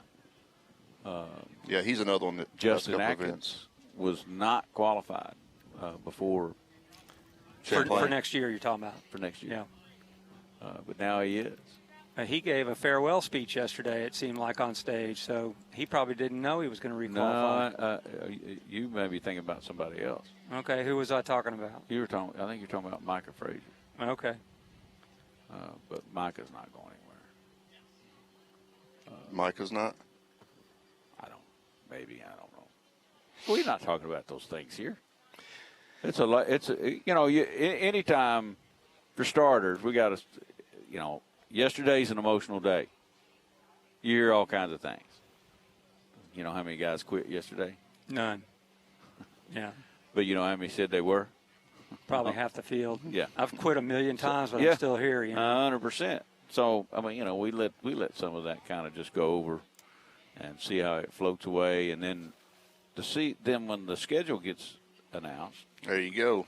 Then it's like, oh, wait a minute. That's when it's like playing golf and you hit 2 good shots on the 18th hole. And you're like, and it's man, I hit 2 good shots on I'm the coming 18th back. hole at that lake there. When can we play again? Yeah. Yeah. And then on the first hole, you shank it in the wood. You're like, why did I do this? Yeah, this is stupid. Why am I even out here? Yeah, where's the girl on the cart? Yeah. An emotional roller coaster. Looks like we got some rain coming in behind us, fellas. Yeah. Well, it's been coming up the river for some time. I hope it misses us. So, but these are the mental games, folks, that these guys are playing. They go through these ups and downs. This is a roller coaster ride. I want to mention too, we've been talking about a lot of different things, but I've been watching Taku for the last several minutes here, and he must be seeing some fish on his graph, and he's dropped whatever's tied on them other 2 poles. He's dropped those down there, and he ain't got a reaction. So this is the second or the third time he's jumped down in the bottom of that boat and trying to make adjustments here late in the day to make a charge. So it's pretty cool to sit here and watch a guy that's, he knows he's around them. He must be seeing them, and he's doing everything in his power to retie. He's tying on, I'm assuming, something different because he didn't get the fish to bite the other 2 baits. So that's been more the case here at the St. Lawrence for me this year. I saw a lot of fish on my Lowrance active target that either ran from my bait, Bernie, or followed it down and didn't eat it. Yeah, that's frustrating. And I think it's, obviously a lot to do. There's more pressure here than there's ever been. Obviously, forward-facing sonar has a lot to do with that. But now we're in a game to where we don't have trouble seeing them. Now we're playing the game, and you see Taco playing it to the best of his ability on trying to get the fish to bite. Yeah. All right, and so now we're into, okay, we're pulling tricks out of our back pocket to get one more 4 or 5 pounder late in the day to bite, and that's what you see Taku going through here. So that's what Lee was talking about. Is that these fish are smart. You got to trick them, and I'm like, well, tell me how you trick them. Some of it is distance of cast and baits and what have you, but nobody wants to talk about that. Right. Well, and here's the thing is, it goes both ways. I think here, in my opinion, Bernie, the further you run out in that lake, the dumber the fish get. Sure. I don't think they see as many baits. But when you stay in this, 15 or 20 mile circle, from Clayton and even up to Waddington, Ogdensburg up through there, the fish over the years have you can tell a difference. Oh yeah, 100%. They've gotten used to things. They've gotten smarter. So it's about techniques. Listen, it happened last week at Champlain. You're seeing Demiki rigs and stuff that I've been going to Champlain for 18 years off and on. Like a bait like that's never played. Right. So these guys are showing and creating new things. Welcher last week, we were sitting in the parking lot and he sit there and rigged up a smallmouth bait. It's not mine, so I'm not going to say what it was, but I'm like, man, I don't know if that's going to work. And he catches 22 pounds on. Yeah, I mean, so it's forever changing. And these young, sharp minds, after looking at forward-facing sonar and watching a fish go down on a bait and not reacting to it, and not biting it, these young, sharp minds are getting creative. Sure. And then they're not going to tell you. You know what I mean? So right. So it's a full circle deal, and it's just rooming with Welcher and seeing how good he is at forward-facing sonar, and then he sits in his boat and rigs up baits and puts things together off of different baits and builds a bait literally in the parking lot and goes out there on Champlain on day 2 after only having 16 pounds day 1 and almost being like, man, I kind of stumbled today, Yeah. and going out there on day 2 with a bait that he kind of built himself in the parking lot and catching 20-something pounds and getting right back in this thing. So yeah, that was probably the key day. Yeah, 100%. Because he was behind, Absolutely. way behind. Yeah, I mean, he went from a 1-point loss to a pretty substantial loss, and then to a 6 or 7 point game. Yep. It's a turning point, major turning point. Those are the moments. Yep. And I just don't want the audience to think that, oh man, live scope's the deal. My Lowrance active target, I can look out there and see one and pitch my drop shot over there, and it's going to bite every time. It's not the case. Well, one of the things that I wish y'all would have been here for the conversation with Lee and Caleb. Both of them wound up in the same water with Jay Chicaret. And Jay, they said Jay caught 50 to every one of theirs. Mm-hmm. And it would not tell them what the bait was, would not, they're fishing the same water. And he even asked him in the weigh-in line yesterday, he's out of the tournament. He still wouldn't tell him, they're a lot more protective of everything. And that's been a transformation that has taken place because of live. Right. Live used to be, and you can remember these days, back in the day when it wasn't live, you'd go out there and you were out of sight, you come back, you come up to the weigh-in stand and you're taking the lead, and then all of a sudden you say, I caught him on this, and it didn't matter. Mm-hmm. That's just what we reported. That's what he caught him on, but he might have caught him on something else. Right. And now everybody sees, and everybody has the opportunity. So you see, if you see Taku, when he catches a fish, he's going to turn his back to the camera to unhook it, and he's going to keep his bait a secret. Chris Johnston's going to keep his bait a secret. Jay Chicaret's going to keep what he's throwing a secret. Right. Yeah, it goes from all right. Well, here's forward-facing sonar. Rain guys. Coming down on us. Oh yeah, rain's coming. So forward-facing sonar, Bernie. We go through the transition of learning how to use it. Now we know what fish look like. Now we know how to use it. We know how to pan around, cover as much water as possible. Now we got to make the smart fish bite that we see on there. And some of these young guys like Shakuric, like Welcher, there's several. Patrick Walters, to me is probably one of the best ones out there, just creating different techniques and baits and ways to catch them, and it's just another transition. So we got to regulate it, Steve. I'm with you. I mean, I'm going to go ahead and I'll probably get a lot of flack for this, but to me, there has to be some restriction to it. 5 transducers on a boat is too many, okay? And it's fun, and I understand it's a major player nowadays. I mean, if you don't learn it, you're going to be left in the dust. But to me, it's akin to putting a homing device on a deer that you're trying to hunt. I mean, it's just the fish can't hide from you. If you're in the vicinity of the fish, you know exactly where he is, and it's just a matter of presentation at that point. And to me, it's kind of like an Alabama rig. It can make an average angler a threat. You know, I'm going to get bombarded for that statement, but that's just how I feel about it. I like doing it. It's fun. There's certain tournaments where it's essential that you have it, now that we've got it. But it's gotten a little out of hand. There's just too much of it. And at some point, I'd like to see the restrictions kind of at least down to one transducer, one unit. Yeah. That's where I'm Well, at. and I'm sure, and everything develops along the way. So we'll see. I mean, Bass, I'm sure, is looking at that, and we'll, nothing's going to happen today, but the season is going to. Well, something's going to happen today. Not on that. Somebody is going to catch a bass in the next 10 minutes on forward-facing sonar. 90% of the field out there today is going to catch them on forward-facing sonar. I mean, it's cool technology. I mean, I remember when I first got it, I used it at Lake Lanier, and I'd throw my bait out there, and it'd fall like a little meteor on the screen. It was cool as hell to watch, and then you see all the fish swim over to it, and then a lot of those spots would swim away from it, and that was the discouraging part. Not all the fish react positively to it, but smallmouth are very vulnerable to it. Well, it's cool to have great technology, Bernie, but you don't want technology to take over the sport. Agreed. It still needs to be in the hands of the fishermen, in the minds of the fishermen. And in order for it to be still called fishing, we ought to be able to use our eyes and our brain more than an electronic piece of equipment.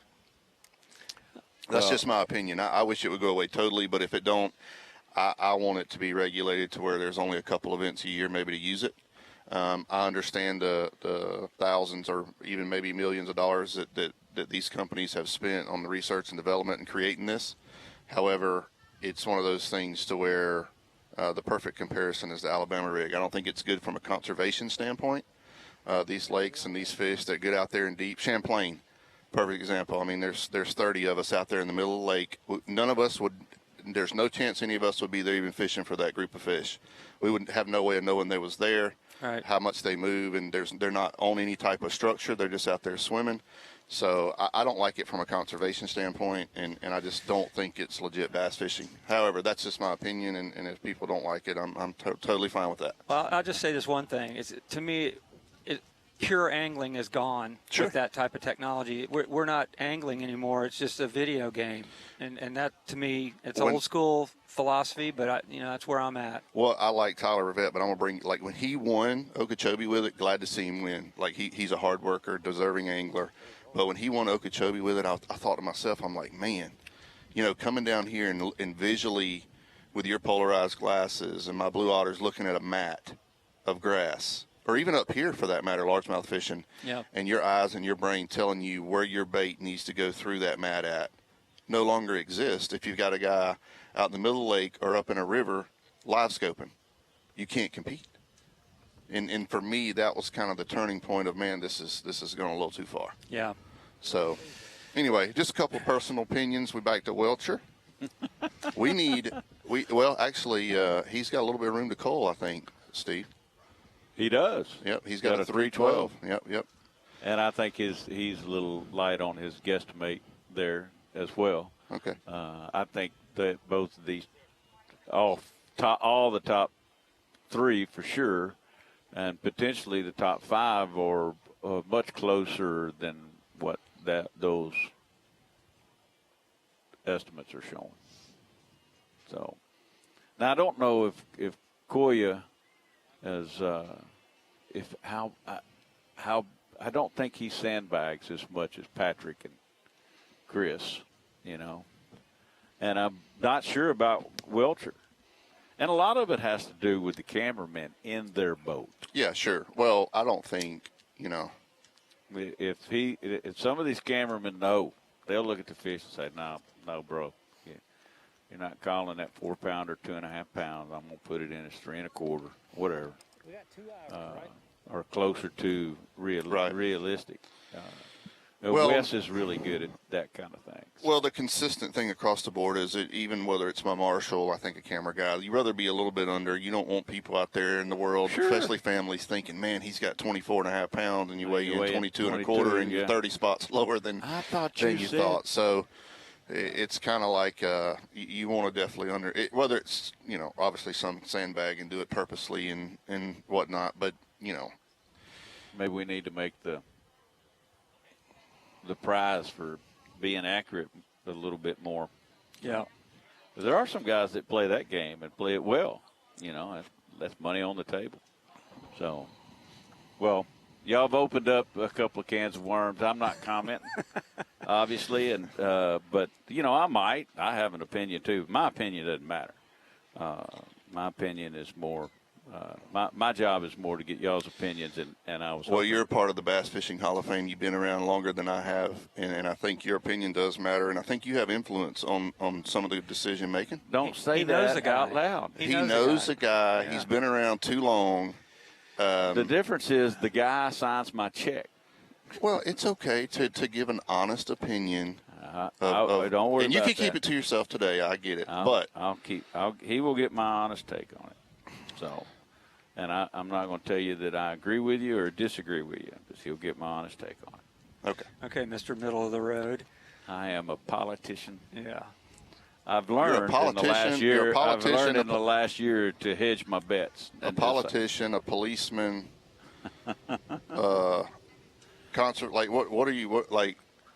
Do you have an official title? Yeah, I'm supposed to be angler relations. I'm supposed to show you love. And you haven't learned it yet. But I'm going to teach you. You might have to teach him through his wife. I love her. I love his daughter, too. Yeah. So, anyway, I love having these guys on. They're going to, but we got to go on a break. We come back. You got a champion coming up next? Got a champion coming up next. Who Brock Mosley, another one of those guys that everybody was like, I want to see that guy win. He got him a blue trophy this year. He did. So made the classic. Yeah. Pretty good at catching smallmouth. But he will go catch 20 pounds of largemouth. He will. If he gets mad at the smallmouth. Pretty versatile angler. Coming up next. So we're gonna take this break, and when we come back, we'll be with that retired baseball player, Bassmaster extraordinary. Yeah. So take a gander at these tournaments for the next few weeks that you'll want to watch on FS1. And when we come back, you'll see some more of this action from this event. Thank you. Stay tuned.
That's all it took.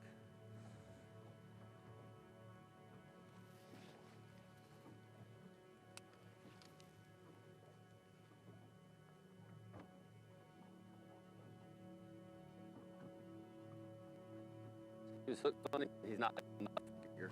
He's like 3.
All right, welcome back to Live Mix here at the Minn Kota Bassmaster Elite Series on St. Lawrence River.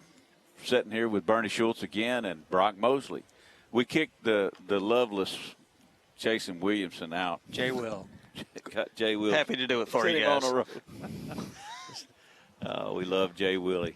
So, but we got Brock, and Brock is, you've had your blue trophy moment this year, and going to make the Classic, all that. So you've had a great year, but you still get mad when you don't make the cut.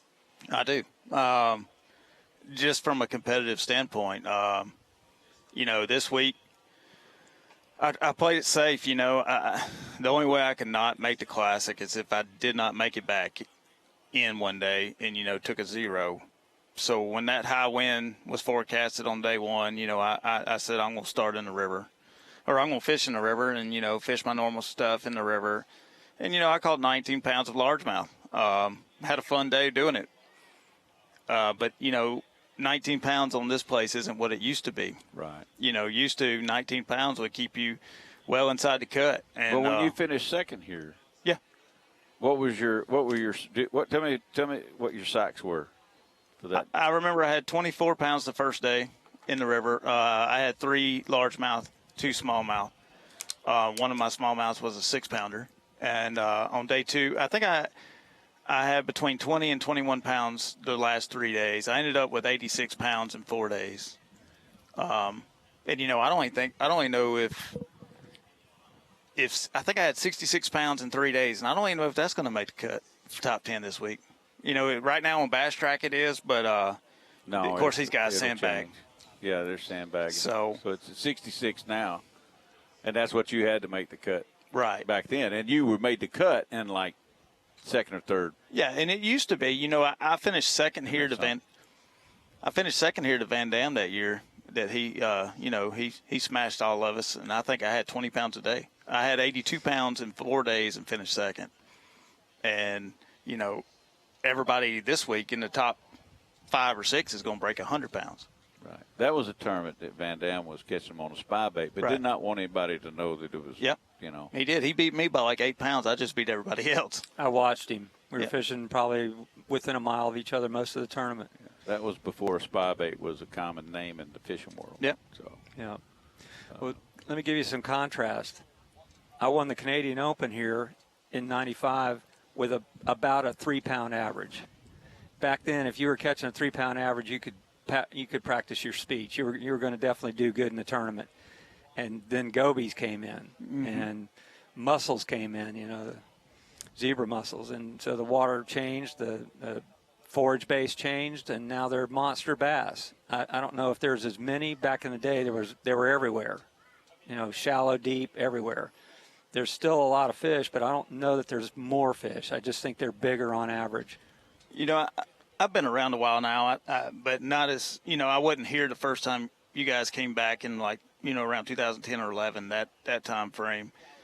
I hear some of the guys say, that first year you guys came, the schools you found were like Kentucky Lake schools. Right. Just a smallmouth. Yep. It was unbelievable. Yep, they were everywhere, shallow and deep. The numbers you guys were catching that year was unbelievable.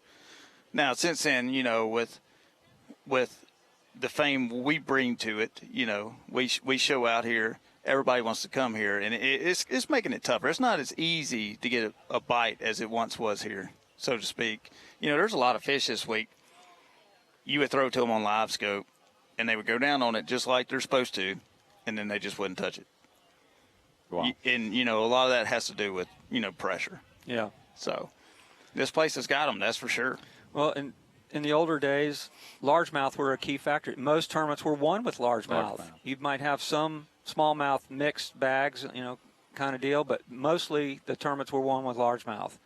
That never happens anymore. Right. Well, and back in the day, that was always the question is when you would come to one of these venues, we would, our first interview question would be smallmouth, largemouth, because it was always, is it going to be green or is it going to be brown? Right. How much is one going to play over the other? Right. And, we had the first year of the Elite Series on Oneida. Maybe the second year, Tommy Biffle, I think, won or was running the top with nothing but greenfish. Right. It wouldn't happen that way today. John Murray did it 2 days. Denny Breyer did it at Champlain. When we were going out of Waddington, I remember John Murray did real well on largemouth for a couple of days, but then he finally had to transition to smallmouth. Right. But that we're talking about, 20 years ago. Right. It was that largemouth were still a key piece of the deal. Electronics has changed, and it's changed the way Champlain fished. The results wouldn't have been as impressive as they were last week. Largemouth would have played a bigger factor at Champlain. Right. But now, it was one of them deals in August where if you don't target smallmouth, you're not going to do very well. Just in this tournament, though, and that's the thing that we sometimes forget.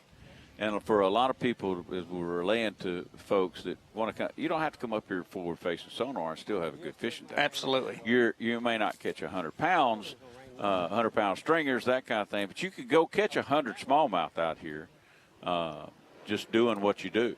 I caught several fish in practice in the river. To get some rain. Drifting like you normally would before. I mean, it still, shows out. You don't have to have all the electronics to come up here and catch them. No.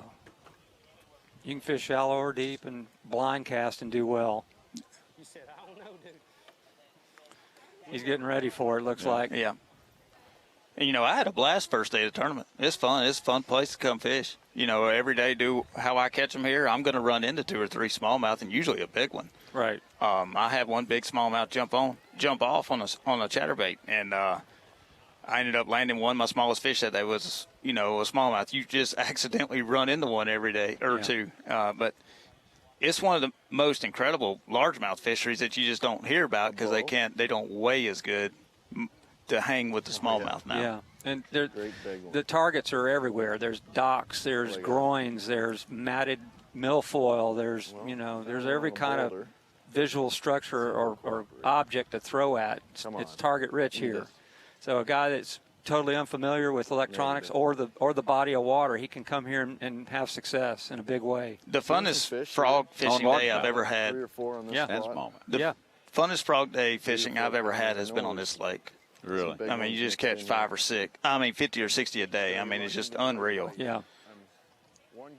There's a good shot. A lot of matted stuff.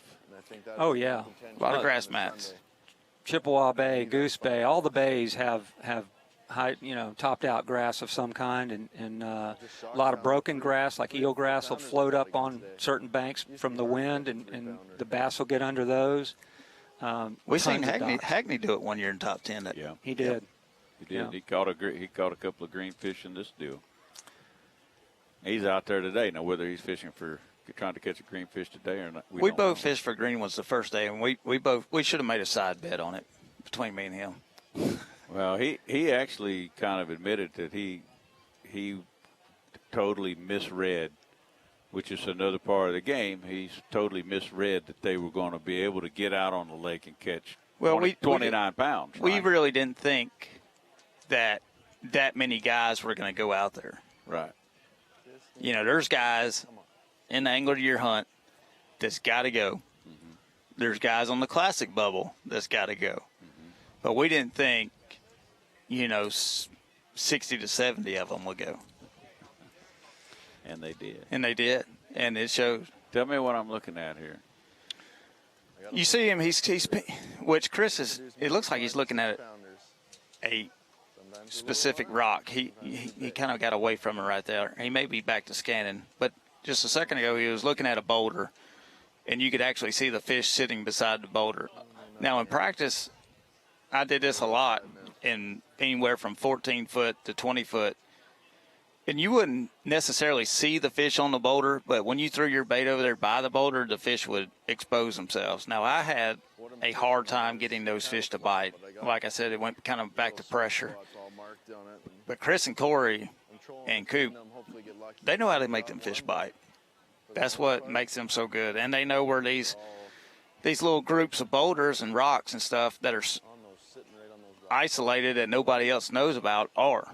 And they can just run from sweet spot to sweet spot when, guys that don't have as much experience here will they may have a few areas like that, and they kind of have to grind them out when they have unlimited amount of areas they can run to. And it makes a difference, smallmouth fishing. Am I seeing fish there kind of there's off the bottom? It looked like there was a fish suspended just above that rock a minute ago, but I don't know. Panned away from it. Not big enough, Bernie. It looks like his bolts are getting down, though. Yeah. You just don't do that anymore. It's just so interesting because I have no real experience. And a lot of people don't, but a lot of people do. I mean, I have a unit. I just don't use it. It's fun. They're fun to use. And just It's like video games. Video games are fun to play. Yeah.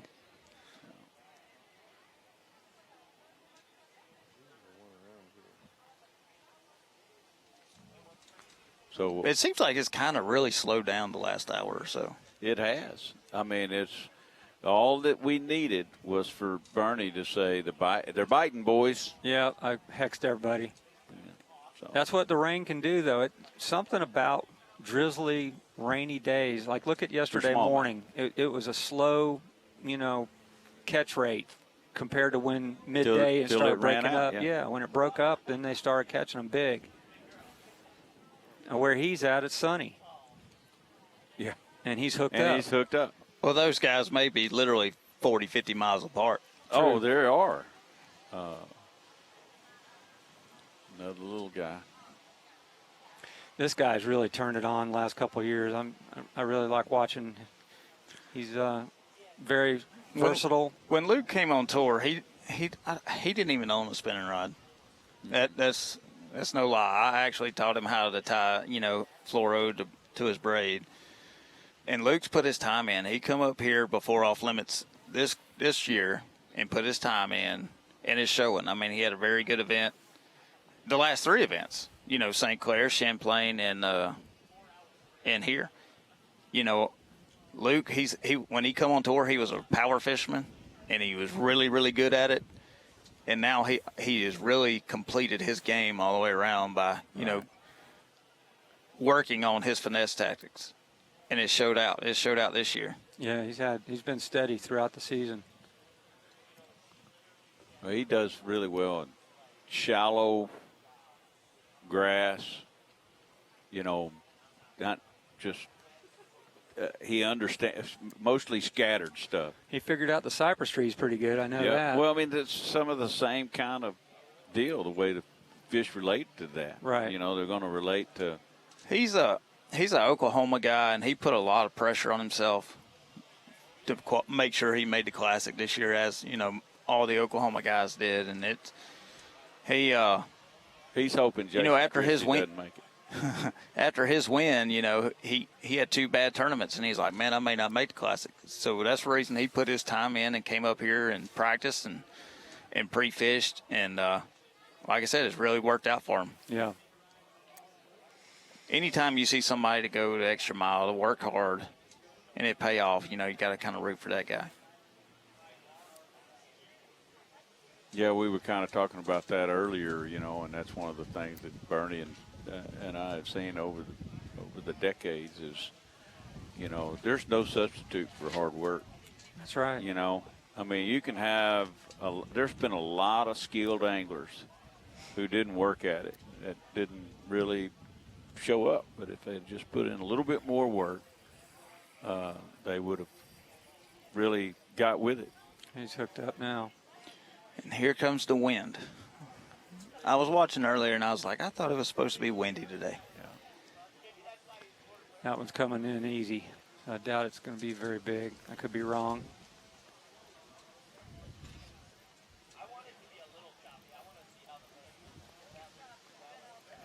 And the wind, to me, makes these fish bite a lot better. Absolutely. Sun and wind. They're used to the wind. Yeah. They like it. Yeah, that part hadn't changed. Even though the forage base has changed, I can remember in the 80s coming here in windy, sunny days were the days that all kinds of patterns worked. Spinner baits, jerk baits. If you could get in an area where you could work a topwater, they'd eat that. Tube jigs were the deal back then. We didn't have drop shot and all that. But, it's just the type of situation and where you're at and the elements. They all contribute to the bite. Those were called gitsits back then. They were. Because there wasn't a lot of tube jigs being made. It was yes, sir. the gitsit. Guido Hibden was the most popular guy in the parking lot. Everybody's trying to get tube jigs from him and Stella.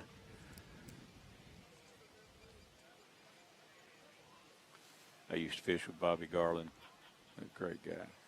He started it. Yeah, he did.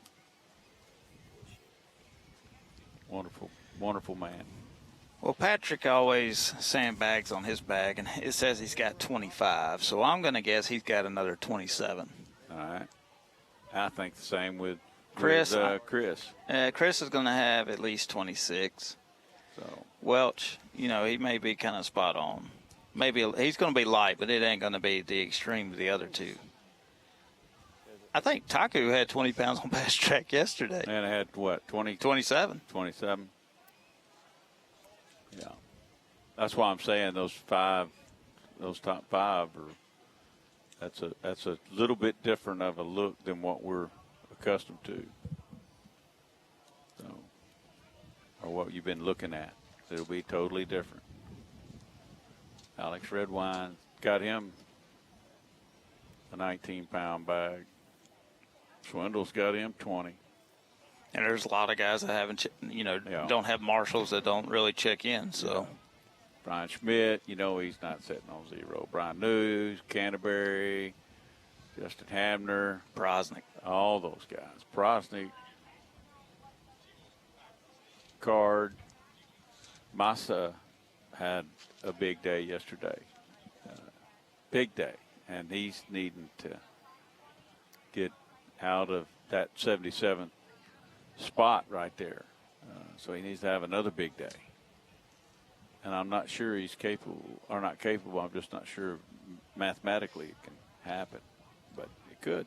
What's interesting is the top weights are heavier this year, but the cut line was lower. Like last year on day 1, I had 20 pounds, 5 ounces, and I wasn't even in the top 50. I had to go out and catch.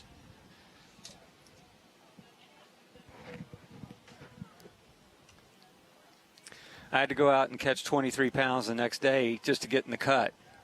And this year it was 19 or close to 19 a day, I think. Last year it took 41 pounds to make the cut in 2 days, and we were just under that. The weights went up yesterday. I thought they'd go down. Yeah, too. Hackney, when I checked in, he told me, oh, you're going to make the cut. The weights went down. Well, all the heavy hitters were in the last flight. Right. And, you know, The bottom of the AOI standings. Yeah. bottom of the bottom of the order was the strongest part. Yeah. Of the deal. And, I caught almost a pound. I had 19 the first day. I had 20-11 yesterday. So I almost had 2 pounds more than I had, the first day, and I only gained 2 spots. Hmm. Wow. Last year here, I caught 22 pounds, 22 and a half the first day. I was in 23rd. I caught 22 and a half again the second day and was in 30th. Yeah. I backed it up and fell 7 spots. So that just shows what can happen on this lake. A lot goes to play in these smallmouth tournaments. Does the guy land them all? I mean, you can jump off of, a 5-pounder that would call a 3.5 easily. Yeah. It's a lot of variables that go in to these smallmouth events that can change day-to-day weights. Well, I know that, and we're getting down to the end of this thing. They're going to shut all of this down. So you got one more day of live. I know, but I'm talking about today. I know. I'm just talking about you in general. Yeah, but you too. Yeah, I'll be around. I'll be around. You too. Yep. So, but I do appreciate everybody tuning in today. Yeah. We've got a old school, regardless if it's forward facing sonar or whatever. We got a battle between 4 or 5 guys here and possibly 6 with Corey that is going to get really, really interesting. And it's not going to look like that at the end of the day. Hats off. It's going to be a lot tighter. Hats off to Welcher. Hats off. Yeah.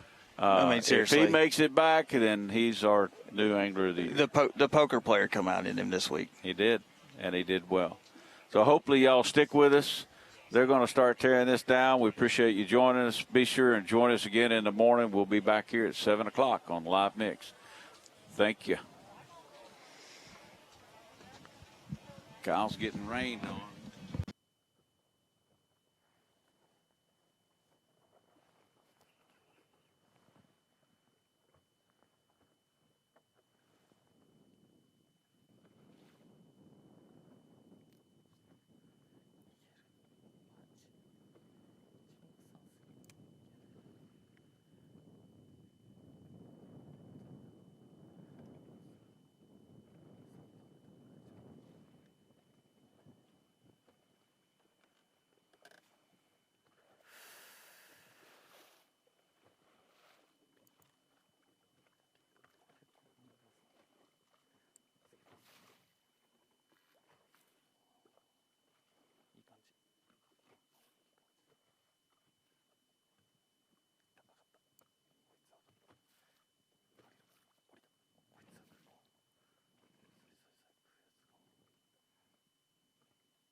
Okay, let's go.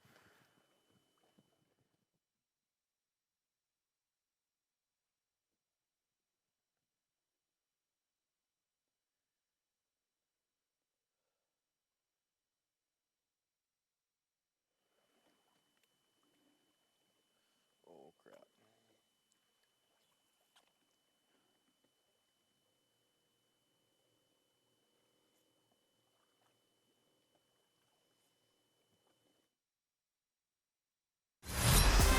The Minn Kota Bassmaster Elite at the St. Lawrence River is sponsored by Humminbird, Mercury, Nitro Boats, and by Bass Pro Shops. Bassmaster Live, and our coverage continues here. Going to take you real close to weigh-in time, coming up at 3 p.m. Eastern Time. We have already seen enough big fish caught today, which enough to last us for about 3 days at an average tournament. Forever. Or forever. It's just been, they've been mauling them out there today, and it is just perfect conditions. Everything's going on. And a lot of fishing time left for some of our anglers here. Chris Johnston, everybody's prohibitive favorite coming in here, living up to the billing, absolutely there, but only slightly ahead of Kyle Welcher. Patrick Walters having another big day, had 27 plus yesterday. Could well reach that. He may already be at that point today. Z, why don't we take a look at our Toyota midday report? Why don't we do that, Tommy Sanders? After a big event at Lake Champlain, bunch of suspended bass. Not really the case this time around for Koya Fujita, fishing in the mouth of Lake Ontario and the St. Lawrence River and having a really solid morning. Had a little company there yesterday. Luke Palmer was just over his shoulder. Luke Palmer said, I had to get out of there because he was putting a beat down upon me. Another big tournament for Koya Fujita. We talked about on FS1. With the season he has had, imagine when he puts a little history under his belt on these same bodies of water throughout the years. Yet another great tournament for Koya Fujita.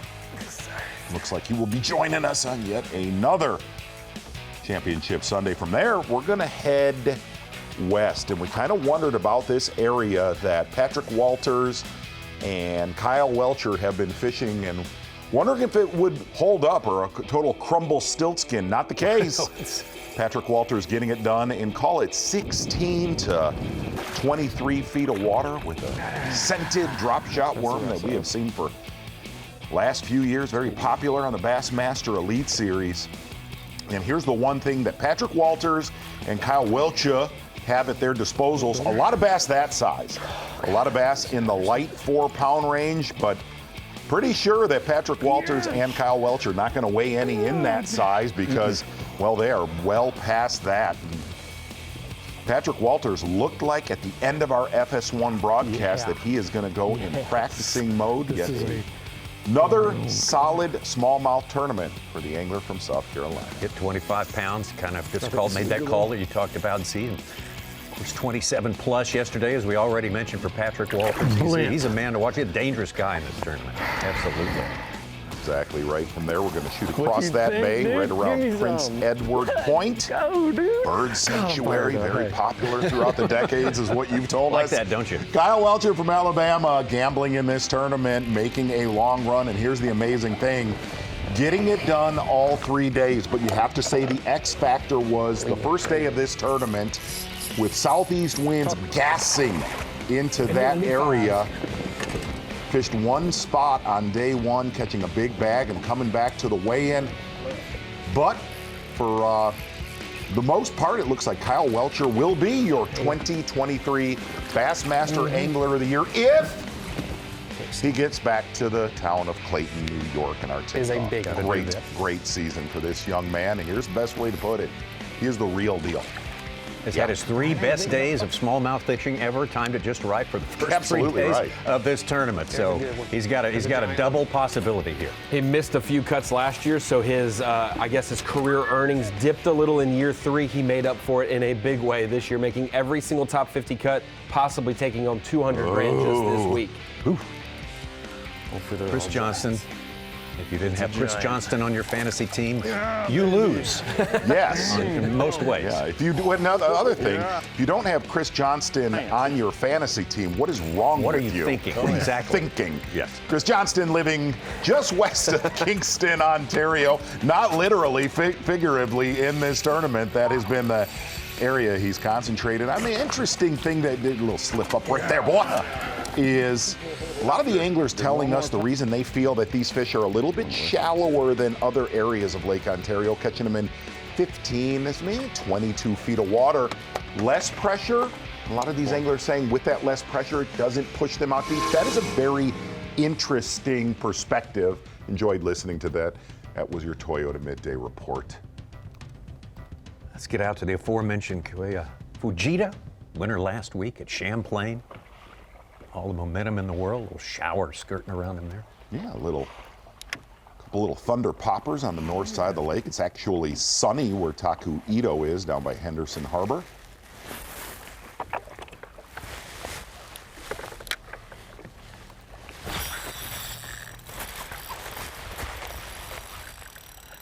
Not only is our top 10 represented by anglers from Canada, Japan, and the U.S., so many states across the country. We've had a lot of people tuning in from the Carolinas for Brandon Cobb, Alabama for Kyle Welcher. Thank you to you guys all tuning in this week. It's going to be a fun one. It looks like it's going to be electric. Most definitely going to have more than 2 anglers breaking 100 pounds like last year. Oh, yeah. And again, tomorrow, we got to talk about this earlier today. Tomorrow, just a lovely day for smallmouth bass fishing out on Lake Ontario. High skies all day long. Nice, gentle north breeze.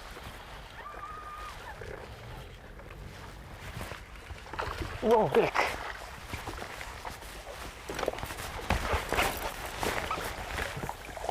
Yes. Yes. Whoa. 5 pounder. Yeah. I'd say bigger. Yes.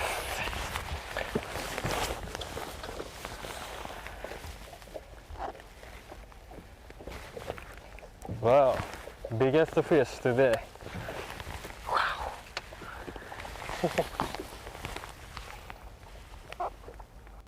5 pounder? Yeah. 5'8", maybe. Yes.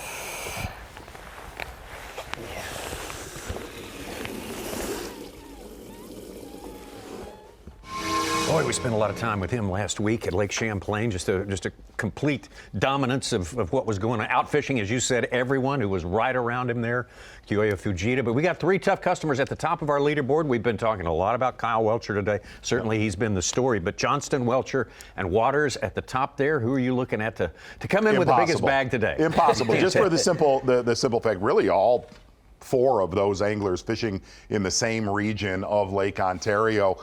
But really to talk about what Kyle Welcher's done in this tournament. Granted, we've seen some great saves. He kind of saved himself at Lake St. Clair, saved himself in a big way on day 2 at Lake Champlain. But he had a game plan. He had a game plan coming into this tournament that no matter what Mother Nature threw at these guys, and I heard Dave Mercer say this on day 1 of this tournament, there were a lot of anglers that were beat before we took off on day 1 because of those heavy southeast winds.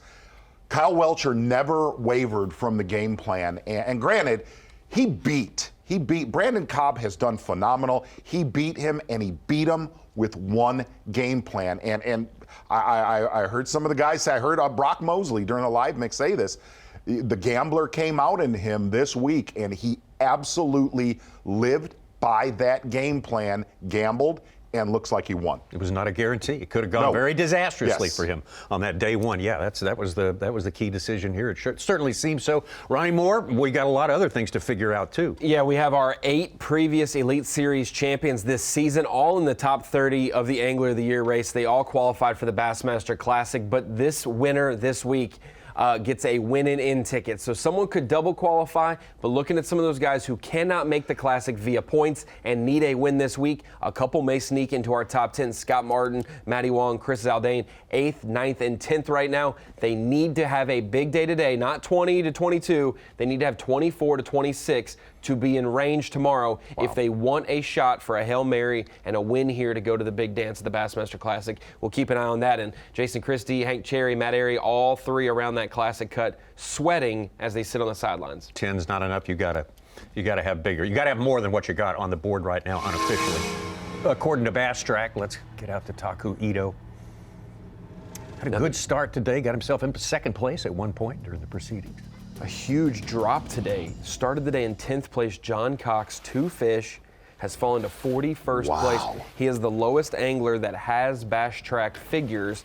He dropped from 10th to 41st, going from the top 5 or 6 in points to 12th. Kind of shocking.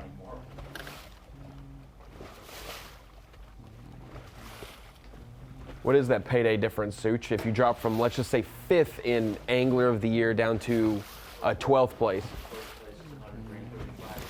30, 26, and we're talking 10th was 14,000.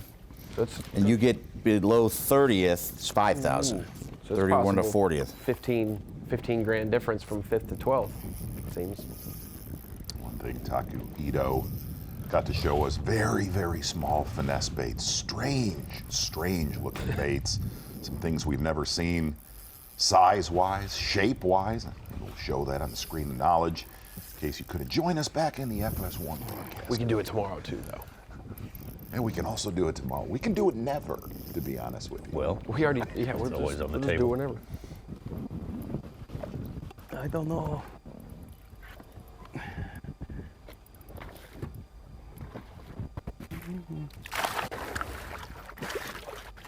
Okay. Oh. Okay.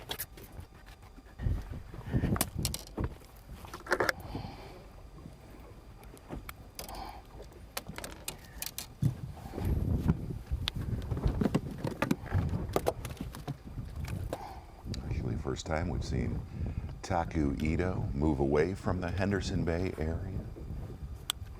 Slightly moving closer to the St. Lawrence River mouth.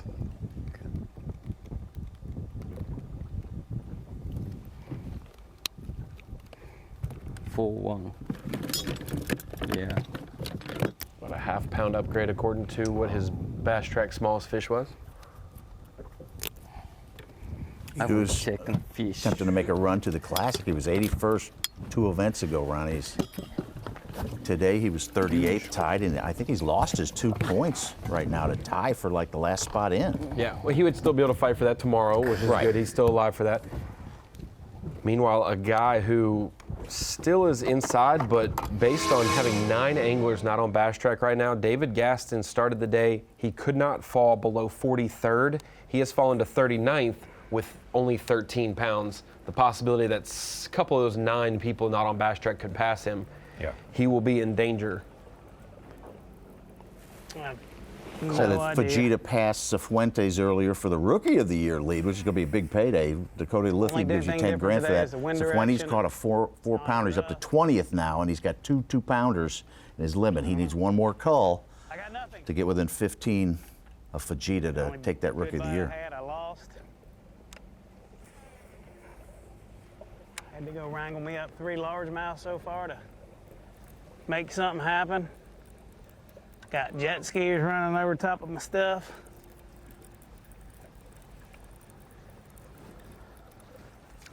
Boy, just a tough day for Bill Lowen. Starting out in the morning, fishing a drop shot in the river just about 5 miles west of Clayton. And then But it ain't over yet. a lot of his big ones. Bladed jig on a tungsten thunder cricket, shallow. I had 2 right at 6 pounds. Good ones, you know. Kind you need. You don't get a ton of bites doing this, but seems like the ones you get are the right ones. Is this how you fished in the past? Yeah. No, I normally fish shallow here every time we come. Just don't know a lot about this end of the river, you know. Spent so much time in the Waddington area. Like up there, I know where every little rock pile is, you know. Just go run it.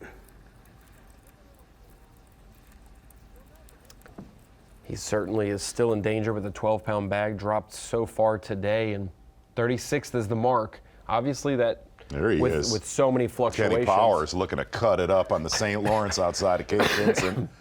He dropped his keys. No doubt about it. Last few hours of summer up here. Yeah, that's going to be much jet skiing. They got in the about next 10 36 days. hours max of summer left in this part of the country. Oh, it's going to be leaf turning next week for sure. Chris Johnston still on top. Thin margin between him, Kyle Welcher, and Patrick Walters. Kyoya Fujita just a little bit further back, and those four have separated themselves a little bit from the rest of our top 10 right here. But there is more time to fish. We've got some anglers checking in at 3 o'clock and another group checking in probably about 40 minutes after that. We'll be stepping away and stepping right back in a moment. The Minn Kota Bassmaster Elite at the St. Lawrence River is sponsored by Ranger Boats, Yamaha, Toyota, and by Dakota Lithium.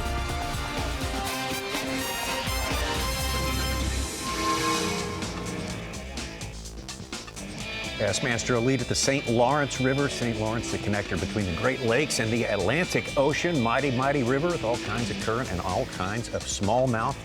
Right there, you're looking at Kyoya Fujita on the move again. We just saw him catch another one. Pretty decent one just a few minutes ago. Oh, yeah. You got two anglers, yeah. All kinds of business right there. Oh, boy.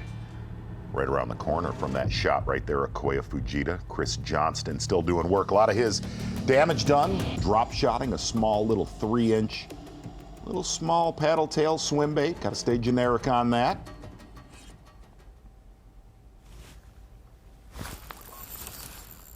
Got one. Finally got one. Looking at his weight, he must be thinking, what do I have And the to old do Ned to pull away produced from one this more big one bag? today. We got two anglers in the 50 here with 25 pounds unofficially. That's Patrick Walters and Josh Douglas, but hey, half-pound upgrade, and Chris Johnston will be there. What we got here?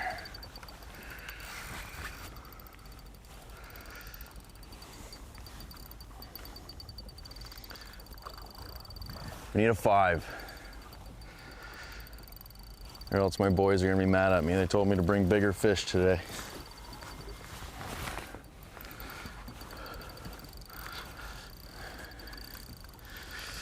It's not a 2-pounder. And don't jump. Don't do that. I think it's a 3.5. 3.5. Dude caught 25 pounds of bass yesterday, and his kids told him bring more big smallmouth. Enough to get the old heart pumping a bit. They're spoiled like we are. Exactly.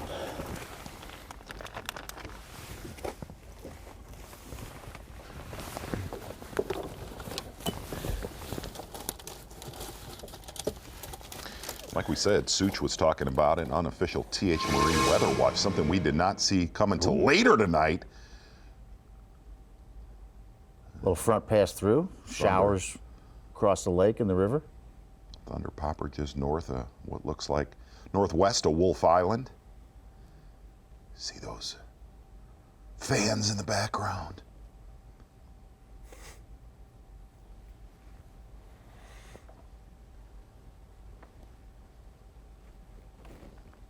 Bill Lewin needing to get into the Classic there in Grand Lake. He's had some good outings there in years past.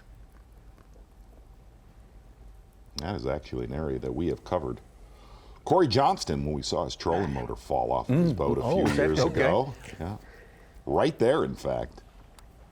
Here's a a shallow shoal. Got to be careful. A lot of big boulders on there.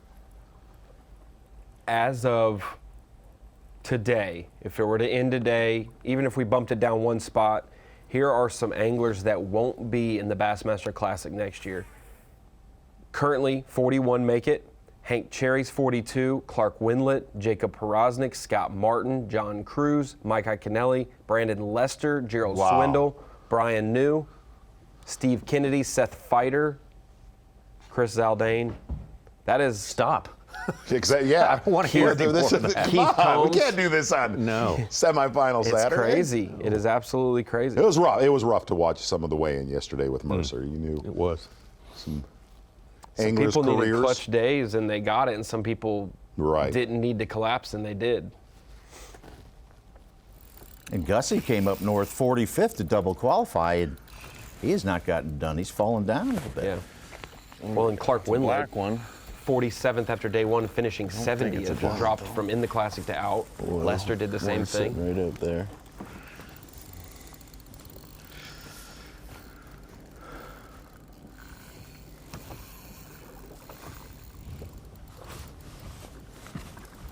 Don't think it's a big one. Got a little look at him.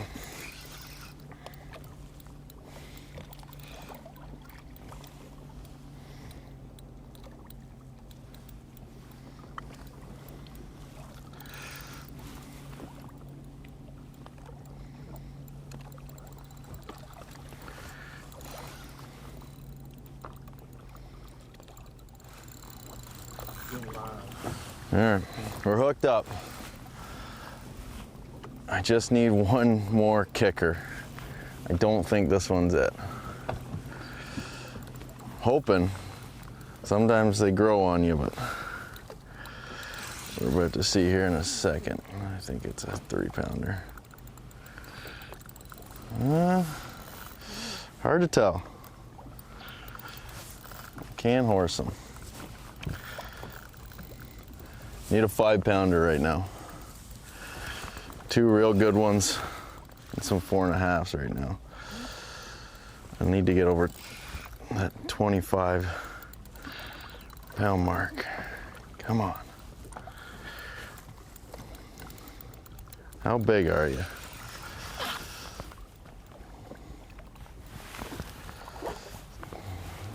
It's decent.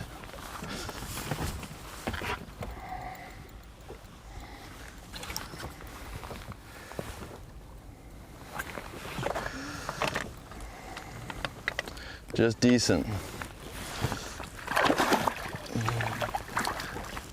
Ouch.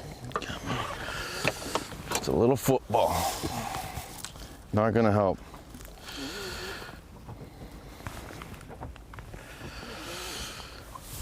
Just need one of these to be a 5. Tommy, I'm going to ask you a question. When does Chris or Corey Johnston not say that they need another 5-pounder? That's to infinity. It really? Yeah. 4 1/4. I don't think he helps. He's got one right around that. I don't think it's not going to be much of anything if it does help.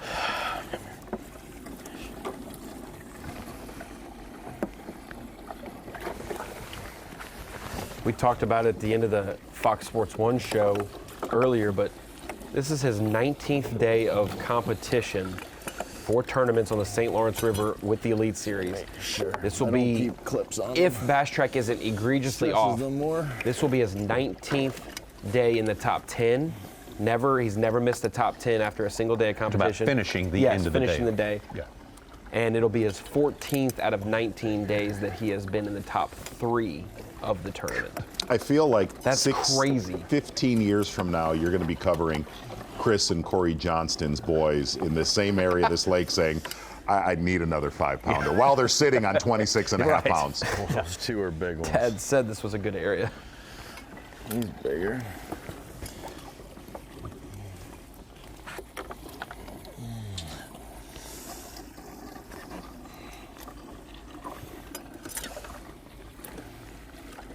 Well, we're going to leave Chris Johnston. We got to start to celebrate man. Oh, yes. You know what I mean? There's celebration beginning. Hoping that Kyle Welcher makes it all the way back to our takeoff in Clayton. I do struggle a little bit with his last name, but I'll get there by the end of this tournament. Really looking at what Kyle Welcher's done all tournament long. I nailed it right there. going towards Prince Edward Point, fishing a big spawning bay. A lot of locals that fish up around the Kingston area thought that this area would be a player because of just less pressure than you see on the U.S. side of Lake Ontario. And that fish right there anchored by a whole pile of other good ones. Kyle Welcher, you are not the Power Pole replay of the day, my friend. You are the Power Pole, potentially the Power Pole replay of the year, my friend. Kyle Welcher. Excellent. Thanks, Tom. Thank you. Not only does he make the gamble, makes the big decision, risks it all, goes out there. He goes to that place, which is officially the most productive place in the tournament. Yes, and I asked him, I said, because traditionally covering Kyle, I have watched, he lives in the lake, but he lives basically, from covering him, he lives between Fox and Grenadier and Henderson. And I asked him last night, I said, Kyle, why did you pick that area compared to where you fished in years past? And he did. He threw love. He said it's an area where Justin Atkins has caught them in the past and said the quality is there, less pressure is there, and that's when I decided I was going to spend the majority of my practice in that area. But his decision to go there on day one, when a lot of other anglers that are now in that area, there were not 4 boats that made that run out there on day one. A lot of them were fishing, like I said, they were fishing the calmer area from Fox and Grenadier down to Henderson because that was the calmest area we had on day one. He went into the teeth of the wind blowing in that bay and got it done. And somewhere you look at saves, in his season, he saved himself on day 2 at Champlain, really just scratched and clawed at St. Clair, but to live by that game plan, especially day 1. Look, it's been easy running since then, having a north wind. He got his work done in about 90 minutes the first day of competition. Hats off. Stuck to a game plan. Yeah, because it's not even the fact of he gambled, knowing they'd be there, knowing he'd catch them. A lot of people gamble and go to the lake and just don't catch them. It happens. But to have it's not like he just threw a Hail Mary blindly and was like, I'm going to go out to the lake. That everything else has fallen into place. And it is absolutely crazy that Brandon Cobb missed 1 cut this year, and it was the Sabine River. He was 52nd after day 1 and fell to 92nd. If he just stays in 52nd place, 60th place, he wins AOI by 10, 15 points. And that was his only poor day of competition. Wow.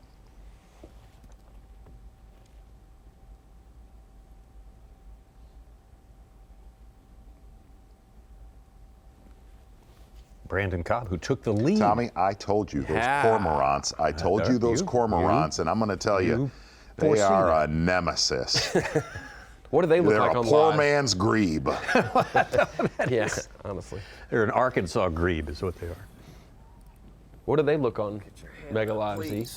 Just like a loon. Large and just eating dart. Fish eating bird.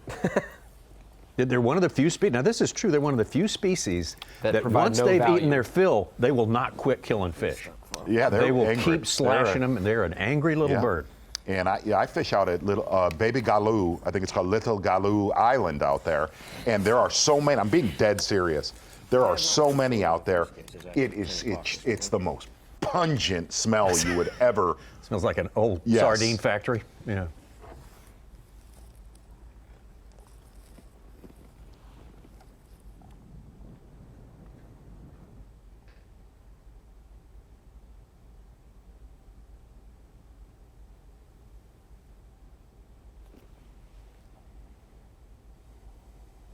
Okay, yes.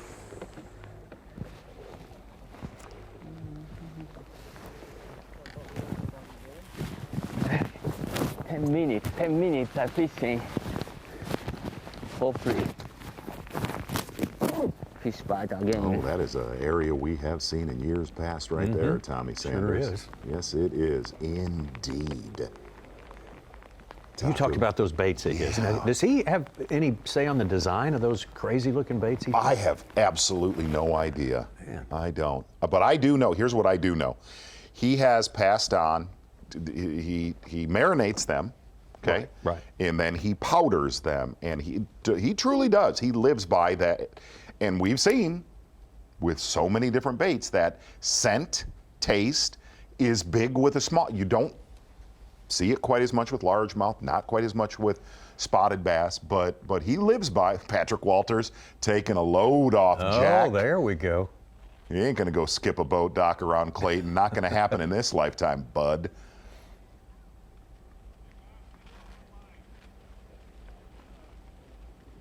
Gonna make it look like he's doing something. He probably made it back so much Right. faster after having C4 in his veins. He probably had that thing pegged.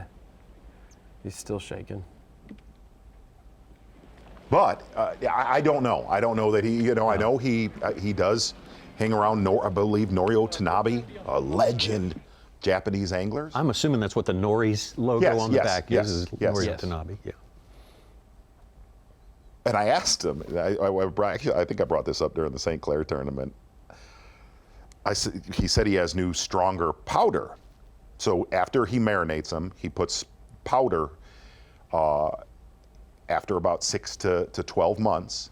And I asked him if I can get some of the new powerful powder, and he said he's really having trouble getting the white powder through airports. I'm not kidding. I'm being. Well, I understand. And thank goodness, that. Yes, that's right.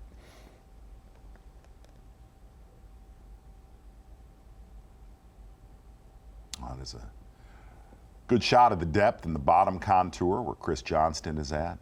Glorious shot.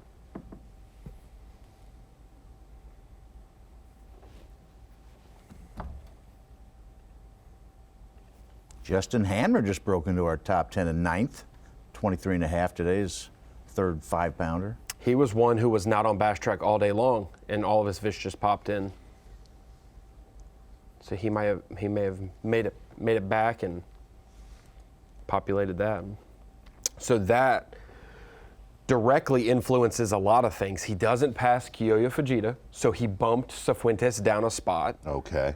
Opening the door a little bit more. Cole Sands just dropped to 30th, which Cole may have said on social media last night, if I finish 30th or better, I'm in. No, you would tie, and he would lose the tiebreaker with most everyone around that line. So Cole would now be bumped out of the Classic with that.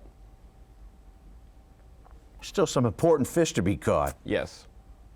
Gaston falls down below where he's been. Cifuentes needs another one for his Rookie of the Year.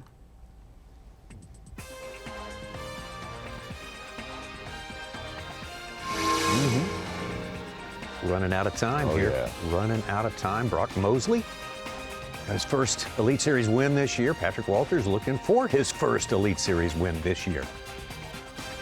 I'd like to punch that eelgrass right there, wouldn't you? Do that on Bassmaster Live. The Minn Kota Bassmaster Elite at the St. Lawrence River is sponsored by Minn Kota,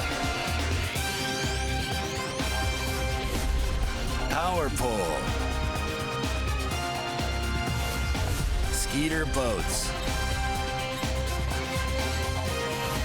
Progressive Insurance, and by Rapala. Working with 50 anglers out there on this day number 3, semifinal Saturday here at the Bassmaster Elite at St. Lawrence River. The Minn Kota Bassmaster Elite, specifically. We'll only have 10 tomorrow. The 10 as it stands right now, unofficially. You see Scott Martin, Justin Hamner moved in there. Matty Wong, who spent some time in the top 10 on day 2. Kenta Kimura, we spent a lot of time with yesterday. Big day today. Out on the water. And Corey Johnston. Kind of up and down tournament so far here. The arrow is up right now for Corey. You want to see a sweet map, Tommy? Okay. Let me show you, friendo. Oh, yeah. 5+ pounders. And here's the best way to put it. You better be near the lake. All the way from Prince Edward Point all the way down to Henderson Harbor, Henderson Bay, area we've seen in years past. The mouth of the St. Lawrence River right around Cape Vincent. That is 5+ pounders on the map. Bill Lowen. Boy. So is Bill Lowen now in jeopardy Oh, of yeah. not 100%. making the Classic? So currently, if you look at Bass Track, okay, you can look at the AOY tab of Bass Track and scroll down. Oh, I hate that. Lowen has fallen. Currently, he's in a 3-way tie with Taku Ito, Cole Sands, and himself as the last man in the Classic. If he falls 2 more spots, Hank Cherry's in. Wow. Because that 36th place Right. mark was if he fell to tie Matt Airy. But there was a 3-point gap from last man in to first man out. So, yeah, if those 8 guys on Bass Track that are at blank today come in with 18 to 22, 23 pounds, which is possible. Very possible. He might get. That is amazing. Get popped down.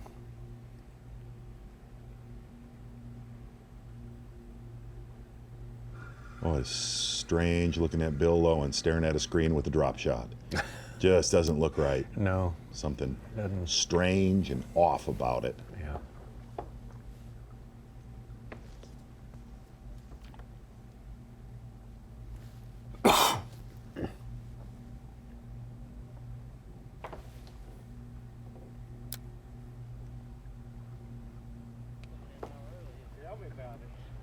Yeah, you weren't even here yet, huh?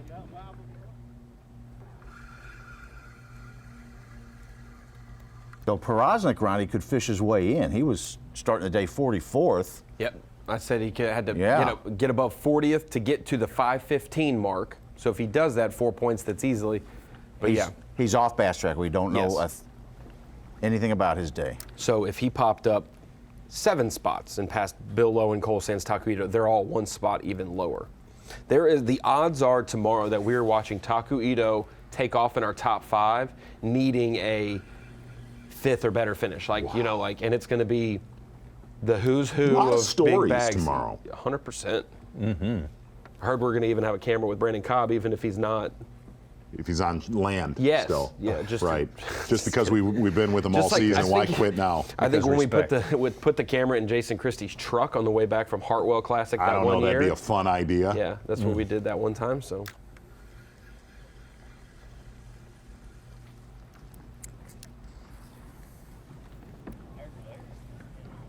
So will we know if today potentially if Jason Christie made the Classic? I think like I said, even though he was the last man in and tied for it, Yeah. he has much better odds than the 5 or 6 around him. He owns all the tiebreakers. Okay. Even if 2 or 3 people jumped above him, the odds of it dropping down another spot, like he was safe. We're hoping that he makes it, that it'd give fiance Shanna Ramsey just a easier winner around Jason. A great exactly right. That'd early be- wedding present. Yeah. Exactly. And I'd love to convince Christy to come and do the Lake of the Ozarks Bassmaster Open show with us. He's not going to do it, bud. Well, he did He it last year. Here's why. He's in the process of building a home before the wedding. I know. But I'll say pretty please. You got to step away from it for a day or 2, right? Yeah, he's not going to do I'll that. take just a few hours. Not going to happen.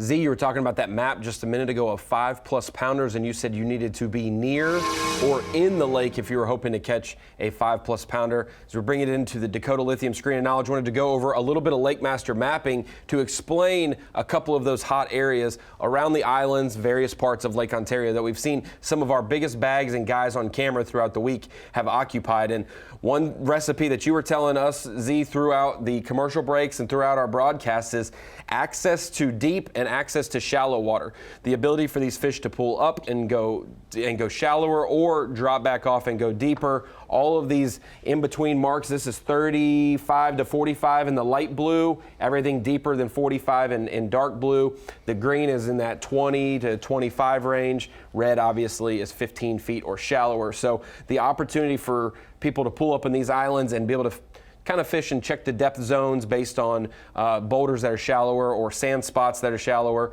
And then when we go over to other areas, this is Duck Island. This is a place that we hadn't seen too too many people on day one, but we've seen a lot more people with the Lake Calmer have ran out there. You can see the gradual depth decline as it goes from 0 to 10, 0 to 15 right there, and then it drops a little bit more. This is a couple hundred yards, maybe probably in total, probably a mile, honestly, before it gets out to the deepest water possible. So all of that gradual, that allows these fish to be in different, you can target multiple different schools of fish that are relating in different depth zones very easily around some of these islands with that access. And then some of those bays on the Canada side that we talked about where we see the Johnstons frequent, Cooper Gallant oftentimes, other guys like that, all of these little cuts in and out. We saw a great visual from a drone over Corey Johnston last year where you could see that line and that drop off. He's going along there. There's boulders on that drop.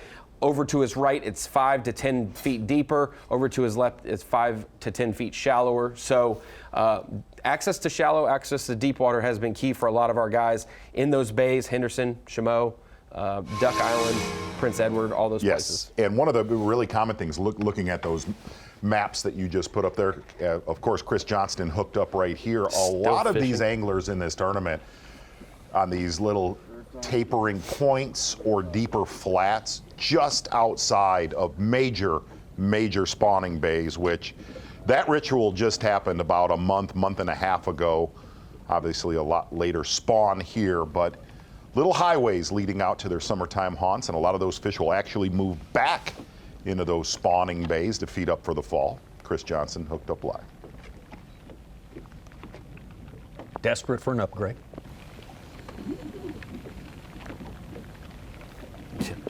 Bunch of little ones in his bag.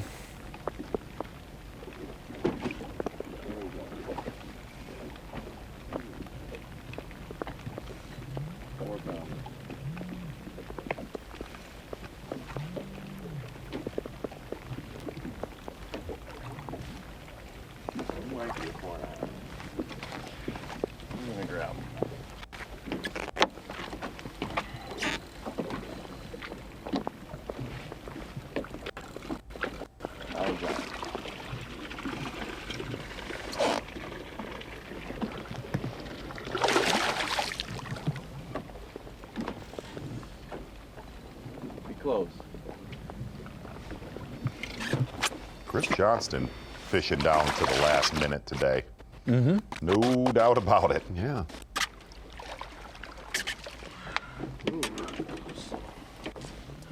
Got the same size. Killing me.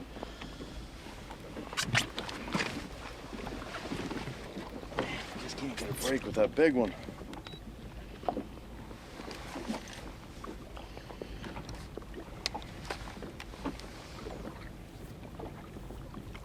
He's gonna call that one. It's over 4.5. He's gonna call. Not a big call, but that could be enormous, as tight as the weights are.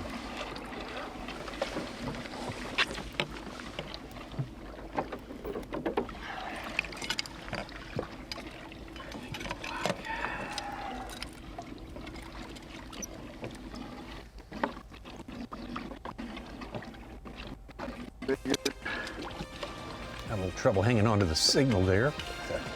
We will report if he gets a benefit out of that and how much, if so. Chris Johnson, though, in the lead. A few ounces ahead of Welcher and Walters.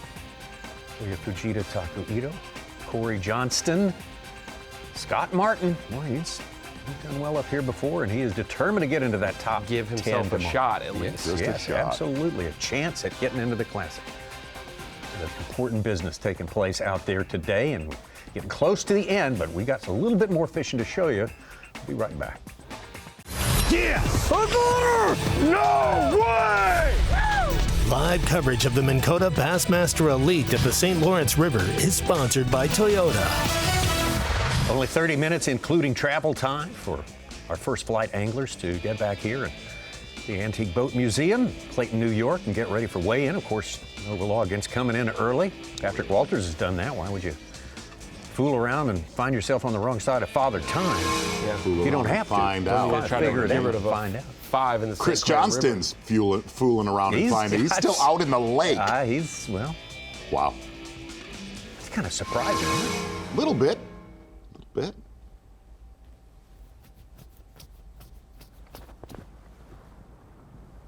Now these are all going out by placement today, so they all are first flight. They need to be back by 3 p.m.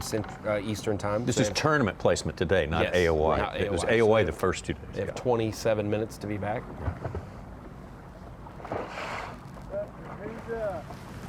Talk about your family that's been cheering you on all season. Yeah, so number one is my wife, Hunter. She was there through the bad last year, the good this year. She's the rock for all of it. Like, she believes in me more than, anybody ever should believe in a person, And then all my parents, my grandmother keeps up with bass fishing better than anybody in the world probably because of me, and she probably never caught a bass in her life. But still pretty cool. She keeps up with it. She's all on top of it. My mom and dad's here. My 2 younger brothers are here. My youngest brother, he actually fishes for Auburn. So, he's always texting me and calling me, talking about fishing and stuff like that. But it's just, really cool to have a support system like that. My family always knew that I was going to be a professional fisherman at some point. Just didn't know how long it was going to take or where it was going to be. What would win an AOY mean, buddy? It'd be a career Kickstarter for sure. I'd really like to cull a 4-pounder though before we talk about all that stuff.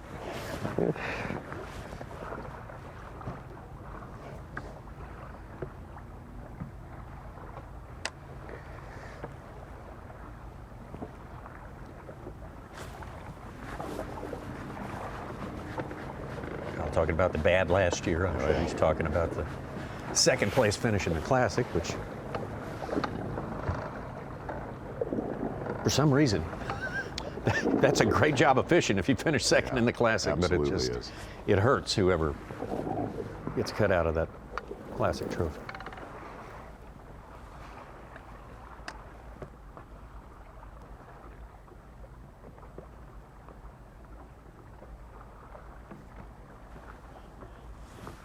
$25. Yeah, 25. What you got?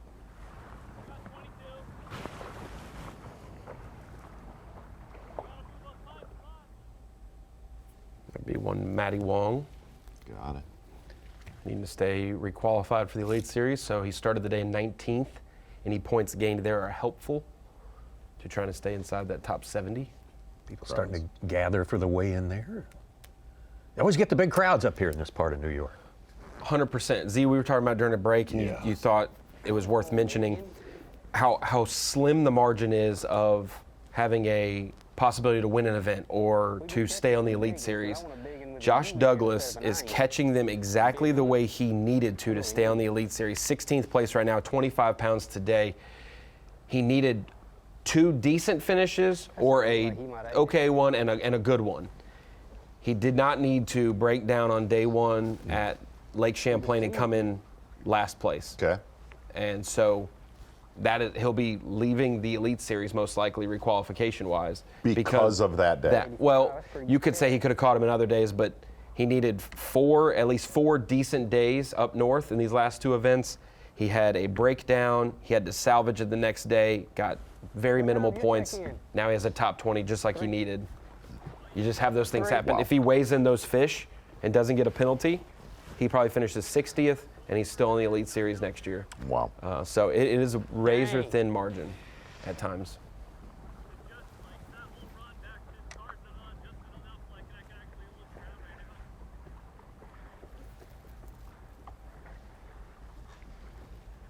Well, we had a little bit of hold on now.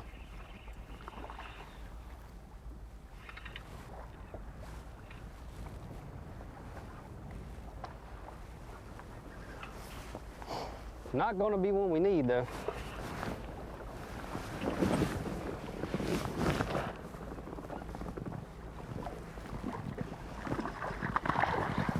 Yeah, he's strong.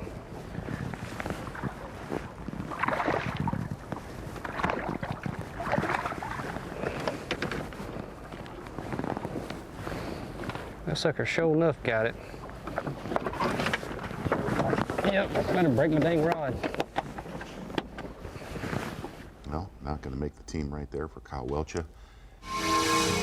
Gonna take a look at actually getting fed. We had some rough service for rookie Cooper Gallant. He is not fishing right there. He's making his way back, but we're getting fed some of his fish catches from Lake Ontario from later today with Cooper Gallant. A lot of his work throughout this tournament in, call it 10 all the way out to about 25 feet of water, and this is earlier today. Getting it done with a drop shot and a Ned rig. Cooper Gallant with a miserable practice. Turning it around on day number 1 and still fighting to get in our top 10, Ron? Yes, yeah. I think he's just outside right now. 13th place, he's about a pound outside of the 10th place spot, so probably needs about 2 pounds with how the weights go up, at least to make it. Way slower day for him. He's still got two and 3/4 pounders in his 5 fish. He's 18-8. Had a 6-pounder jump at the side of the boat, and when it landed back in the water, it surged and it broke his line this morning. First bite of the day he had.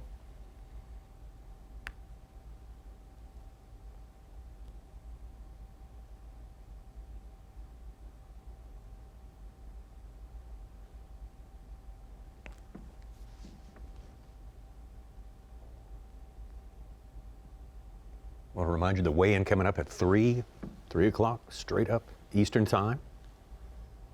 To find the 10 who will pass through, have a shot at tomorrow. Surely it's going to contain Kyle Welcher, Patrick Walters. Yeah, it will be a monumental shootout tomorrow.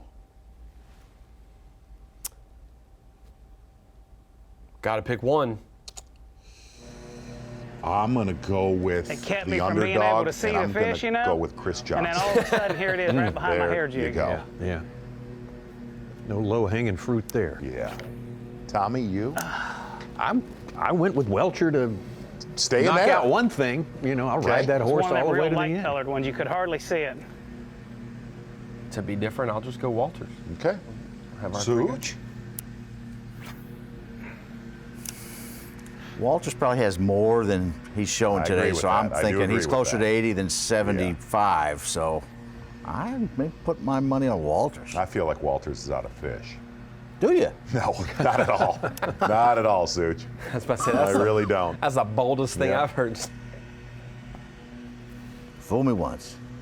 Well, Welcher's looking to become the 27th different AOY in 54 years of awarding that title. I always try to watch behind it, you know. A lot of I guys couldn't see hogged the them glare, and then previous years. whatever that blade of grass was. If Joey Cifuentes weighs in a 2-pounder and a 2.5-pounder today and loses Rookie of the Year by a point or two, he's never weighed in a 2-pounder in his life here. And he may not have that right now. Like, he may have, that one has been gone, but it's not updated. But and then after 18-8. After record-setting day 1, Bryant Smith's down in 21st as well, with only 16 today. But he could sit there and hope that Fujita fell to 9th or 10th, Ronnie. That's about Yeah, that would it. be the thing. Yeah, as an angler, you don't want to hope. You want to No, control it. you wanna do go it get yourself. 16th, you're safe. You know. Same with Bill Lone right here. He's looking for that fish to get him up a few more spots.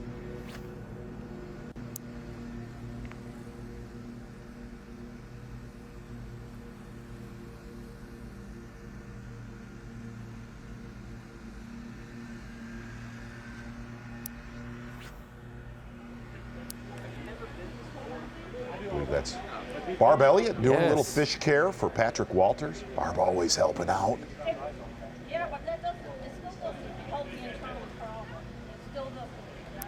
There's a great video, I believe, if you search conservation on Bassmaster.com.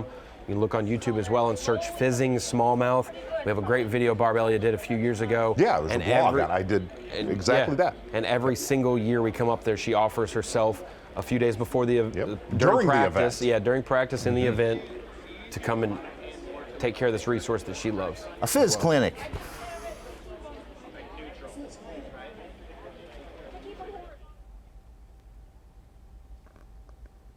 Good stuff right there. Well, we love the state of New York. We love New York for bass fishing because it is tremendous. We've been up here for a couple of weeks now, and it has been incomparable, as always. Just never let down by the quantity and the size of the big smallmouth up here. Yeah, it has been a big lake beatdown, to put it bluntly, in this tournament. These guys getting their job done. Perfect conditions today. Broken up clouds earlier this morning. Looking at Koya Fujita wanting to go back-to-back Bassmaster Elite Series events, but definitely going to feel like Patrick Walter's going to have something to say about it. All of the anglers fishing out in the big lake. It seems like, every single angler it looks like we're covering will be out in the lake tomorrow.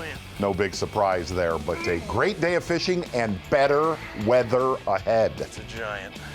Well, you can't have a better outlook than that. We've got a big weigh-in coming up. We're going to decide a lot of things at the weigh-in, or maybe be undecided on a couple of things that we were expecting to decide today. At any rate, it starts at 3 Eastern Time right here on Bassmaster.com. You definitely don't want to miss out on that. Now, tomorrow we're back on FS1 to start the day with 5 hours of coverage on SF1. Also coverage all day long on Bassmaster.com. So we'd see you 8 Eastern Time tomorrow, FS1. Oh, it's hot.